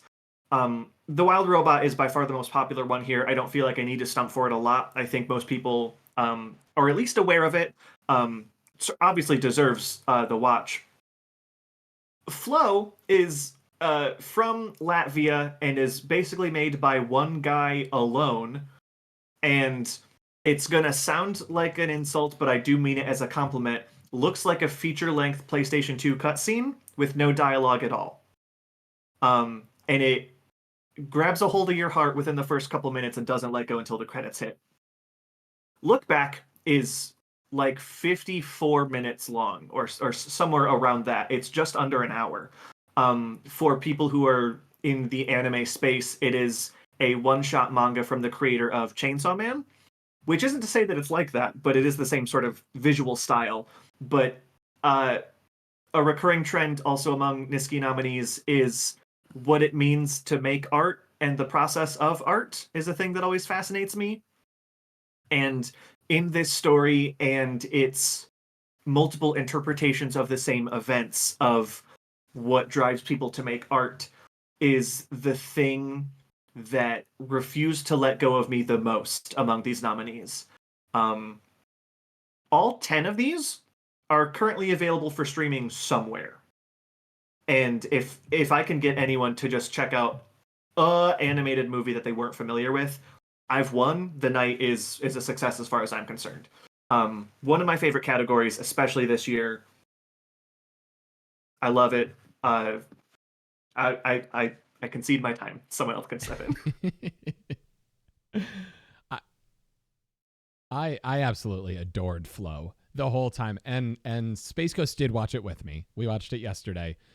We sat in bed and watched Flow, and every single second there's no dialogue, there's no speaking in the entire film, but it's a masterclass in storytelling and communication.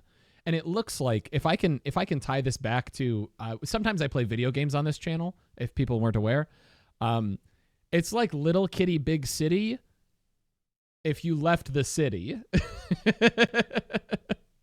But it tells you so much. It's so good at talking to you and telling you things without telling you them, like literally without telling you them. You establish an entire lore for this world without a single word being spoken. It's all showing, no telling. It's incredible. Space Ghost the entire time went, "What kitty cat doing? What kitty cat doing?" Great memory. If I can use that to seg to Bill real quick, Flow is not the only movie on this list with no dialogue. Correct. I just watched one of these. I've 3 of these I have seen for the first time in the last 36 hours ish, 48 hours maybe. And yeah, there are 2 this year that have no dialogue. They're essentially silent films. They're both amazing. But I do want to talk a minute about Look Back is a movie that I would have never seen if I wasn't doing this show. So that, I mean, as somebody who, I didn't hit 200, but I'm at like 187 now for 2024. So I live for this stuff, and I go to the movies all the time. I'm obsessed with knocking out as many as I can. Not a chance, if I wasn't sitting here doing the show, that I would have ever watched Look Back.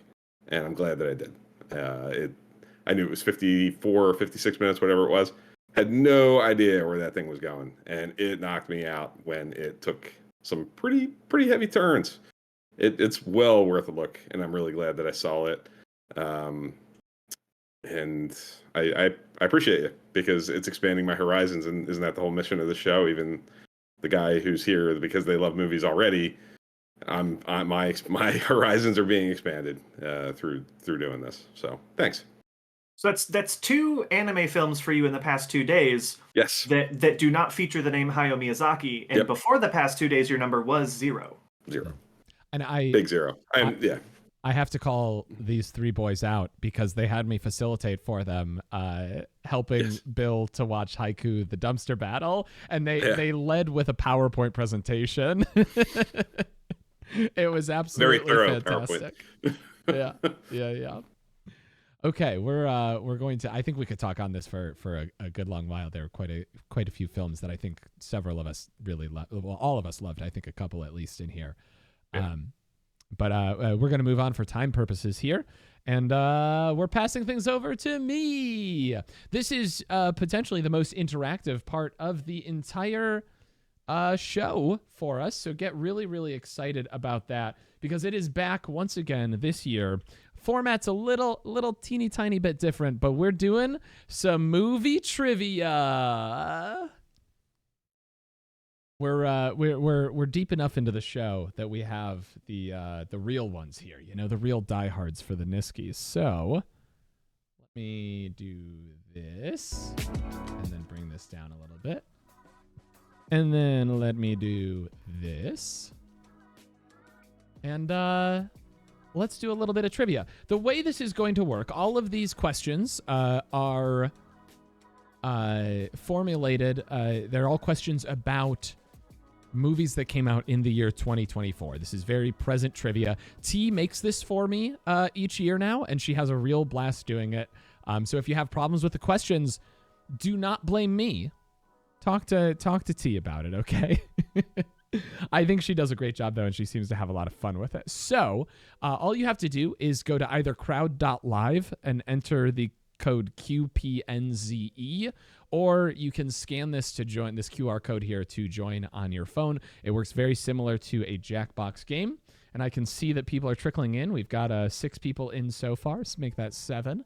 And I'll give you a couple of minutes to get into the game. I believe that you can join while the game is in progress as well. There is a score. So the way that this is going to work is similar to previous years. The previous trivia app that I used does not exist anymore. They closed it down. But the way that this is going to work is we're going to put a question up on the screen for you. You can vote on the website or your phone. Vote now on your phones. You can choose an answer. They're all multiple choice. It's 10 questions. Hey, T, how's it going? You'll have 30 seconds to answer each question. And again, each question is about a film from the year 2024. T is not allowed to play. I am not allowed to play. We know all of the answers. There are 17 people in so far. That's very, very exciting. Can I vote for 100 Thieves in this? You can try. You can try. Can't wait to come in last again. It is time too. The earlier that you answer in the time, the more points that you get. So T's not allowed to play. T's not allowed to play. It's multiple choice. You have a 1 in 4 chance on every question at getting it right. So you should be able to see like the answers on your phone and everything. So I'm hoping that delay won't be too bad. Don't mind me. I just unplugged my headphones for a second there. So if we're ready, there's 25 people in. This is the most people we've ever had play trivia at the Niskies. Thanks for joining in, y'all. Does this one have negative points as well? I don't believe so. I don't believe so. All right. I'm going to go ahead and hit the start button here. We've got 25 players in. It's limited to 100, so I'm glad that we didn't have that many. But let's go ahead. I'm going to hit the start button here. We'll get a little countdown from 10, and then we'll be right into it. Beljarin, have a great night. Thanks for being here, bud. I appreciate you. Sleep well. I hope you sleep, and I hope you sleep well. I'm hitting the start button. 10 seconds. Last chance to get in. Start the countdown.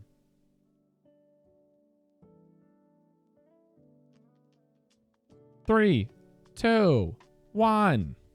And your first question is, Jesse Eisenberg's son made his film debut in A Real Pain. What is his name? Your options are J.J. Eisenberg, Banner Eisenberg, Noah Eisenberg, and answer option. I apparently missed that last one. That's not the answer. You get one for free here. That one was supposed to say Truck Eisenberg, which is a very good joke that T made, and I messed it up. I'm so sorry, T. Can I get an exclamation T in the chat? This is the most appropriate time for it. Answer option Eisenberg. 2, 1. All right, let's see who answered what. We have 75% of people, 18 answers for Noah Eisenberg. 3 people said Banner Eisenberg. 3 people said JJ. Nobody said answer option. Answer O Eisenberg. I'm dead. And the correct answer is... Ooh, the crowd was wrong on this one. It was Banner Eisenberg, to which Sassy says, Banner. Oh. All right, moving on to the next one. Question number 2. Remember, the quicker you answer correctly, the more points you get. Only 13%. It is a tight race here. Which Anora actor performed their audition tape completely in the nude? Your options are hardly Noah Eisenberg. Your options are Mike Madison, Yura Borisov, Lindsay Normington, and Mark Edelstein. I'm guessing on that last pronunciation there. I didn't look that one up.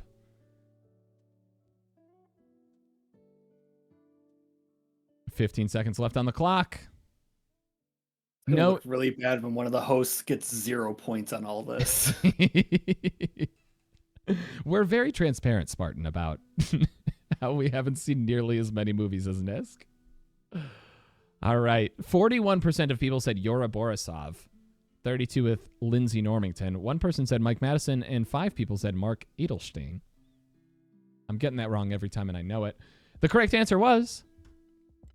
Ooh, another low percentage. Let's go. Mark E. Not answer option, believe it or not.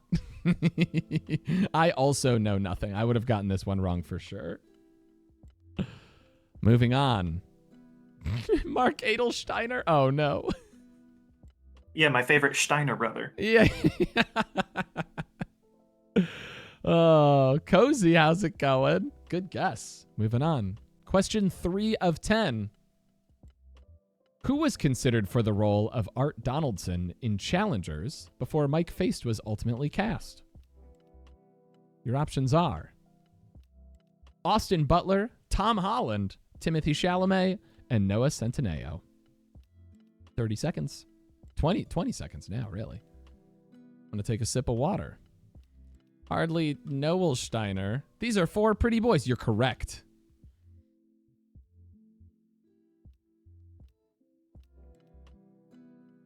I don't know if this has ever been said before, but Nisk Patter was right. 3 seconds. This hat, my head is so big. This hat does not fit even a little bit. Let's see how we answered. Most people going with Austin Butler here. Couple answers for Tom Holland. Couple answers for Timothy Chalamet. 1 answer for Noah Centineo. The correct answer was curveball. There were 2 correct answers on this one. 2 of them are in Dune 2, aka Toon. Nisk, did you throw down Tom Holland on that one? Yeah, it felt too easy, but I went with it. Why is everyone's last name ER? Every question has an ER. Did T do this on purpose? Next year's Niskies will be brought to you by Nisk, Bill, and 2 chat GPTs. They'll do a better job than us. Hey, you're 100% so far, even though you know the answers. You still got it. I would have gotten the second one wrong. I would have guessed Yuri Borislav. I don't know. Question number 4. What name was Challengers originally filmed under? Ooh, Spartan, nice catch. So maybe not so good at the trivia, but at least you got a consolation, Goopymon. Challenger. Your options are Tennis Town, Tire Town, Balls Town, and Love Town. And a reminder, anybody can join at any time in the lower left there. Scan to join or go to crowd.live and enter the code.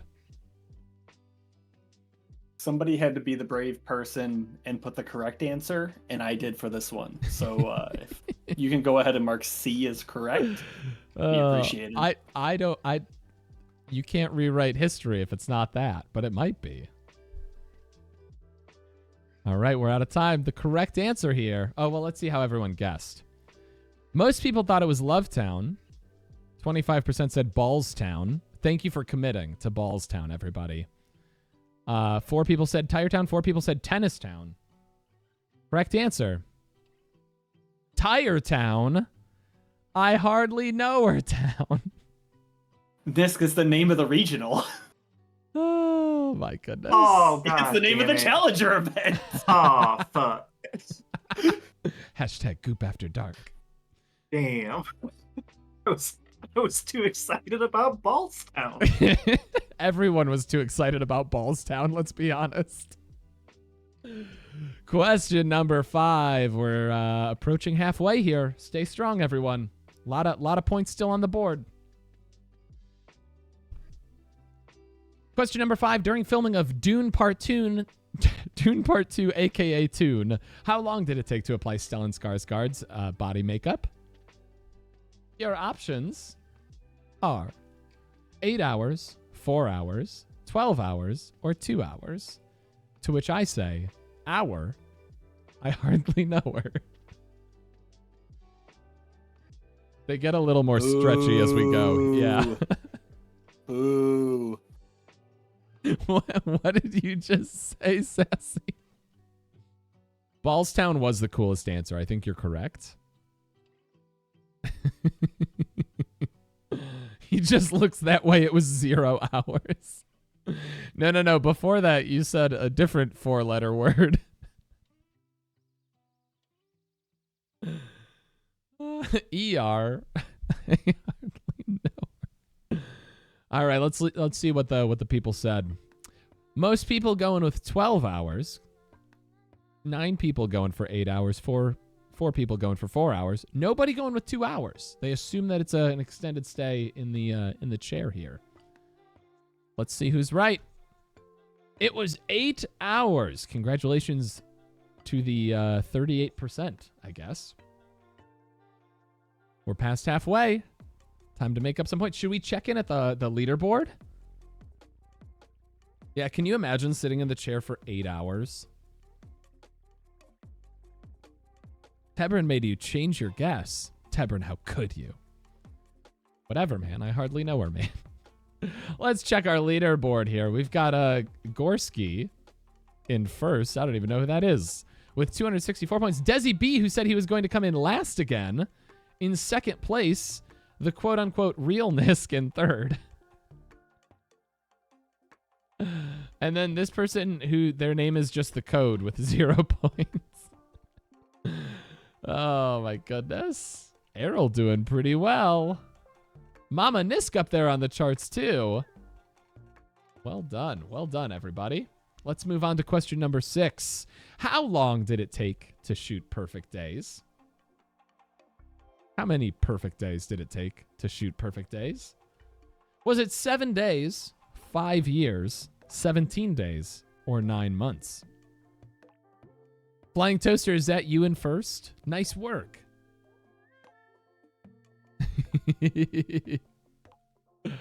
Right, exactly. Yeah, that's a whole workday just to get into the makeup, and then you have to, still do the acting. My goodness. Know nothing about most of these films and such. All my answers have been guesses. I specifically, for the record, I specifically ask T to try to pick questions that are not like super known. Like I try to get her to pick fun ones that are a little more off the wall because I think that's more fun for everybody.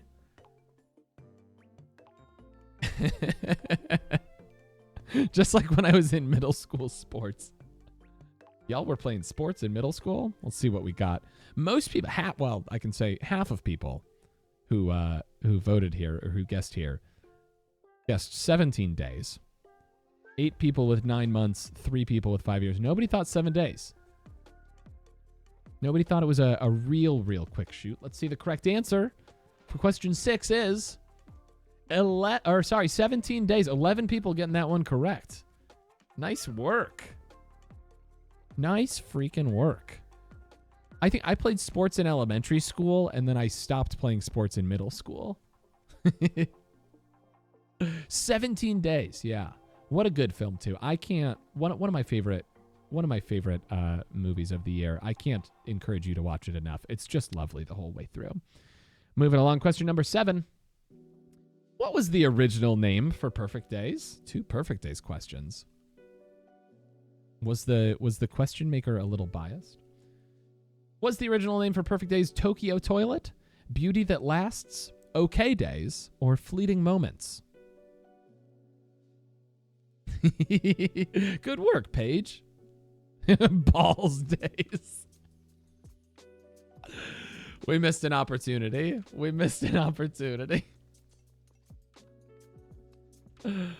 Oh. Everyone was having fun until we got to trivia. Now everyone's mad at me. Let's see our results. Most people saying Fleeting Moments. Very poetic name there. One person bold enough to say Okay Days. This is my favorite answer. Beauty That Lasts for 3, and Tokyo Toilet with 4 people here. The correct answer, of course, Tokyo Toilet. It's a movie about cleaning toilets, if you didn't know. Well, it's a movie in Once which again, toilets it are felt cleaned. too easy. A little misdirect. Every question is a 1 in 4 chance. I'm worse than the garbage I fought by still somehow not getting anything right. Can somebody give Spartan a hug, please? I think he needs it. Question number 8. We're in our last 3 questions here. This film was included in Barack Obama's list of his favorite films from 2024. Was it Perfect Days, Conclave, Challengers, or The Seed of the Sacred Fig? I'm taking the tie off. I'm too concerned. A tie and a scarf? So luxurious. It is a good list. I think, if I had to guess, all 4 of these movies were nominated for Niskies this year. Tokyo Toilet is the name of the company that he cleans toilets for. All right, what do we think was on Barack Obama's list? 43% of us saying The Seed of the Sacred Fig, 30% of us saying Challengers, 26% saying Conclave, and nobody saying Perfect Days. Tragic. You don't think Barack Obama is a big Japanese foreign language film fan? Or maybe you just don't expect 3 Perfect Days questions in a row. The correct answer is, of course, The Seed of the Sacred Fig. Good job. The crowd took it on this one. Obama hates toilets. Oh, thanks, Obama. When is answer option going to pop up again? It deserves recognition.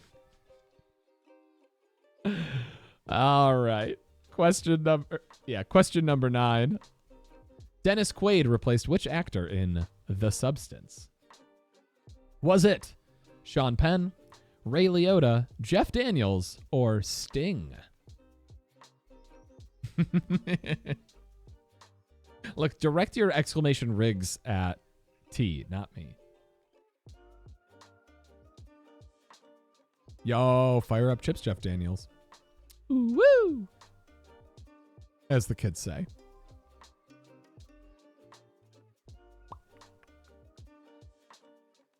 Two, one.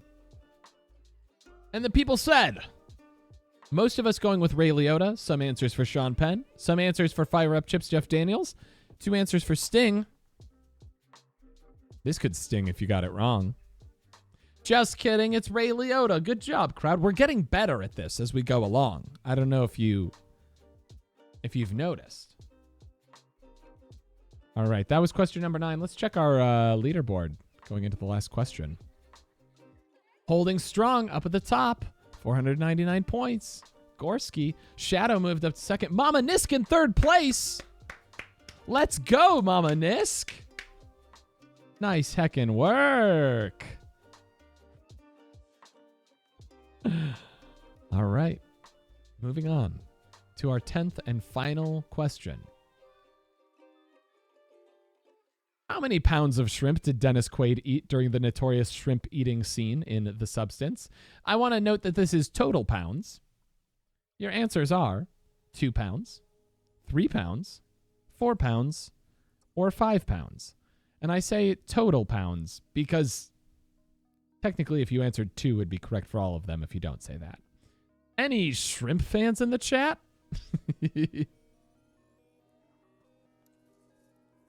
Oh my goodness. After the Niskies, it is tradition to go eat 5 pounds of shrimp. Who's down? Real Who's talk. down? All of the horror films that came out in 2024, the most upsetting thing I saw in a movie theater was Dennis Quaid eating shrimp.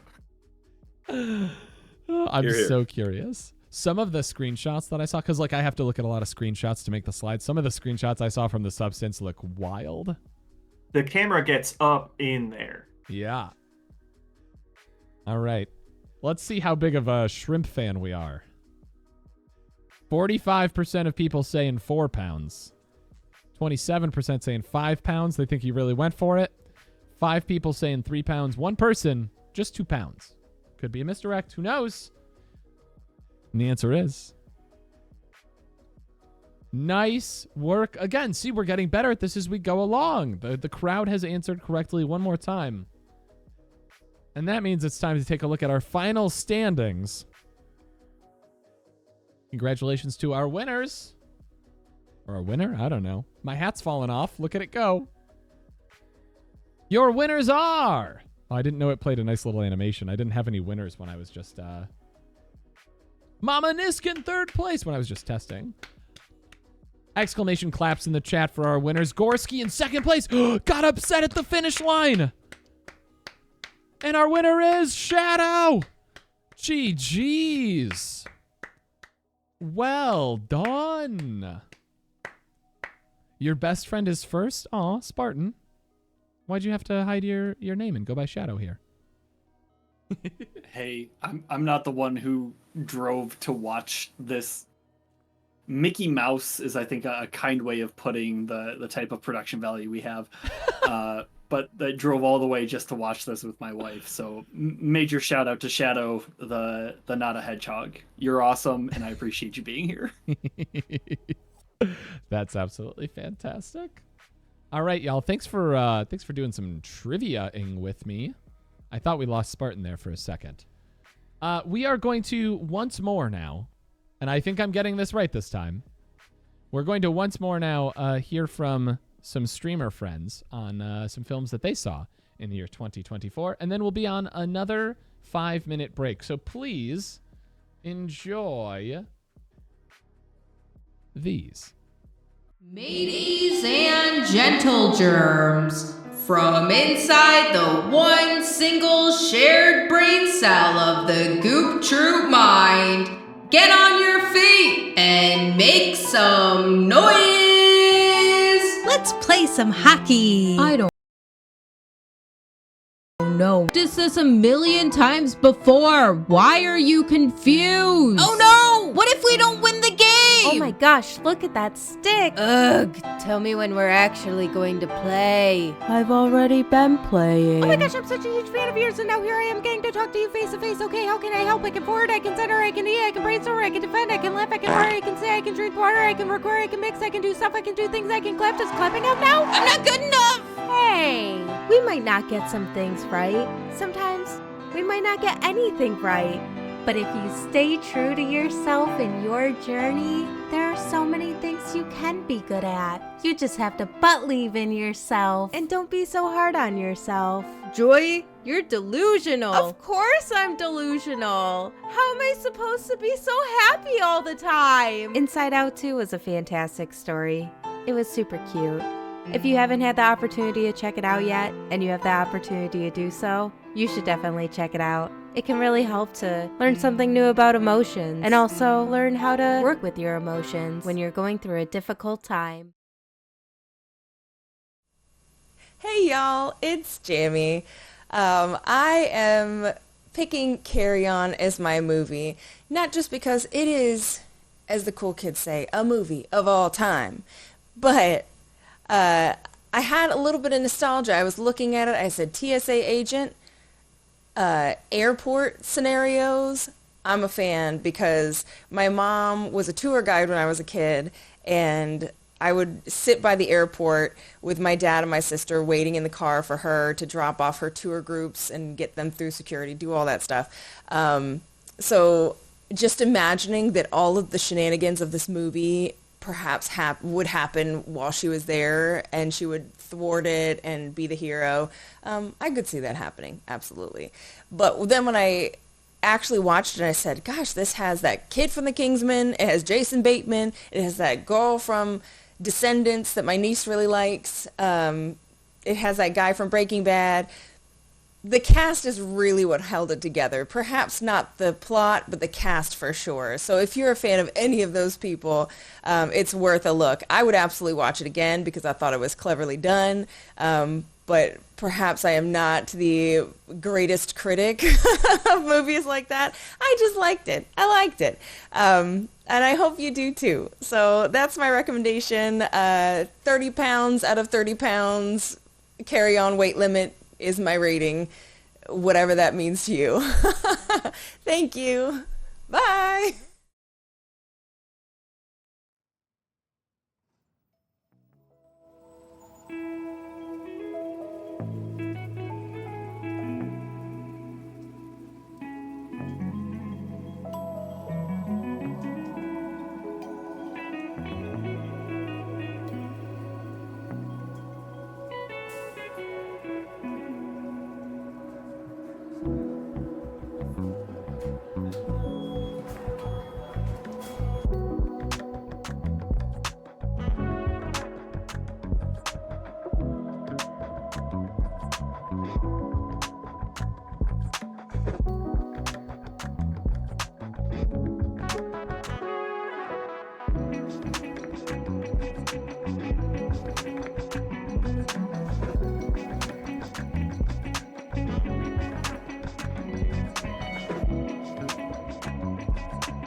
Wait, no, what?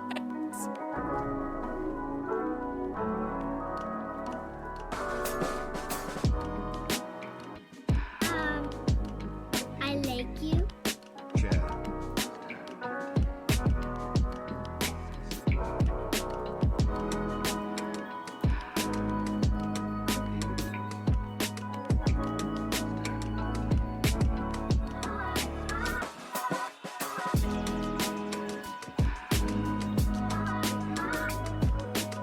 Let me be clear on this. Nisk powder is right.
It is so gosh darn obvious.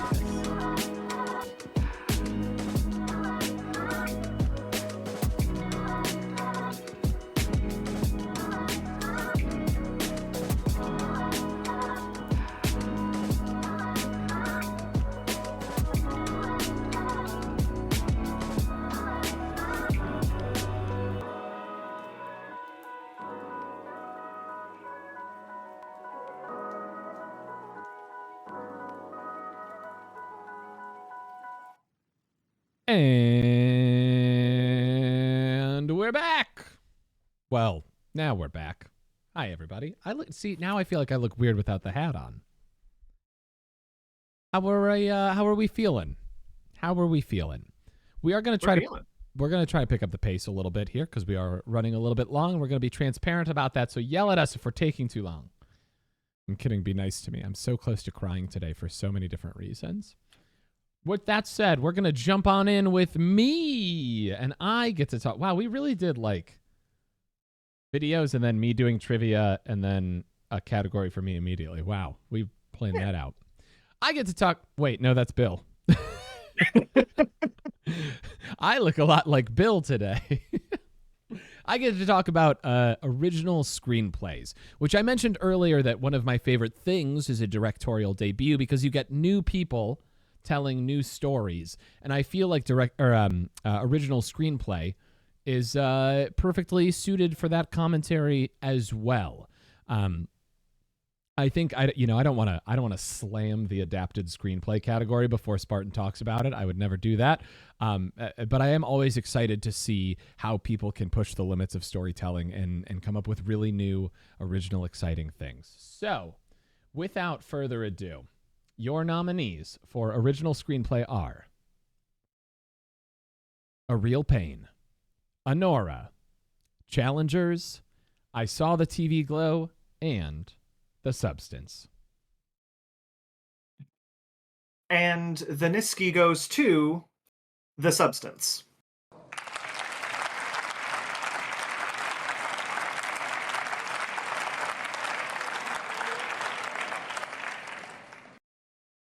I mean, there's no real way getting around it. Anyone here who has seen The Substance, just the core, just the concept of it and how it's executed is by far and above basically everything that came out in the past year, and maybe even if we were to go further beyond. I think everything here is great. Obviously, I nominated it for an award show that's named after me. That's no surprise. But just from a conception standpoint alone, just the idea of getting what The Substance is and putting it to paper and then getting someone to say, yeah, I'm going to make that movie, genuinely kind of absurd.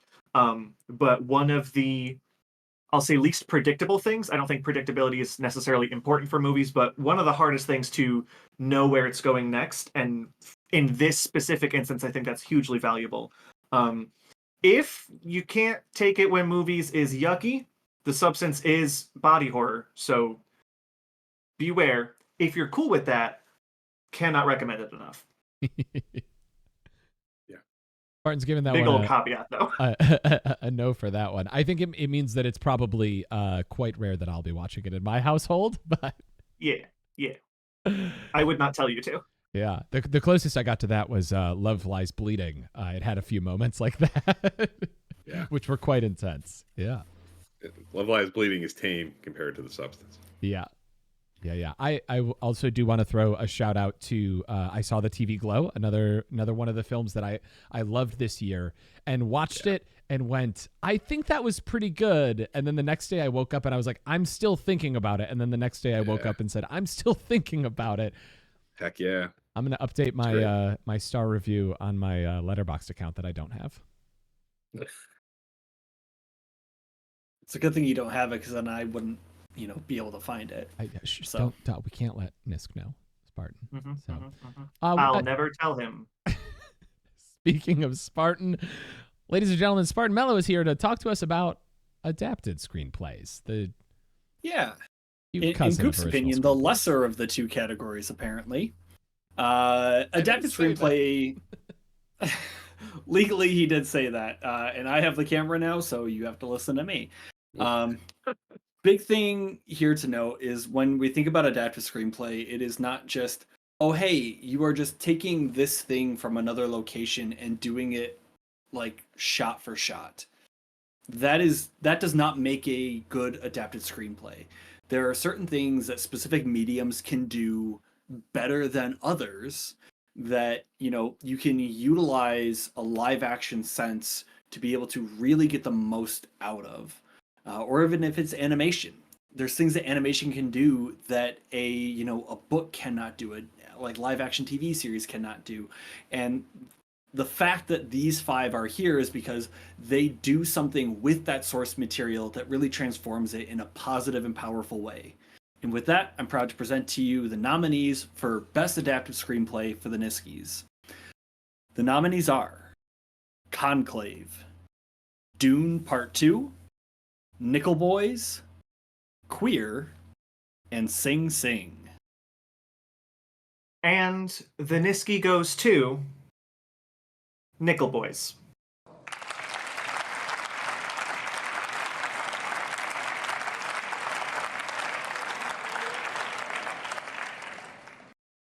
We talked about it a little bit earlier in the cinematography category, but it's a story that is told from its first perspective, but a couple different characters.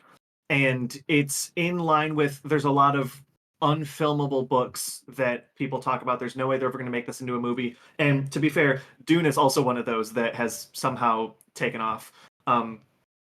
The way that it is handled and the way that it is orchestrated, coming from a source that people said could not be done, is incredible and needs to be held up on its own. And it's not just they took a difficult thing and they made it happen.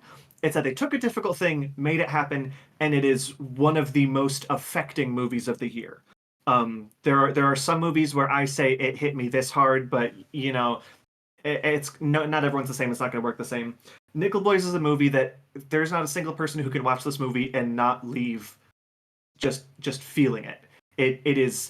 It's heavy, but not in an oppressive way. It's important subject matter, but with the first person perspective of the story, it puts you right in the middle of everything. And I think it's done incredibly well from that source. So shout out to Nickel Boys. I missed the cue that we were supposed to clap there. That's my bad. Yeah. I wish that I had something to add on this one, so I'll throw it to the other two if you've got something. It's not an original screenplay, but it's got like an edge of never saw it before. The approach to the material is fresh and different and exciting.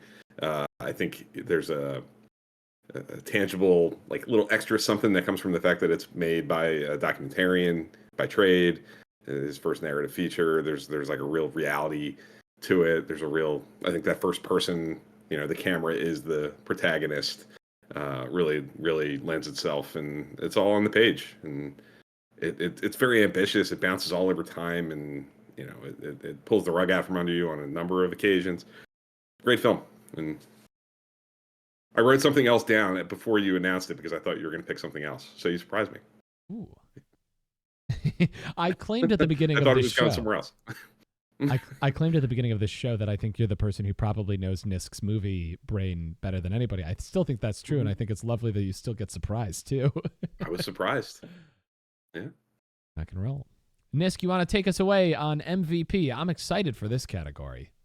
You betcha.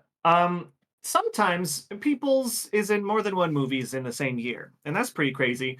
But it all really comes down to movie schedules. But sometimes the perfect lineup hits, where you see the same person multiple times, and if you're lucky, they're very good in everything that you see them in.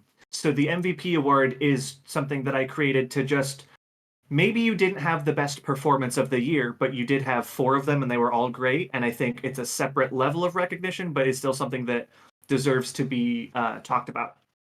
So the nominees for MVP of 2024 are Timothée Chalamet from Dune Part 2 and A Complete Unknown, Willem Dafoe for Beetlejuice, Kinds of Kindness, Saturday Night, and Nosferatu, Nicholas Hoult for Juror Number 2, Nosferatu, Garfield movie, and The Order, Margaret Qualley in Drive Away Dolls, Kinds of Kindness, and The Substance, and Zendaya for Challengers and Dune Part 2. And the Niski goes to Willem Dafoe.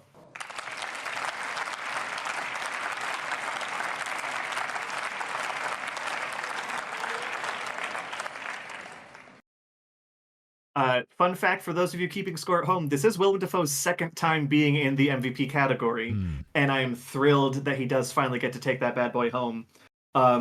What a weird group of movies, though. Beetlejuice, Yorgos Lanthimos' Kinds of Kindness, the Saturday Night Live movie, and also Nosferatu. I have said for years that Willem Dafoe is the king of the nasty, dirty guy, and if you don't love Willem Dafoe at this point, what are you doing? I remember I've made my case.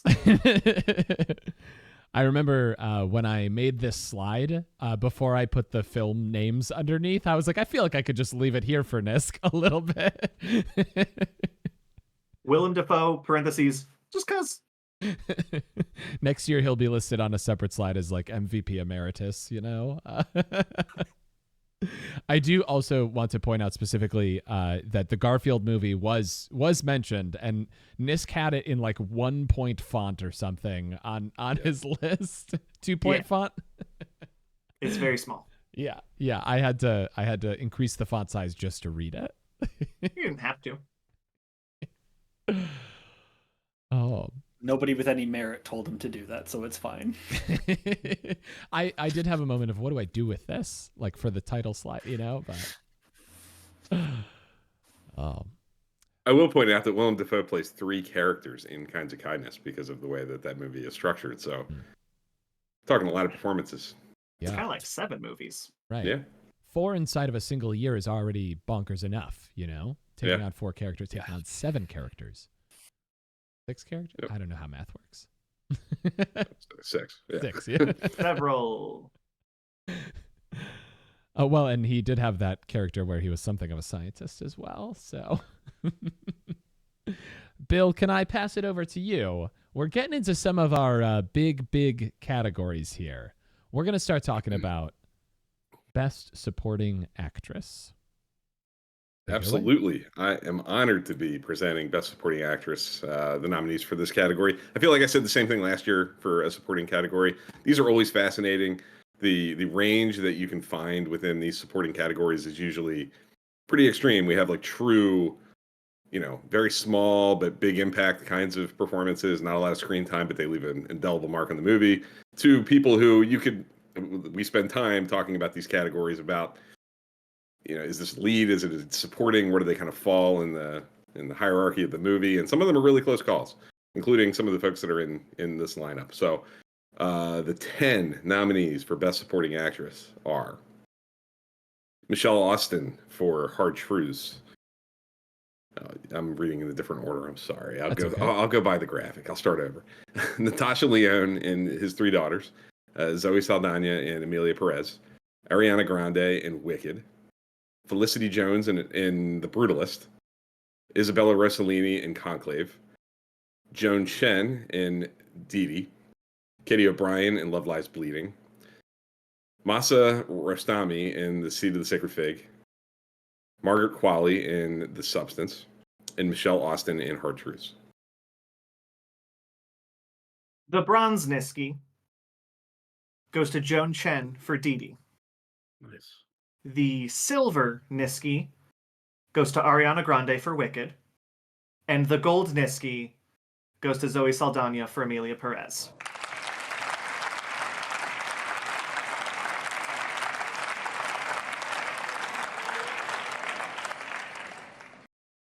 Now, there are extremely valid criticisms of Amelia Perez that I don't think we're going to take the time to get into tonight.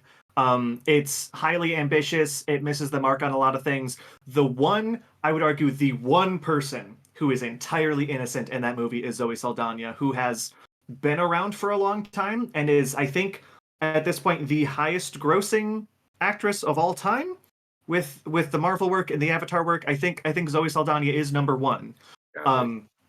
But has never really gotten the, I would say, appropriate opportunities to flex what she's capable of. And this is one of those movies where you could kind of argue that she's a lead, because it's a thing where she is in the entire first half and is the main person, and then it sort of disappears a little bit in the second half, but every second she's on screen, you're glued to it. Ariana Grande in Wicked is my Ryan Gosling and Barbie pick, where this is, I'm going to say, one of the single best comedic film performances in recent memory, and maybe even in a further distant memory. Every facet of what she's bringing to Wicked is some of the funniest things I've ever seen, and not in a way that steals from the movie and makes it about her instead. It's all in support of the character and what the story is telling. And I'm thrilled to be able to talk about Dee Dee a little bit more, because while the story isn't about Joan Chen's character, she does bring the real heart into it. And in a coming-of-age story, having a rebellious, young teen who... A lot of coming-of-age stories are about kids who don't appreciate their moms. And for people who have good moms, that sucks. One day you're going to realize, you goofed that up so bad. And Joan Chen has a couple scenes in that movie that are just absolutely heartbreaking. Shout out to moms. Just like in general. Shout out to moms. Unless you got a bad one. No. You already said it. I already did the shout out. Oh, you shouted out moms? I think Spartan shouted out his mom. Well played. That's a very good mom.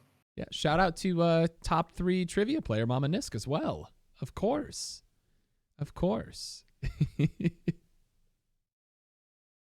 Do you have anything else that you'd like to say about supporting actresses or moms, Nisk?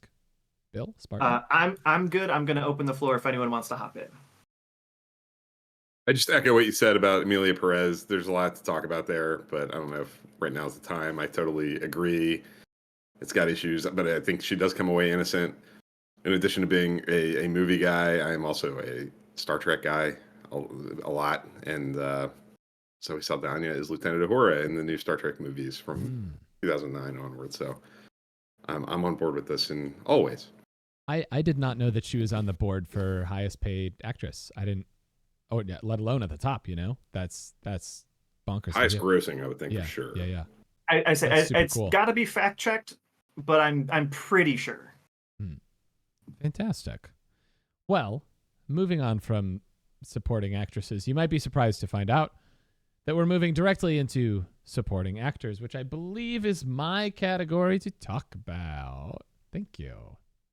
You pointed at me and I thought for a moment that I had gotten the schedule wrong again. I don't think that I can say a ton about supporting roles that Bill didn't already say, but I will say that I think that as a person, I tend towards really falling in love with supporting characters, especially. I do love a good story. I do love a good hero character, but I have always been very charmed by the people who hold up the rest of the story and really make it feel whole and complete. So, without further ado, your nominees for Best Supporting Actor are Brian Tyree Henry in The Fire Inside, Clarence Macklin in Sing Sing, Denzel Washington in Gladiator 2, Guy Pearce in The Brutalist, J.O. Sanders in His Three Daughters, John Magaro in September 5, John O'Connor in Challengers, Kieran Culkin in A Real Pain, Stanley Tucci in Conclave, and Yura Borisov in Anora. The bronze Niski goes to Clarence Macklin for Sing Sing. The silver Niski goes to Josh O'Connor for Challengers. And the gold Niski goes to Kieran Culkin for A Real Pain.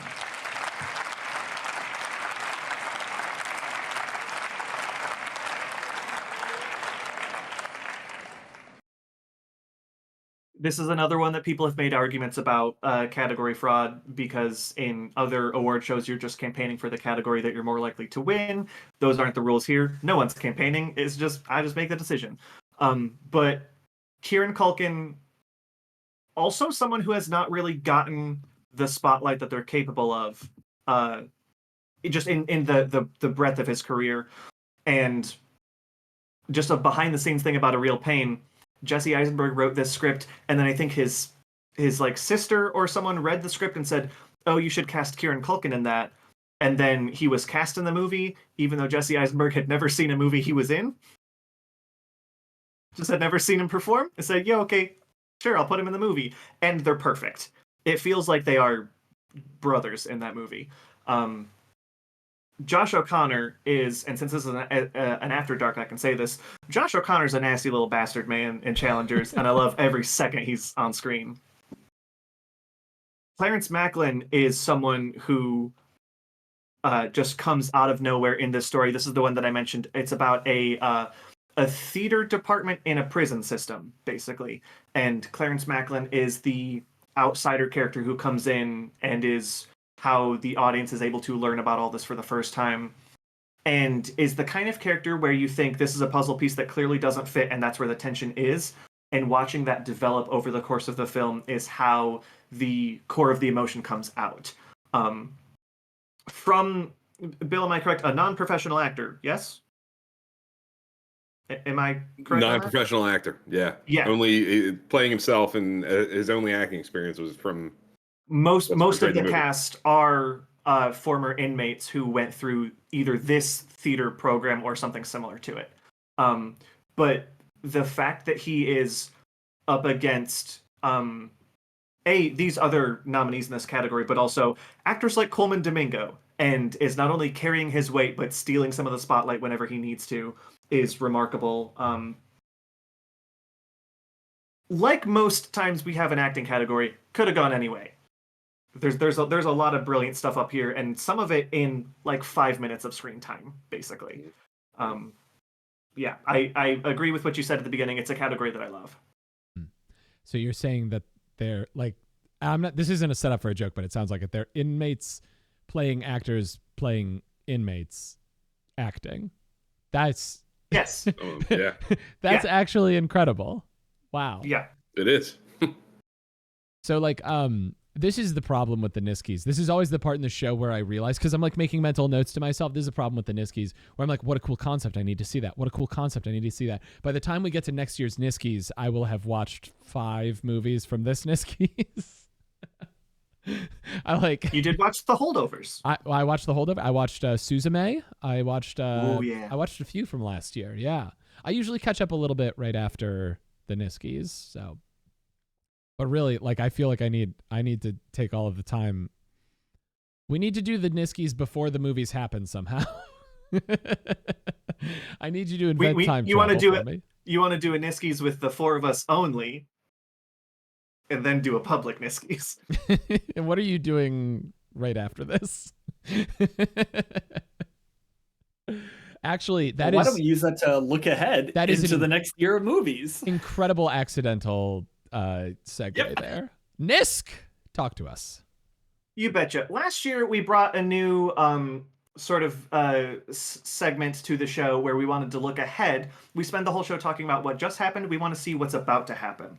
So we all looked ahead at the 2024 release schedule to pick out both something that we were excited about personally and something that we thought would be a big player at the Niskies. Just a quick highlight. Spartan said Spider-Man Beyond the Spider-Verse, and when that doesn't come out, Mickey 17, and also when that doesn't come out, The Fall Guy, which did show up in action choreography, and you picked Ministry of Ungentlemanly Warfare for the movie that you were interested in. How'd that pan out? It was a movie. It was fun in a lot of cases. It didn't quite live up to the expectations I put in my head, but like that's, as you've said many times, that is my fault. So yeah, I had fun with it.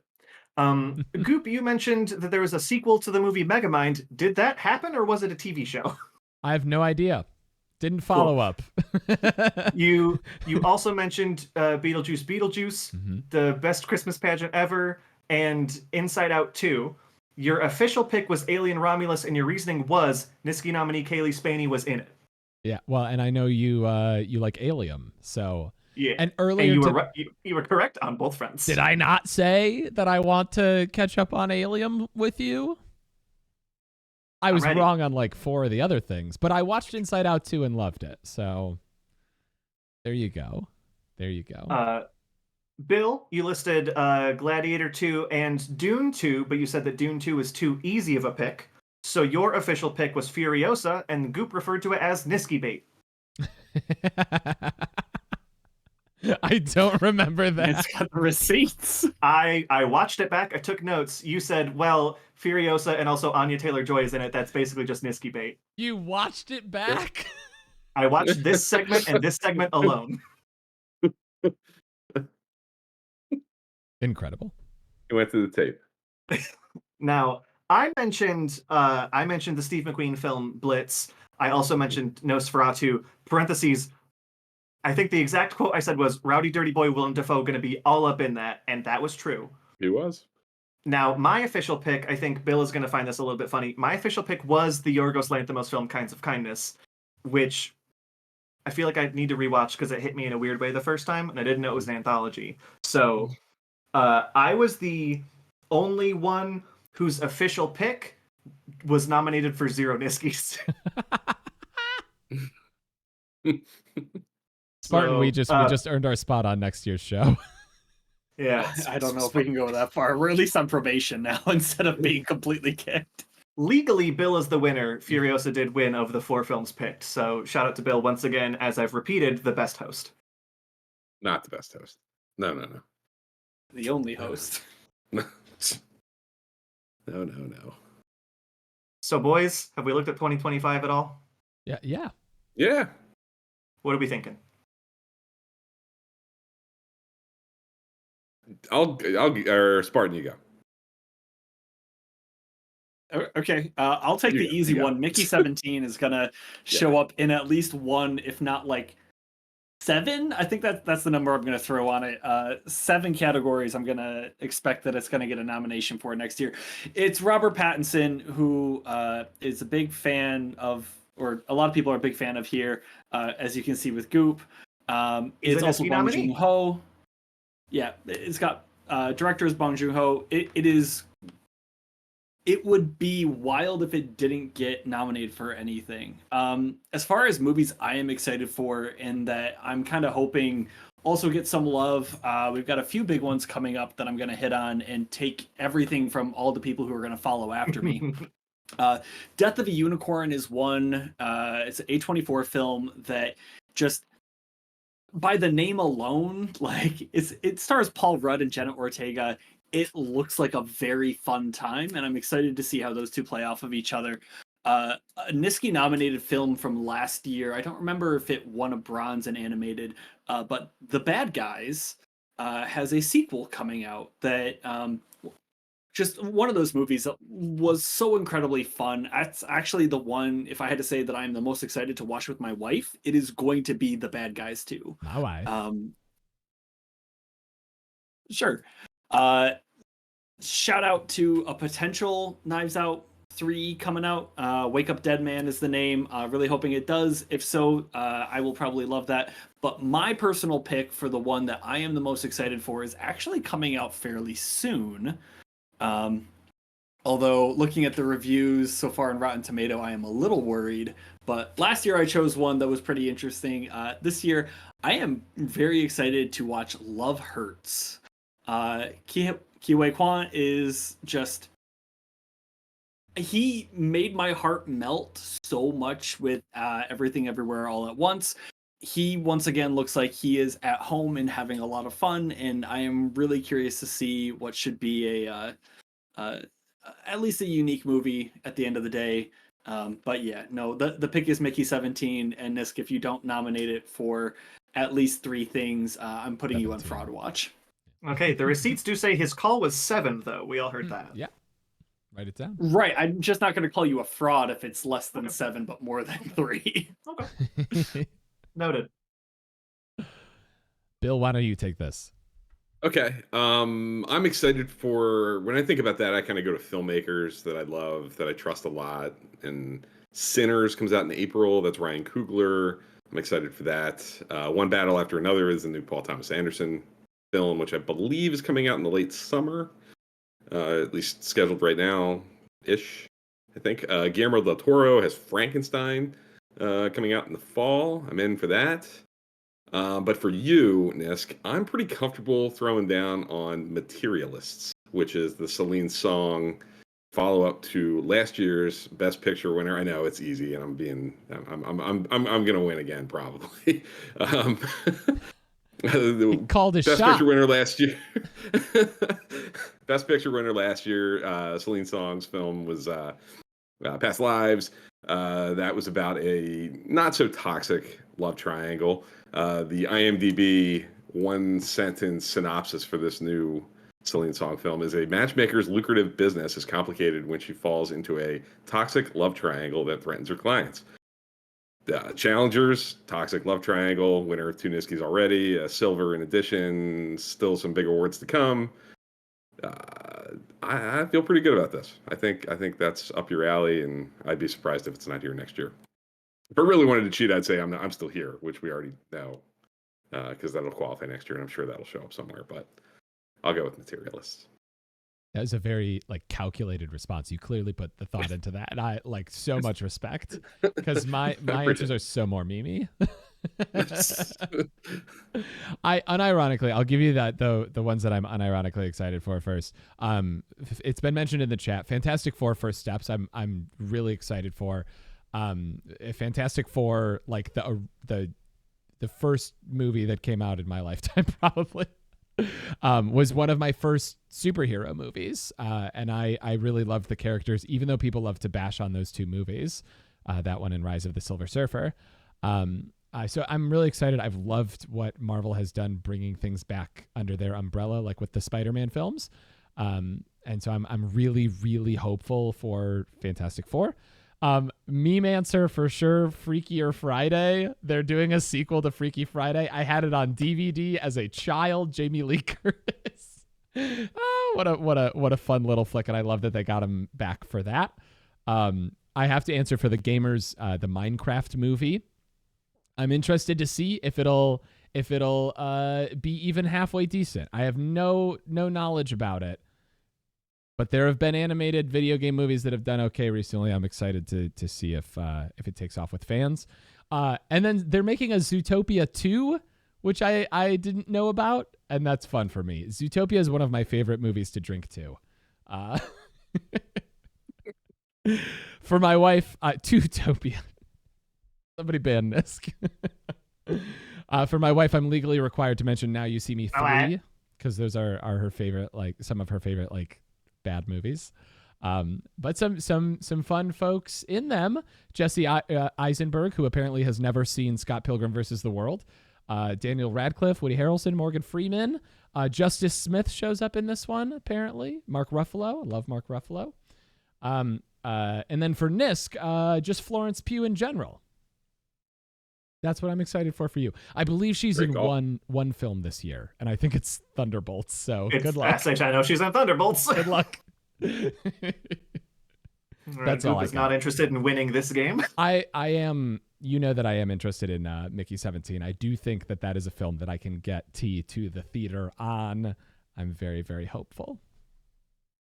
Fingers crossed. The last movie she saw in a theater was The Batman with Robert Pattinson and Nisk Patter. I was there. So was Bell Jaron.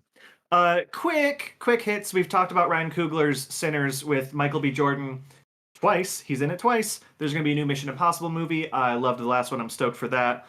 Bill mentioned new Paul Thomas Anderson. I'm sold. I don't need to know any other details. There are 2 Frankenstein movies because Guillermo del Toro is doing one with Oscar Isaac and Mia Goth and Christoph Waltz. And then Maggie Gyllenhaal is directing a Bride of Frankenstein movie that also has Jake Gyllenhaal in it, Christian Bale, Jesse Buckley, Penelope Cruz, Peter Sarsgaard, Annette Bening, John Magaro. So several Niski nominees in that one too. The last one that's not my actual pick, new Wes Anderson espionage movie called The Phoenician Scheme. My actual pick, I am just going to go with Wake Up Dead Man, Knives Out 3. It's made in a lab. Obviously, my legal and biological father, Ryan Johnson, Daniel Craig, Josh O'Connor, Kaylee Spaney, Glenn Close, Josh Brolin, Jeremy Renner, Kerry Washington, Mila Kunis, Andrew Scott. Give it the ensemble award now. Twice a week, my brain goes, it's just dumb. So I'm very excited for that one too. If you have not seen Knives Out and also Glass Onion, fix it. Yeah. Just do that. Unironically, Knives Out is in my top 4 movies on Letterboxd, which you can find on my Letterboxd profile. Excellent. All right, I think we're ready to move forward here. We've got our last cameos of the evening from our streamer friends here, and then we'll do another 5-minute break. So again, please enjoy hearing from some of our favorite people about some of their favorite movies of 2024. Enjoy. It's Reliable. Hope you're all having fun. Jim Henson Idea Man is a love letter to one of my favorite people in the entire universe. He's always been a person that I've resonated with artistically ever since I was a kid. How I think, how I feel, that undeniable urge to learn, create, and imagine. So, speaking as a fan, I think that Idea Man is a creatively woven masterpiece that treats such a wonderful person as well as his family and friends with a great deal of love and respect. Thanks to the film, I learned an awful lot about Jim Henson that I didn't even know about before, like his love for making indie short films while working on Sesame Street. Oh, and also how the Jim Henson Company tried motion tracking hands to make computer animated puppets. You know what that means, chat, right? I think the first VTuber was a Muppet. Anyways, it's not easy being green, so be kind to yourself and have fun at the Niskies. And remember, Sonic 3 was the best movie of 2024. Goodbye! Hey everybody, 16 here, and I've once again been invited to the Niskies to talk about my favorite film of the year. Now, while I haven't seen nearly the same amount of movies Nick Patter has seen over the course of 2024, and who among us has, I do think that my favorite film is one that's worth your time. So, here it is. My favorite film of 2024 was The Fall Guy, starring Ryan Gosling and Emily Blunt. Now, I'll be honest, I was disappointed when I realized that the movie did not include beans in funny costumes competing against each other in a series of obstacle courses. Nor was it about the tournament that Goopus McGurk won last year. It's a bit of a bummer. Nonetheless, it's a great film about a stuntman working on his ex-girlfriend's film who gets caught up in a big conspiracy involving the movie's lead star. I had a really fun time watching this one. The film's got a lot of action, comedy, and drama, all rolled into one really fun package. Ryan Gosling's got the action hero skills and the comedic timing necessary to pull his character off perfectly. The chemistry between him and Emily Blunt adds both charm and entertainment value, giving the film both heart and humor. The directing and cinematography are able to balance all of these elements perfectly throughout the film. I really can't stress that last part enough, because being able to blend all of that together cannot be an easy job to do. So, if you like action comedies, self-aware Hollywood humor, and fun stunts, The Fall Guy is probably right in your wheelhouse. It's currently streaming on Prime Video. Give it a watch. I promise you won't be disappointed. Thank you so much for having me on, and enjoy the rest of the Niskies. Cheers!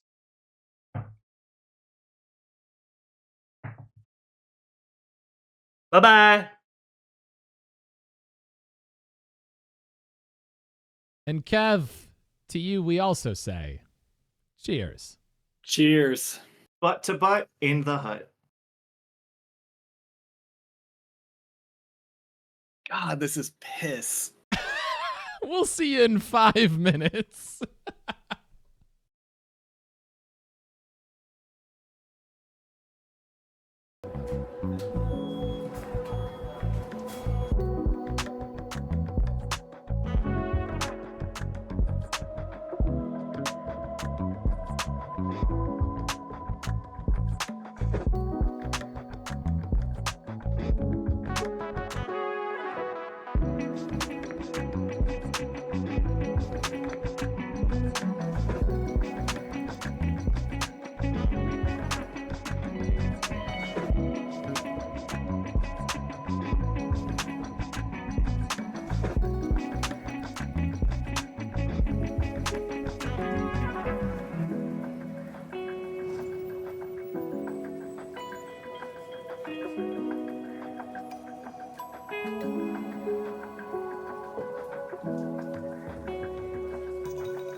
Oh, this is it!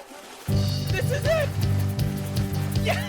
Thank you for subbing, that was something really cool to do. I couldn't do this if it weren't for awesome folks like you. And so I wrote this song, I hope you sing along. But let me just assure you, you'll be in my heart the whole month long. Yes!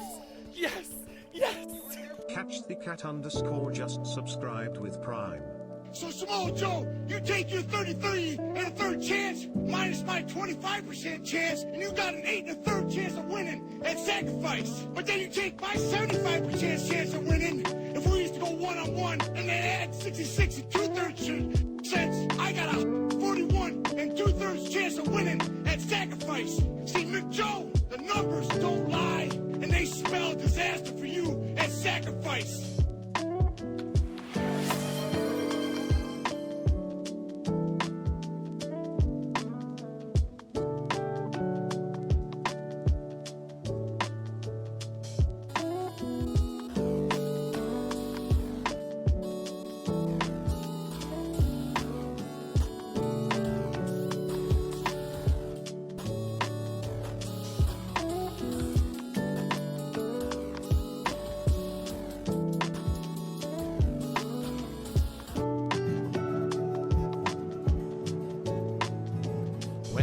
get that feeling I need sexual healing.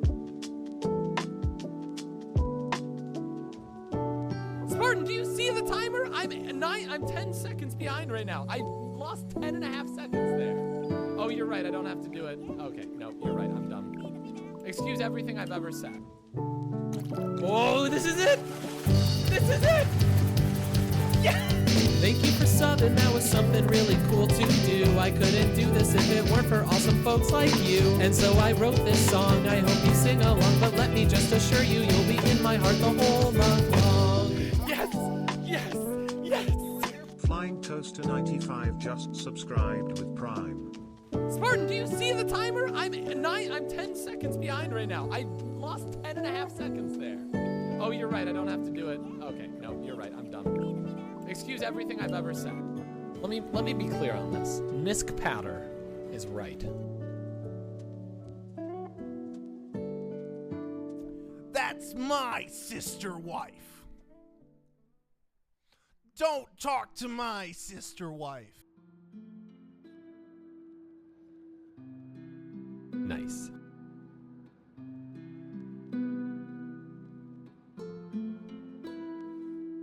To the window, to the wall, to the sweat drops down my balls.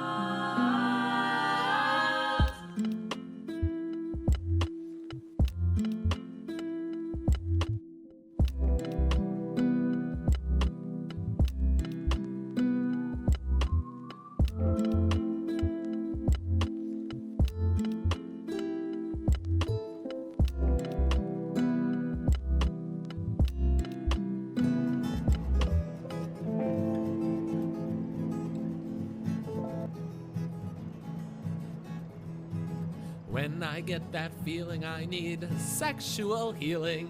When I get that feeling I need sexual healing. I've got this feeling so appealing. Give me the full song. And we are back, baby. You know what they say. Backstreet's back. All right. Tonight. I'm gonna be fully transparent. I'm so sleep deprived. I'm working on 3 hours of sleep here, ish, maybe 2.5. That shot hit me like a truck. So Like a real truck Eisenberg. Like a real truck Eisenberg. And I'll tell you, those who have been around me when I am a little inebriated know that mostly when I'm inebriated, I start telling everyone and everything that I love them. So unless you're on a balcony in Florida. 6-hour show. I'm gonna leave my house now and drive up to Nisk's and give him a hug. So while I do that, Nisk, could you please talk about directors? We're into what some might call the big three categories. Four. He left. It's the big four. There we go. There we go. I mentioned it earlier. Director is always my favorite category because when you have art that has to be made by, dozens or hundreds of however many people work on movies, which is a lot of movies, if you don't sit through the credits, I do that every time just because you did your work. Shout out to you.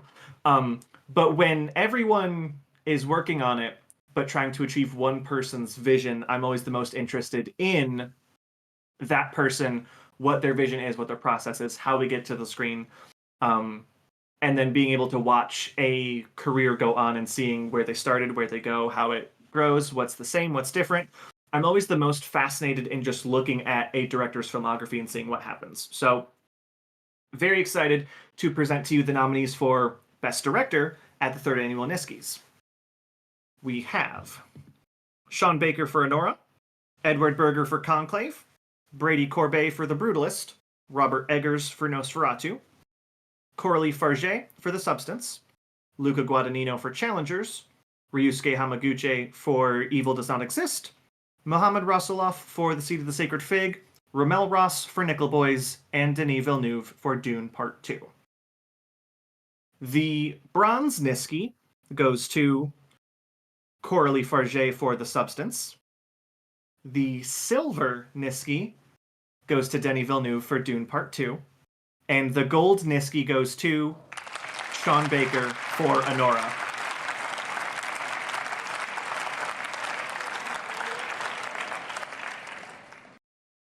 This is one of the categories that was the hardest for me to make the call on, and I genuinely could have gone any number of ways. But I had to just like slap myself on the wrist and say, no, you got deadlines, you got to decide on something. And when I think of what the person behind the camera brings to the process, and when I think about what film feels the most like this is the person who had to make it, these were the three names that jumped out to me. With Sean Baker, his filmography, this is far from the first time that he's done a story about a sex worker. He's Starlet, The Florida Project, Red Rocket. He's been incredible for a long time, and to see that genuinely build upon each time and to finally have him in the spotlight the way he is now is huge. Denis Villeneuve's been making movies that only he can make since, by my estimate, like 2011 or so. Every time that he steps up to the plate, for me personally, it's a home run that he is literally the only person who can take that swing at. And Coralie Farge is someone that I was not familiar with. I want to say this is her second feature. But the fact that she also wrote The Substance and is one of the credited editors on The Substance tells you right off the bat, from every step of the process, this was what she wanted to bring to the screen. And if this is where we're at early on, I have no idea where we can possibly go from here, but I'm all in for the ride. Tickets purchased for whatever any of these people are making next, blind. You put their name on the marquee, I'm in, let's go. I would like to throw out there, I'm going to pull the slide up one more time. I believe it's pronounced per what I just heard you say, Coralie Farge? I believe so. She made The Substance. Look at how happy she looks for a film that you described earlier as just like real yucky, you know? Yeah. That look on her face is, oh, we're making something real yucky. She looks so joyful. Well, the French, you know? What can you say? I love director photos. I try to pick especially ones where they are working in the field like that. For exactly that reason. Like I love seeing them like on the job, on the case. The joy of yuck. Incredible. Do we have anything else that we'd like to say about? You are through to you're not coming through to us, by the way. Oh. Well, hold on. Because I just got some robot voice from you. Let me leave this Discord call and jump back in because it seems like maybe my internet's struggling a little bit. All right. You got me now? Uh-oh. I don't even know. Wait, can they even hear me? Oh boy. Let me be clear on this. Nisk Powder is right. Can we hear each other now? Currently, it seems so. That was Yes. I got notifications for both Bill and Nisk saying that your system was struggling. You might be experiencing a delay. So I don't know if it was me or you guys or what. But do we have anything else that we'd like to say about directors? I would love to talk about it, but I also don't want to tempt fate by extending this. Give me your big hitter thought here. No, just you mentioned like Coralie Farge edited. There's a co-editor on The Substance. Sean Baker wrote, directed, edited Anora. I think the auteurness on display with Sean Baker in that movie is pretty iconic at this point. That's what Sean Baker does. Like he edits, he writes, he directs. It's completely his project. And feels like you said, he tends to return to some similar themes and like kinds of stories, but I really do feel like this is like a big step forward. It feels like there's money on the screen, and he feels like an advancement in his progression in his career, and he killed it. The way that movie tonally shifts and bobs and weaves through different styles of comedy and heft with it gets very dramatic in the third act. It's incredible stuff. Great filmmaking. You love to hear it. All right, let's move forward into lead actor. And Bill, not to call on you again right after I just called on you. It's all yours. It's all mine. Let's do it. Best actor is obviously like as heavyweight a category as it can as there can be. This is a huge one, and I'm not going to waste any time. I'm going to jump right into it. So, the 10 nominees for Best Lead Actor are Adrian Brody in The Brutalist, Andrew Garfield in We Live in Time, Coleman Domingo in Sing Sing, Daniel Craig in Queer, Keith Kupferer in Ghostlight, Koji Yakusho in Perfect Days, Mike Feist in Challengers, Ralph Fiennes in Conclave, Sebastian Stan in A Different Man, and Timothée Chalamet in A Complete Unknown. The bronze Niski goes to Adrian Brody in The Brutalist. The silver Niski goes to Ralph Fiennes for Conclave. And the gold Niski goes to Coleman Domingo in Sing Sing.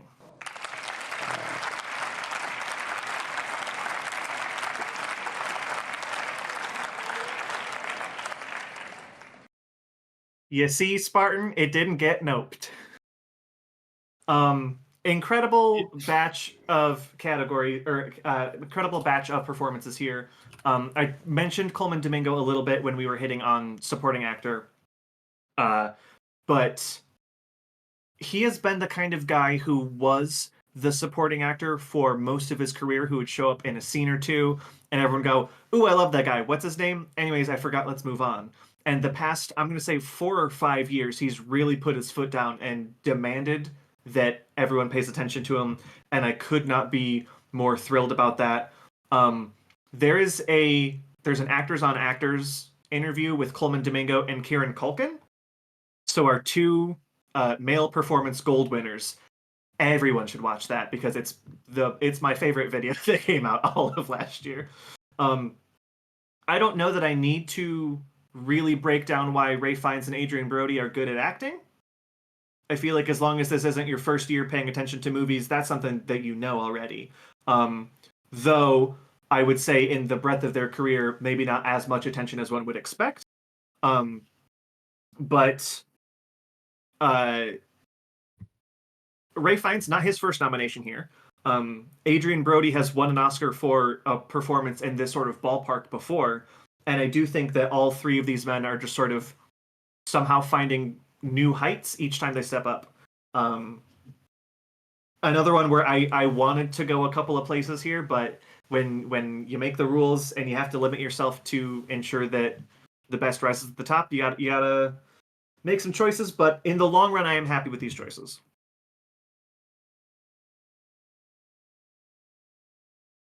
And we're happy that you're happy with those choices. Me too. I did just learn live right now that that's how you pronounce Ralph Fiennes' name. So yeah, Rafe. This is the main purpose of the Niskies is actually in educating me on how to pronounce names. There it is. All right. Do we have any final thoughts on lead actors before we jump into our final category? Because Best Picture is not a real thing. You can't trick me. Lead actress. I got a lot of thoughts on Conclave. I will be available in the Discord if y'all want to ping me. I've got a pretty particular background, which I think has colored a lot of my perception of that movie. But what I will say is Ralph Fiennes' performance hit me pretty personally, pretty hard. So glad to see that it was able to get a Niski here. And honestly, all three of those performances are truly fantastic. Really happy to see that group up there. Ray Fiennes manages to make writing his own name down on a piece of paper cinematic hell.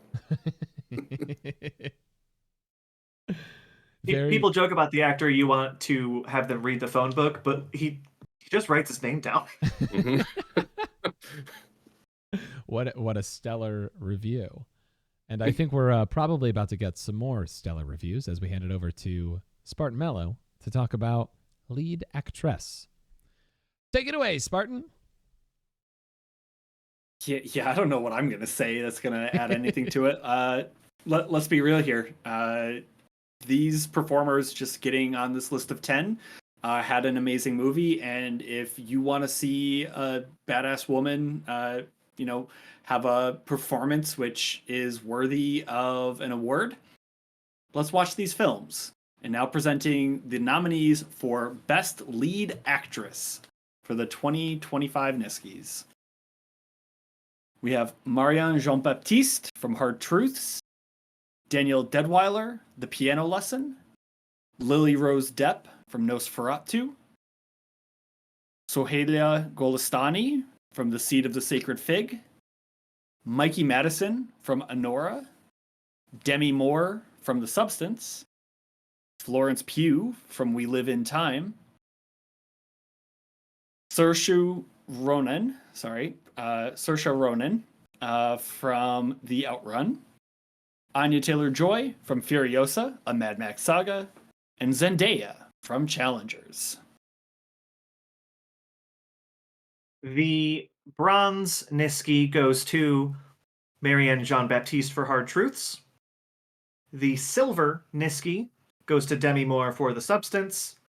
And the gold Niski goes to Mikey Madison for Anora.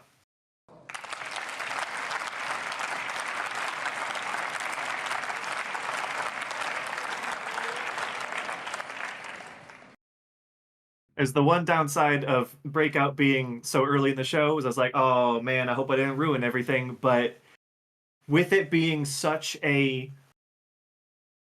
I've burst through the door and I've shouted that you need to pay attention to me.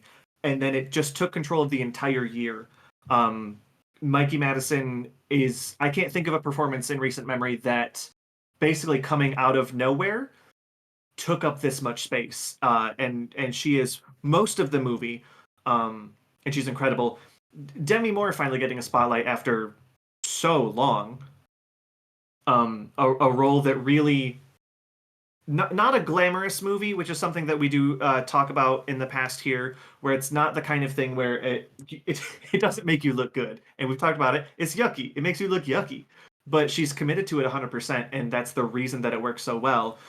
And with Marianne Jean-Baptiste in Hard Truths, this is the kind of performance where if you don't know...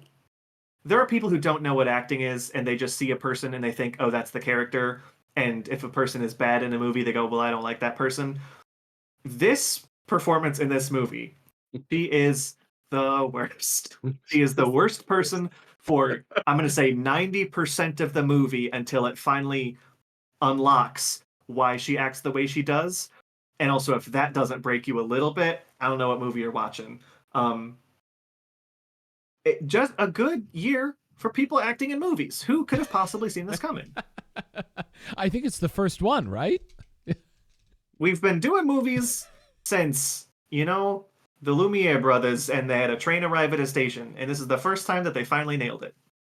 Y'all, I think this guy went to cinema school. Deep cuts here. Oh, we finally got it right. I'm so excited about it.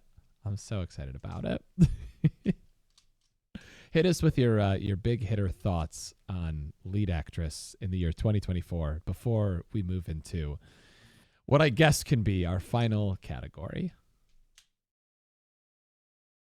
I think Anora's ending, like the last thing you see in that movie, justifies that choice for sure. I encourage everybody should watch Anora. If you're in this chat and you're watching the show 4.5 hours in, Do yourself a favor and watch an horror. You know what? I think I will. Along with 45 other At least movies that are now on my list. What I really need is for Nis to kidnap me. And that'll be a good time, I think. Heard, Chef. Understood. T's in bed. She won't see it coming. You know, she won't know. Perfect. All right. Shall we do the big one, as they say? As they say in movies, let's do that movies. Exactly. Let's do it. Y'all, we have reached the sort of finale for our night. We're talking Best Picture. And Spartan and I have put together some more silly little videos for you. Spartan looks really excited. Look at the look on his face. He looks really, really excited for these. Check these out. I was gonna say before we get in there is one specific one. If I can get you to spam TOS when you see the specific moment, that would be appreciated. Thank you. And that feels like a threat. I'd like to say thank you for watching, and if I get immediately banned after this, love you all. Mwah, mwah, mwah. Enjoy.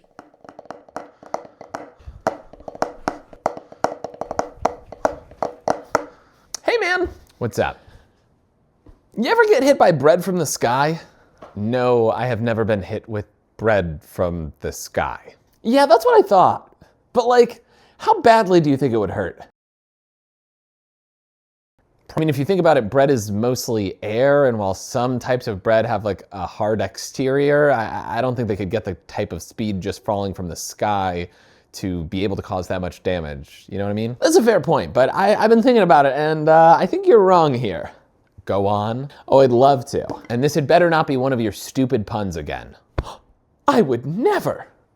Okay, so follow me here for just a second. Like really, really follow me. Bear with me, bear with me.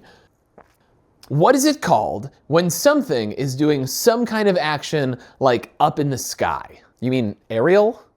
Excellent, I knew you were a smart cookie.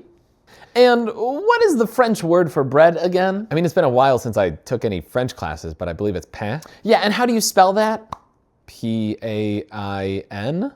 Okay, so say the first word, but separate it into 2 syllables, and then say the second word, the French one, but with like a really, really bad American accent. So that would be a real pain? That's right, it would be.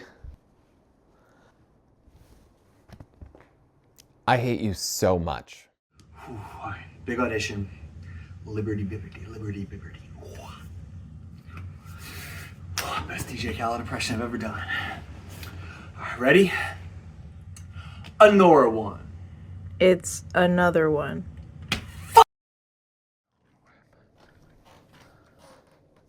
Yo, here you are. Denny, what the heck, man? Hey, what's up, dude? You seem less than happy right now. Yeah, you think? First of all, I walk in here and find you sitting on your butt. Second of all, I just popped into the work site to make sure that everything was going okay, and it looked like there was a bunch of stuff just piled up in one place. All that stuff that I asked you to take care of. Yeah, man, I did what you asked. I took all of the stuff that was scattered all over the place, and I piled it up in one place out of the way. I call it my big, beautiful mound. Don't say that, you know, because it's like a big mound of stuff. No, it's not a problem with what the thing is, it's how you're saying it. What? What's wrong with my big, beautiful mound? Stop, stop, stop, Denny, stop. What, a guy can't appreciate a big, beautiful mound of stuff piled up?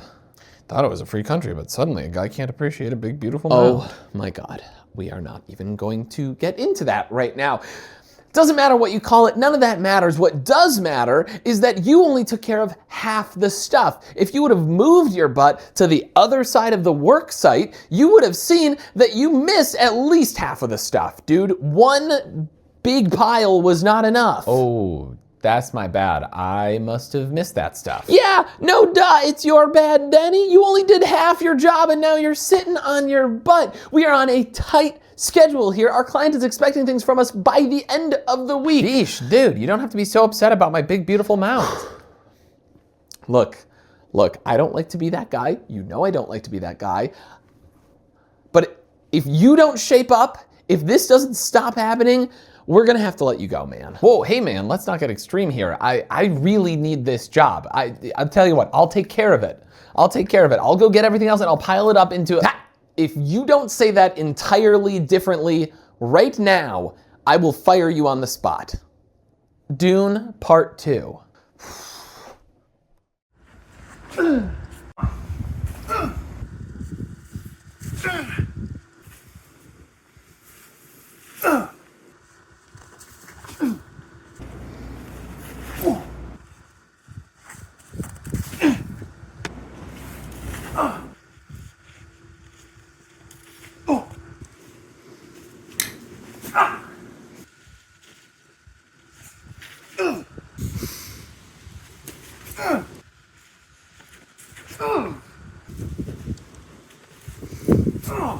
Let's go! All right, boys, it's time to name the band. Now, we all already agreed, obviously, that it should end in the word back. Because in 30 years, if we break up and then have a reunion tour, we can call it the Back is Back tour. Exactly. Brilliant, just brilliant. So smart, man. But I'm still struggling with the first part of it. So it's a brainstorming session. No wrong answers. Throw it out there. Oh, what about dinosaur? Knife. Ooh, explosion. Edge. Butts?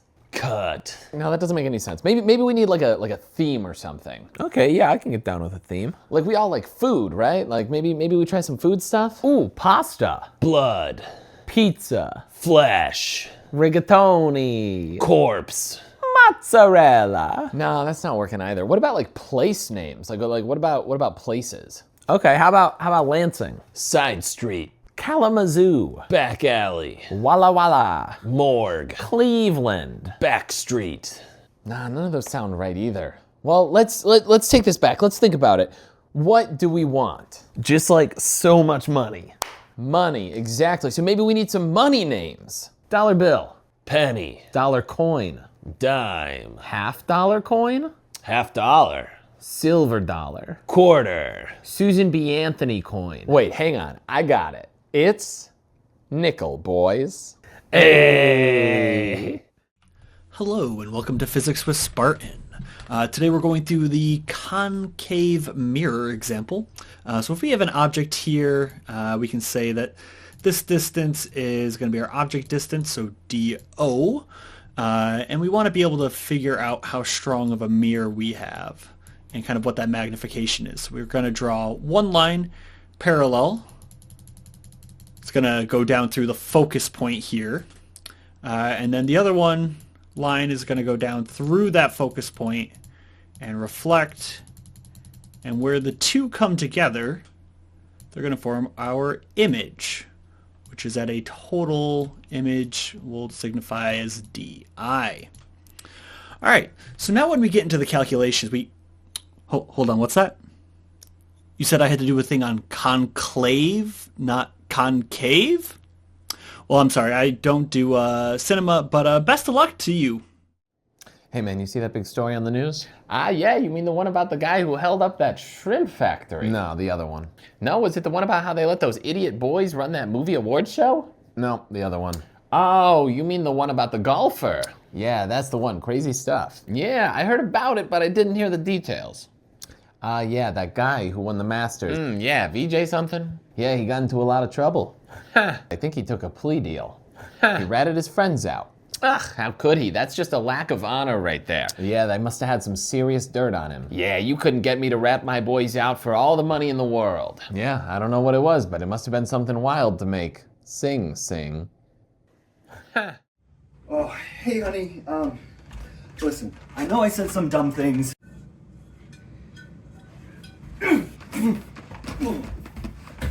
Oh my, you... Did you only hit me with the little pan? I swear right now, this is just the perfect days. Welcome, my son, to the temple atop the peak of Falipatoria Raxacorico, the tallest mountain on the planet Falipatoria Raxacorico. What do you seek, my son? Your Grace, I come here seeking the blessing of the Falipatoria Raxacorians. Ah, yes, and to you I give the blessing of the Falipatoria Raxacorico. You may go in peace. Thank you, Your Grace. But not only that, I also seek ordination into the order of the Falipatoria Raxacorico Ingitum Guild. I see. And on what grounds do you seek entrance into the Phallopatorio Raxacorico Ingitum Guild? I seek ordination into the Phallopatorio Raxacorican Ingitum Guild on the grounds that my father was a Phallopatorian Raxacorico Ingitum General. Well, we do not grant induction into the Phallopatorio Raxacorico Ingitum Guild to just anybody, even based on their lineage, even the son of a general. Yes, Your Grace, I understand, though I must insist, as my father was not just a Phallopatorio Raxacorican Ingitum member, but he was, in fact, a blessed member of the Phallopatorio Raxacorican Ingitum Guild. Your father was a sacred Phallopatorio Raxacorico Ingitum Guild member? That's right, Your Grace. That would make your father one of the sacred Phallopatorio Raxacorico Ingitum Generals. Yes, Your Grace. You know what, before we go any further, I'm just going to say, we've been saying Phallopatorio Raxacorico Ingitum General too many times. It's getting exhausting. Why don't we just abbreviate as F-I-G? Oh, that's perfect. That's perfect, everybody. So that would make you the seed of the sacred fig. For years. I'm looking for this for years. Just, okay. I know it reacts to light. I know it can be very dangerous. We need to take precautions. This is life-changing. We can actually do it. All right, here we go. Briefcase is open, and I finally have the substance. And we're back. Nisk, how you doing over there?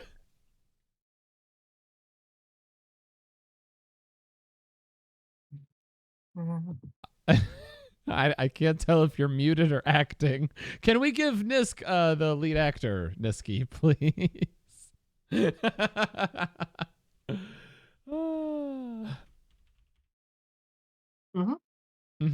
was. I think that's what everyone expected it would be, note for note. I think that last one was directed by Tarantino. It had one of his calling cards. Nisk, would you like to be so kind as to walk us through our Best Picture nominees? Boy, I'd love to. The easy reminder of what we all just understood. So simple and clean. Shout out. Kingdom Hearts. The nominees for Best Picture are A Real Pain, Anora, Challengers, Conclave, Dune Part 2, Nickel Boys, Perfect Days, Sing Sing, The Seed of the Sacred Fig, and The Substance. The bronze Niski goes to Conclave. The silver Niski goes to Challengers. And the gold Niski goes to Anora.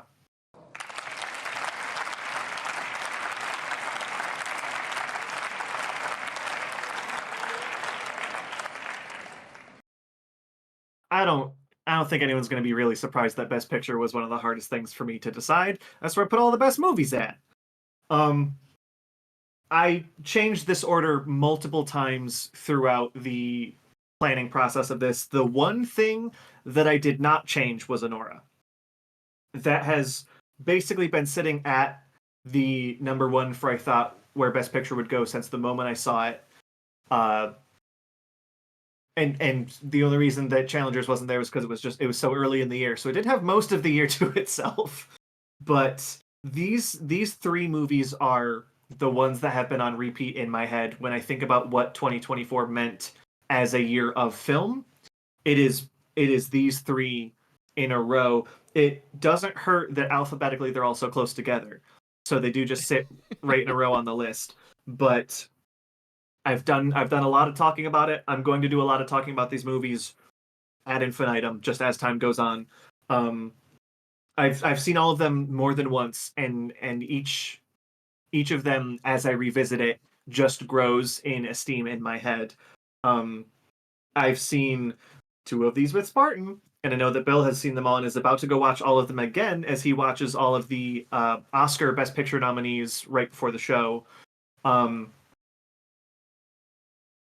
And I could have made it any one of them, but I think these three are the ones that are going to truly last at the top of the podium. A banger year. There's 400 movies. I saw all of them. These are the best three, though.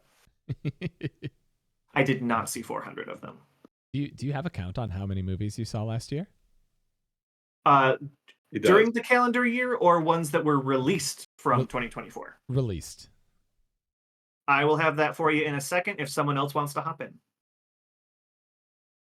I had a similar experience with Challengers sitting at the top of my list for about, I don't know, 7 months, 8 months from the time it came out until Anora, where Anora took that spot, sat there for a while, and then I saw The Brutalist, which is my favorite movie of the year. But it's close. The Brutalist and Anora are neck and neck, and like you said, I'm going to see the 10 Best Picture nominees at the Oscars, which includes those two, over the next week. And a second viewing of them both could flip them around for sure.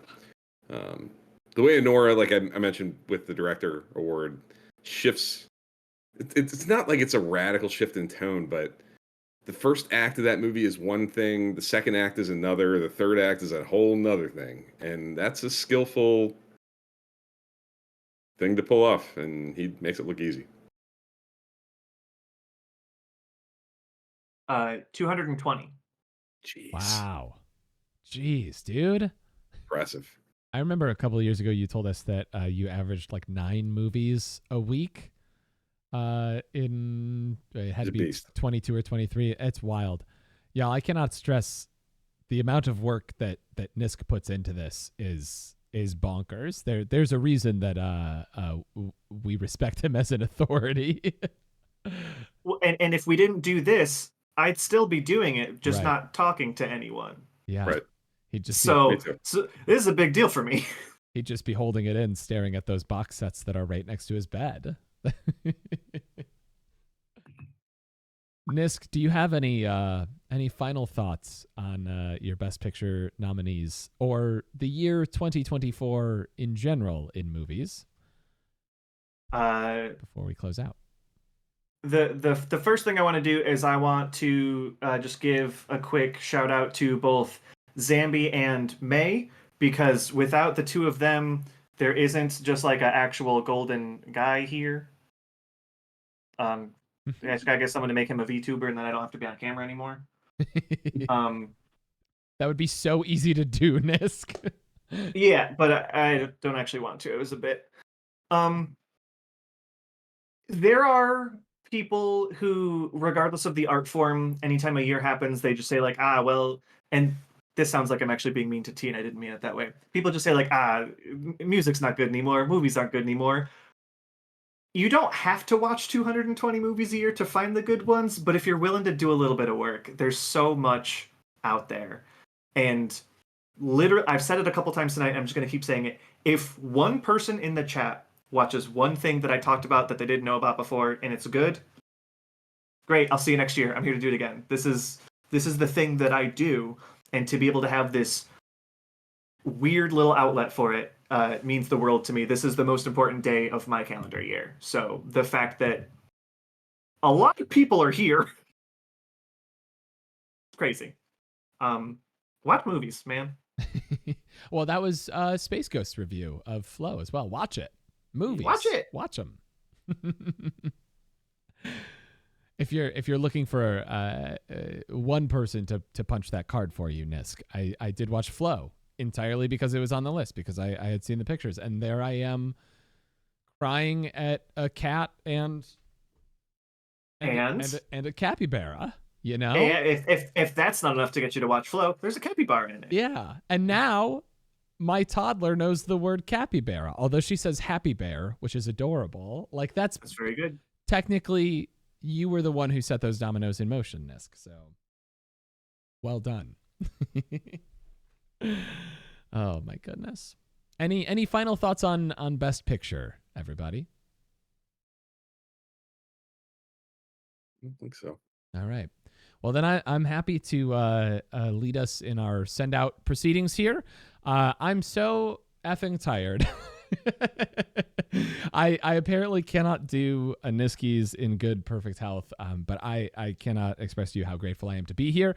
The more tired I get, the more alcohol I consume also, the more emotional I get. And so if you are here, I'm going to be thinking about you all day, all week, all for the rest of the month at least, probably. I love that you guys support us in these weird things that we do. I was telling Bill and Spartan before the show that I was just incredibly struck as I was loading in all of the videos, how exceptional it is that I have all of these incredible, creative, talented, funny friends who are willing to just lean into a joke and do funny things. And that's really what I'm taking away from the Niskies this year, is that I know so many good quality people, and I am so flattered that y'all would show up, and so very glad and overly lovey-dovey to say it. Spartan, I'm throwing it to you. I don't know why you throw it to me. My eyes hurt, so I'm putting on the blue light glasses. Apologies for the end. But no, overall, I'm going to do everything I can to push any of the support money to Nisk and Bill, because they are actually going and seeing the majority of these movies. So realistically, please make sure you're doing that. Those two guys deserve the whole world, especially in a world where I actually ended up in the same town that Bill was in and didn't know it until we got on a call to plan this year's Niskies. And he reminded me that he was right outside of the big city. I was also right around. And I'm like, oh, how far were you from this city? And it was his hometown. So some of us are idiots. But no, I don't really stream at all. There's a lot of anxieties and a lot of personal things there, but I cannot express to you guys how much I really appreciate you taking the time to be here and enjoy what has been a gateway to me finding my love for movies again, something that kind of died out after I was in high school and I lost the means to go see movies as much. So thank you all for making this night worth it, and thank you to the three of you guys up here on the behind the curtain with me. You guys make this so much fun. I appreciate you. I have to say, Goop and Sparty, you guys, the talent that you both have to put yourself out there and film those things that are really clever, really funny, and it's courageous to put yourself out there and do what you guys do. For this, Goop, what you do every day, I admire the absolute hell out of everybody here. Nisk, I can't thank you enough for inviting me to do this, to giving me somebody to talk to about this stuff. I have been that guy who loves this stuff, lives for it, and until recently just kind of stared at a computer and didn't really have anybody to talk to about it. And giving me an outlet like this to do this once a year and to talk to you throughout the year, I owe you a lot. And this is not something that's in my real comfort zone, to come on Twitch and interact on this kind of level, and you pushed me to do it, and I'm thrilled to be here, and I can't thank everybody enough for making me feel welcome and comfortable and being awesome. You guys are great, and it's a pleasure to work with you and do this. That's why he's the best host. No. That's true. And we can close it out right there. Thank you for being here, everybody. I'm kidding. Only a little. Nisk, bring us home. Hey, I mean, I feel like I jumped the gun a little bit on it, but this, for the longest time since I took a high school film class sort of as a joke, and then took a film history class my first semester of college, and just sort of went, oh no, this is me forever now. This is all I care about. This is the only thing I'm interested in. And I'm incredibly grateful to be able to be in a place where not only will people allow me to do this weird, dumb, hey guys, 5-hour show, what are we doing?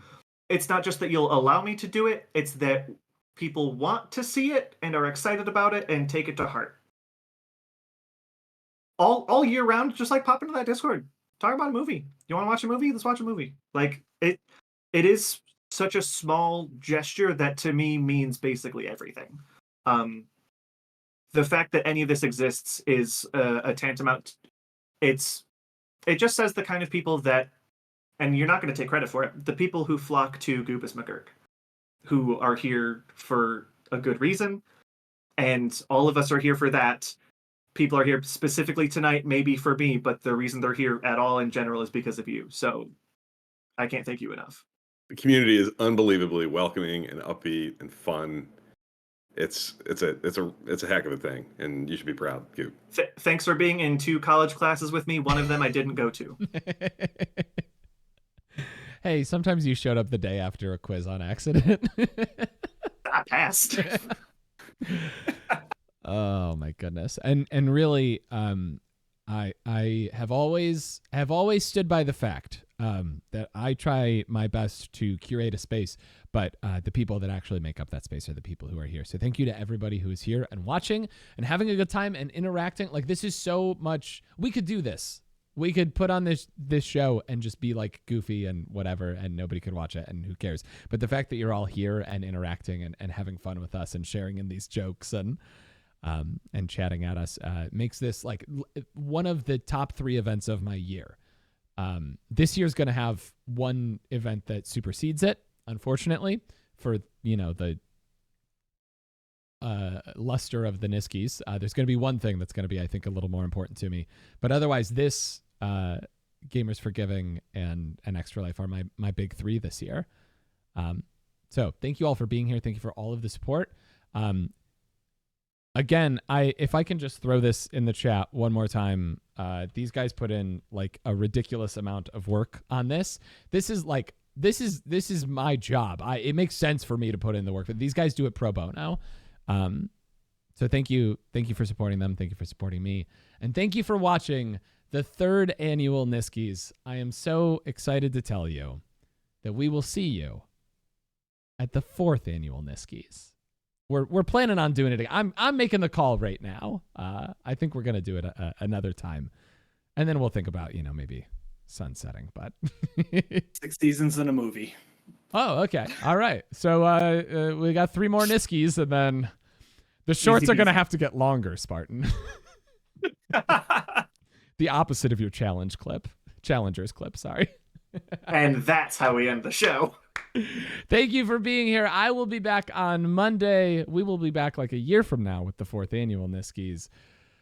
But in the meantime, oh wait, we need to rate somebody. I forgot how streaming works, everybody. Oh shoot.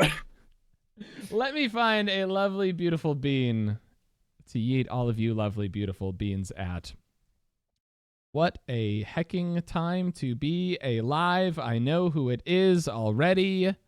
Oh. Is it Jamie? I think it's going to be Jamie. I think so. Did we rate Jamie last year? Does the raid message have to be 30 out of 30 pounds in their carry-on? You type it up and we'll all use it, okay? If you are not a Twitch person and you are here, what's about to happen is we're about to raid another channel, our good friend Jamie, who gave her review of Carry On earlier. We're all going to flood into her chat, and what I would love for you to do is to copy the message that I believe Spartan is about to slap in the chat. Copy it, paste it into her chat, show her all of the love that you have shown us this evening, because she's very, very deserving of it. Yeah, spam that a few times, Spartan, so we can copy it real easy. Oh, shoot. I'm a professional. I've done this before. I appreciate you. You've been doing this for 5 hours, my man. Cut yourself some slack. Okay, you guys copy that. I'm going to hit the start raid button. Like I said, we'll be back next year with the 4th Annual Niskies. I will be back on Monday at probably around 9 a.m. Eastern Standard Time. There's a chance that I sleep past then. Like, I go to bed now and then I wake up and it's 10 a.m. on Monday. But of course, as always, thank you all for being here. And in the meantime, do us all the biggest of favors. Be kind to yourselves. Be kind to each other. I love you guys so much. Have a great night. Bye. I only just realized I didn't make an outro slide. Here's the intro screen.